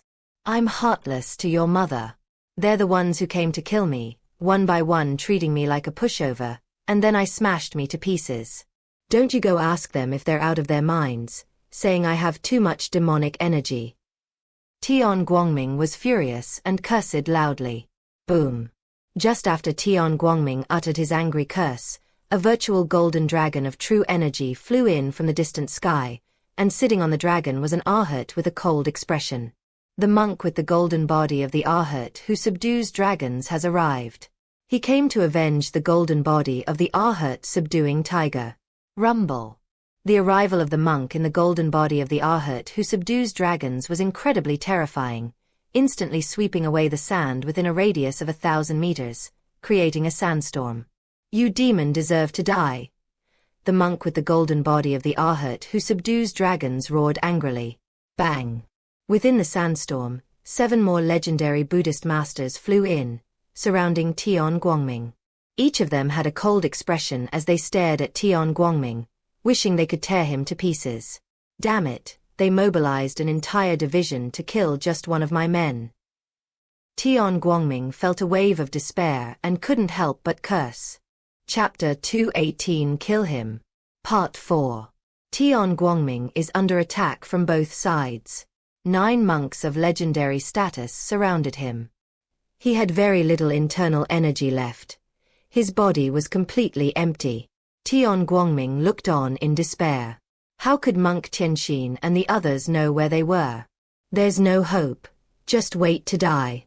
Tian Guang lay on the sand, despairingly saying, You can kill me, but you cannot humiliate me. I want to keep my chastity and continue to serve my master in the next life. Master. The monk Tianqi, who was about to kill Tian Guangming, changed his expression and asked solemnly. It's something that can make a legendary figure willingly call someone master, and even think about serving them in the next life. How much personal charisma does that require? How powerful must that be? The 9 legendary monks all frowned as they watched, temporarily reconsidering their plan to kill Tian Guangming. Anyway, Tian Guangming is already trapped and can be captured and killed at any time, so there's no rush. Who is your master? Monk Tianqi asked with a solemn expression. They are not afraid of the master behind the bright sky. Dolan Temple, which has ruled the ancient Buddhist land for 10,000 years, has never been afraid of anyone. In these 10 places, Dolan Temple fears no one. The reason I kept asking was to find out who was behind Tian Guangming. We'll take them all down in one fell swoop. My master. Tian Guangming suddenly grinned and said admiringly, "My master is the most powerful person in my heart. None of you would be enough to kill him with a single sword strike," Tian Guangming said confidently. Arrogant. This humble monk is at least a legendary 10th step. Your master thinks he can kill me with a single sword aura?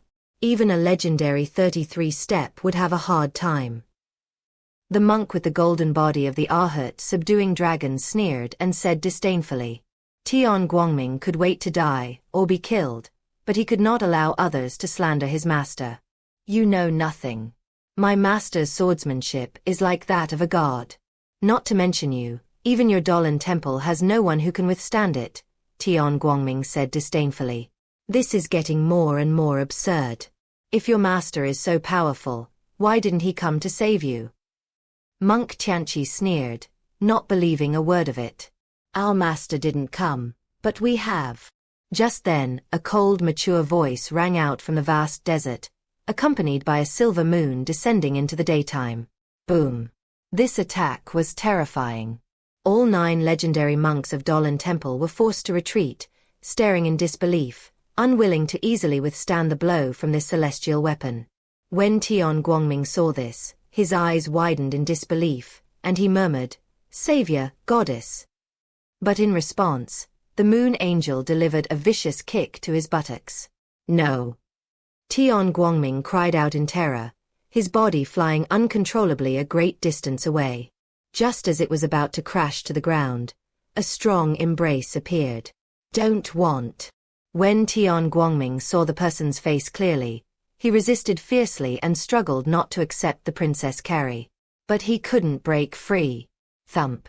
A burly man fell into the arms of a handsome monk. Still in a princess carry. Monk Tianxin looked at Tian Guangming and said gently, "Benefactor Tian Guangming, are you all right?" Tian Guangming blinked and said angrily, "Put me down." Monk Tianxin loosened his grip. Snap. Tian Guangming fell to the ground. "Monk, you." Tian Guangming angrily pointed at Monk Tianxin. "What's wrong with me, monk?" Monk Tianxin asked, turning to leave. Tian Guangming forced himself to swallow his words, then gave a thumbs up and said, "Good, monk, you're very good. I'm grateful to you. Benefactor Tian Ming, your expression doesn't look like you're thanking me. It's more like you want to tear this humble monk to pieces," Monk Tianxin asked in confusion. "Monk, don't go too far." Tian Guangming squinted his eyes. "It seems the monks are going to throw you over there to the monks over there," Monk Tianxin said slowly. Tian Guangming was speechless, but forced a small smile and said, "Monk, you are the best person in the world. I am filled with utmost respect and gratitude for your saving my life." Monk Tianxin said with satisfaction, "There's no need for such thanks, it was just a small favor. After all, you are so weak, and there will be many more opportunities to thank me in the future, so let's leave it at that for now," Monk Tianxin said with emotion. Tian Guangming's face darkened, and he wished he could raise his fists and fight Tianxin monk to the death. Lucifer watched the 2 childish people from the side, expressionless, and looked at the moon angel in the distance, who was already on the verge of fighting with the monk who possessed the golden body of the Arhat who subdued the dragon. With the moon wheel in hand, Moon Angel is invincible. In addition, she is already at the legendary level, having broken through earlier than Tian Guangming, and is now at the 3rd step of the legendary realm. The 3 steps legend, combined with the immortal artifact Moon Wheel, greatly enhances the Moon Angel's ability to defeat enemies of higher levels. The Moon Wheel and the Emperor's Brush are different. The Emperor's Brush is a magical artifact in the form of a magic weapon, requiring a massive amount of energy for each strike, but the Moon Wheel is different. The Moon Wheel is a celestial artifact in the form of a weapon. Even without activating its power, the artifact itself is enough to shatter all mortal weapons and magical treasures. Therefore, the Moon Angel holds the moon wheel, not in an activated state, but simply uses it as a weapon. Only when the battle becomes evenly matched will the power of the moon will be activated, allowing it to absorb all of one's magical power and achieve complete sublimation. The monk, who possessed the golden body of the Arhat who subdues dragons, glared at the Moon Angel, especially after seeing the Moon Angel save Tian Guangming with a single kick. He said angrily, "Are you in cahoots with that demon?" Moon Angel said regretfully, "Although I really don't want to admit it, there's no way around it, we're in cahoots." "If he's a demon, then you're a witch." The monk with the golden body of the Arhat who subdues dragons roared. The Moon Angel frowned, her radiant body perfectly grasping the moon wheel, like a new moon rising slowly behind her, incomparably beautiful and magnificent. "Do you have no other words besides demon and witch?" The Moon Angel said coldly. "What faction do you belong to?" Monk Tianqi asked, his brow furrowed, his anger barely contained. The other monks also watched angrily, and some even started looking for Lucifer and Tian Guangming. "You don't need to know what kind of force we are. You only need to know one thing. You can't kill that bitch," Moon Angel said calmly. "There are 9 of us. We can kill 4 of you, one of whom is a piece of trash. How could we not kill you?" The monk with the golden body of the Arhat who subdues dragons roared, his voice shaking the heavens. At the same time, the golden dragon behind him also let out a huge roar. Roar. The Moon Angel silently and slowly pulled out the moon disk. A silver moon slowly descends. Meanwhile, Tian Guangming, standing some distance away, was completely bewildered. Who did he just call trash? "I am not," Lucifer said decisively. "Neither do I." Monk Tianxin immediately followed. Tian Guangming looked at them, his brows furrowed. Looking at the monk with the golden body of the Arhat who subdues dragons, Tian Guangming roared, "Goddess, kill him!" Chapter 219 Are You All This Amazing? Part 5. The Moon Angel turned around, and her true energy burst forth like a bolt of moonlight. Clang, clang, clang. With the moon wheel in hand, the Moon Angel showed no restraint, instantly appearing close by. He gripped the sides of the moon wheel with both hands, and began to slash fiercely at the gleaming crescent-shaped long sword in the center. "Golden body of the Arhat who subdues dragons," the monk roared, merging himself with the golden body of the Arhat who subdues dragons and launching a sudden attack. "My golden body is top-notch in this world, whether in attack or defense." The monk was very confident. He roared, his true energy surging like fuel to a raging fire. He rode the golden dragon and attacked the Moon Angel. Time is like a knife, cutting through everything. The Moon Angel's moon wheel met the attack head-on. In mid-air, the Moon Angel twisted its body and delivered a fierce blow, showing no fear in the face of the golden dragon. "Swallow her for me." The monk, now one with the golden dragon, roared, opening his enormous dragon mouth to engulf the Moon Angel and refine her within his belly. The Moon Angel, seeing this scene, remained unmoved, coldly accepting the challenge, and reached out to grasp the moon wheel, facing the difficulty head-on. Click. The sharpness of the moon wheel exceeded everyone's calculations. The Moon Angel directly split the golden dragon's body in 2, giving it no chance to devour him. Rumble. The golden dragon was split in 2, and the power of the moon wheel was delayed for 3 seconds before exploding. A monk was blasted away by the golden body of the Arhat subduing dragon. His body trembled and he crashed into the sand, where he remained motionless. The Moon Angel struck, killing a legendary 10-step expert and shattering his golden dragon in the process. Silence reigned all around. "You are still too weak, no match for me," the Moon Angel said coldly, turning around to look at the other monks. At this moment, the remaining 8 monks looked at each other, at a loss, staring at the Moon Angel. "How do we fight this?" Even a legendary 10-step realm cultivator couldn't withstand a single strike. If they all attacked together, it seemed their fate was simply to be killed. The Moon Angel walked towards them, holding a moon wheel in her hand. She was calm and pointed at them, saying, "Come at me all at once." The Moon Angel alone is going to challenge all 8 of them. Damn it, this woman is so arrogant because she has a celestial artifact, a monk said angrily. The magical artifact in this woman's hand is truly powerful. Even her golden body couldn't withstand it for more than a second before it was severed, a monk frowned. Don't worry, I've already informed the abbot of Dolan Temple about this. He said to let us stall for a bit, and our seniors will be here soon, a monk whispered. The other 7 monks were invigorated, seeing a glimmer of hope. Since the abbot of Dolan Temple has said so, it means their reinforcements will arrive soon.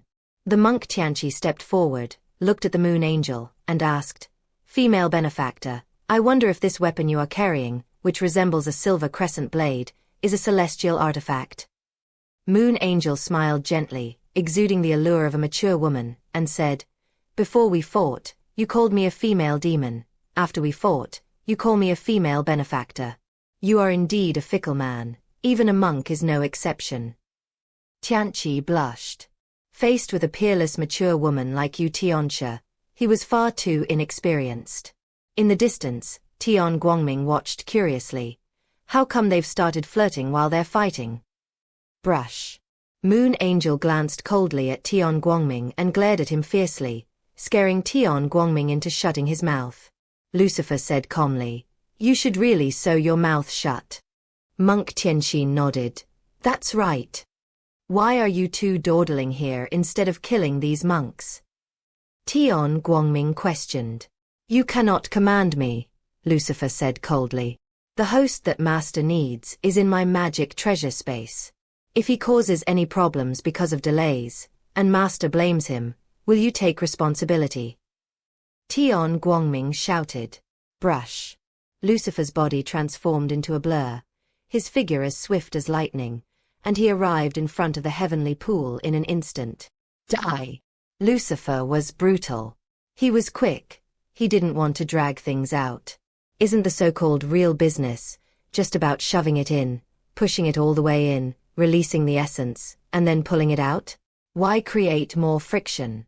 In Lucifer's eyes, anyone who insists on going through dozens of frictions and arguments before delivering a fatal blow when a single blow could have been dealt a fatal one is simply a fool. Lucifer's direct strike caught his opponent completely off guard, severing his head and killing him instantly. Tianqi died tragically at the hands of Lucifer. Moon Angel frowned. She was still planning to ask about Dolan Temple's future plans. It seems that the opportunity is no longer available. Kill. The Moon Angel, wielding the moon wheel, also began a massacre. The remaining 7 monks watched, trembling. This was just too much. We're all at the legendary level, and our cultivation is even higher than yours. So, do you think you can kill us instantly? Is there any logic to this?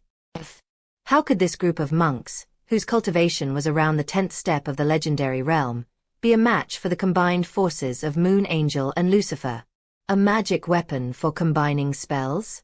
The Moon Goddess possesses a magical artifact. Whatever the opponent brings out, it will be shattered with a single strike, utterly vulnerable. As for cultivation level, Lucifer's cultivation is unfathomable. Even though he looks like a legendary 4th step, when he unleashes his power, even a legendary 15th step person cannot defeat him. This is due to his unique constitution. The power of his light and darkness body will become stronger and stronger as his cultivation deepens. In the end, the eruption of the light and darkness body will instantly engulf all enemies. Now Lucifer is heading in that direction. He single-handedly stopped 4 monks, his palm falling with a casual sweep. Rumble.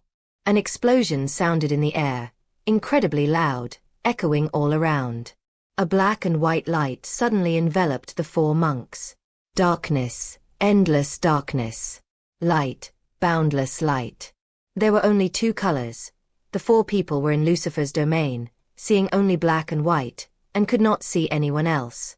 Kill. Lucifer merely unleashed a murderous aura, instantly shaking the 4 people, who immediately attacked the source of any unusual movement. Rumble. The 4 monks, separated by only a few hundred meters, could not see each other. Their minds and senses were in a state of extreme tension, and they subconsciously began to attack the people around them. Lucifer watched them kill each other silently, observing coldly from the sidelines. Lucifer didn't even consider anything below the legendary level 10. Killing them was as easy as slaughtering dogs, simple and straightforward. Before long, all 4 monks died from the enemy's attack, but they didn't know it until their deaths. They all believed they had died at Lucifer's hands. On the other side, the Moon Angel killed the remaining monks, walked over, glanced at them, rolled her eyes and said, "What a boring game. How can it be boring to watch them kill each other?" Lucifer asked. "Heh." Moon Angel gave a cold laugh, not wanting to say anything. "Let's go, we need to hurry back, our master is waiting for us," Monk Tianxin said to Tianming Guangming. "No, are you all this powerful?" Tian Guangming asked, voicing his inner doubts. He's clearly been working very hard at his cultivation, but no matter how you look at it, he's no match for these 3 freaks. Chapter 220 Becoming a Master Without Realizing It, Part 6. It's not that we're so strong, it's that you're so weak. The Moon Angel walked over and said without changing her expression. Tian Guangming's face darkened, and he was speechless. This is a perfect answer, no problem at all. Monk Tianxin was pleased to see Tianming Guangming suffer a setback. Tian Guangming snorted coldly, deciding not to argue with them any further. He took out the Emperor's brush and used the little bit of true energy he had just recovered to activate the space inside. Thump. Li Wei fell down, looking around blankly, then saw the faint light of dawn and asked excitedly and with concern, "Senior, are you all right?" Tian Guangming waved his hand and said, "Don't worry, you won't die. It's nothing serious. I'm just glad you're all right. I'm sorry, it's all because of me that you've had to go through so much trouble, Senior." Li Wei looked at the weak Tian Guangming with guilt, tears welling up in his eyes. No matter how strong he is, no matter how much he tries to act like an adult, Li Wei is still a 10-year-old child whose family was destroyed, whose parents and clan were wiped out, who was displaced and suffered all kinds of hardships. If it weren't for the pocket watch saving him, he would have died long ago, or he would have been captured and imprisoned under the pagoda at Dolan Temple, never to rise again. To survive, he fought with dogs for food, became a beggar, and always had his pocket watch as his only companion. The pocket watch tells Li Wei that there is a place called Tiandi Qianzhuang, Heaven and Earth Bank, that is sending people to rescue him, and tells him to hold on. From then on, Li Wei regarded the Heaven and Earth Bank and the persons sent by them as his saviors. Then, when he was cornered at the gate of the small town, in his most desperate and helpless moment, Tian Guangming descended from the sky, killing several monks in one fell swoop and saving his life. At that moment, Li Wei considered Tian Guangming his hero. After that, Tian Guangming took him on a journey, fed him, went on a killing spree on Panglai East Road, and then took him into the desert to eat very unpalatable roasted meat. Now, exhausted from trying to save him, he collapsed to the side. Li Wei was truly moved from the bottom of his heart. He hugged Tian Guangming while crying, his tears soaking Tian Guangming's clothes. Hey, hey, hey, why are you crying? You're a grown-up now, it's not good to cry." Tian Guangming was dumbfounded. He had never encountered such a scene before. A child hugged him while crying, saying heartwarming words and wiping his snot and tears on him. Even when Tian Guangming wanted to get angry, he didn't know how to do it. He also knew about Li Wei's ordeal. It is indeed not easy for a 10-year-old child to silently endure all of this. But Li Wei cried even harder after being comforted by Tian Guangming, leaving Tian Guangming at a loss. "Don't just stand by and watch, lend a hand." Tian Guangming looked at Monk Tianxin. "This humble monk does not like children," Monk Tianxin refused directly. "You bald monk." Tian Guangming cursed, looking at Lucifer. "Do you think I'm good at comforting people?" Lucifer said coldly. Tian Guangming looked helplessly at the Moon Angel. "Moon Angel, would you mind having another son?" Tian Guangming blurted out in a moment of impulsiveness. The Moon Angel originally wanted to help, as she also felt sorry for Li Wei's plight. But as soon as Tian Guangming said this, the Moon Angel turned and left in a very elegant manner, her shapely buttocks swaying and her long, straight legs striding into the distance. Goodbye. Tian Guangming looked regretful. This damn mouth just wouldn't speak. Stop crying. What will make you stop crying? Tian Guangming asked helplessly as he grabbed Li Huaye. Put me down, Li Huaye sobbed. Tian Guangming put Li Huaye down with a bang. Thump. Li Huaye immediately knelt down and shouted, Master, your disciple Li Huaye kowtows to you. Tian Guangming was dumbfounded. He's here to do a mission. I'm not here to take on apprentices. How did I end up with an apprentice while doing the quest? Seeing this, the monk Tianxin praised. This little fellow is very clever. If he's not smart, or as stupid as Tian Guangming, how could he have survived until now? Lucifer said calmly. To be fair, that's true. Someone as brain-dead as Tian Guangming would probably have died countless times already. The Moon Angel nodded in agreement. Tian Guangming was at a loss for words. Li Huaye seemed to have latched onto him and wouldn't get up unless he agreed. The key is that you can't hit him while it's still light out. He liked the child very much, and the child spoke very kindly. Of course, the most important thing was that Li Huaye was Li Xiandao's guest. Since they are the host's guests, it is naturally unacceptable to fight them. Tian Guangming is caught in a dilemma. Go and become a disciple of that bald monk.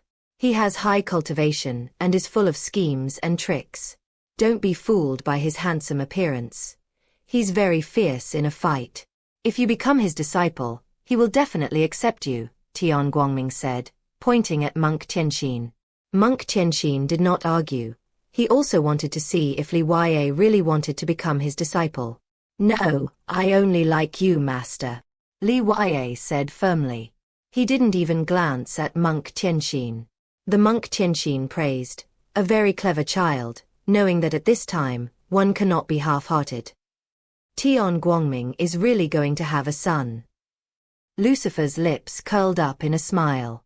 A teacher for a day is a father for life, he said. Tian Guangming only needs to nod, and he will have another son. That's a good deal, Lucifer thought maliciously. Anyway, Tian Guangming likes green. Then you should become the disciple of this aloof person. I am not even a fraction of his strength. Tian Guangming continued to recommend Lucifer. Lucifer watched indifferently, without saying a word. No, I want to become your disciple, Li Huaye said firmly. Tian Guangming took a deep breath and said, It seems I need to introduce you to my goddess. Go and become a disciple of the Moon Angel. She is as beautiful as a fairy in the Moon Palace. You will learn a lot after becoming her disciple. No thanks, I don't want to have a half-grown son before marriage, Ursula refused decisively. Tian Guangming looked embarrassed. The other two people didn't refuse. So why did you refuse? You don't want another half-grown son, and neither do I. Disciples are too much trouble. Tian Guangming has no confidence in being a good master. Master, come again. Your disciple pays his respects. Li Huaye said firmly and loudly, raising his hands high before bowing down. For a moment, Tian Guangming didn't know how to respond.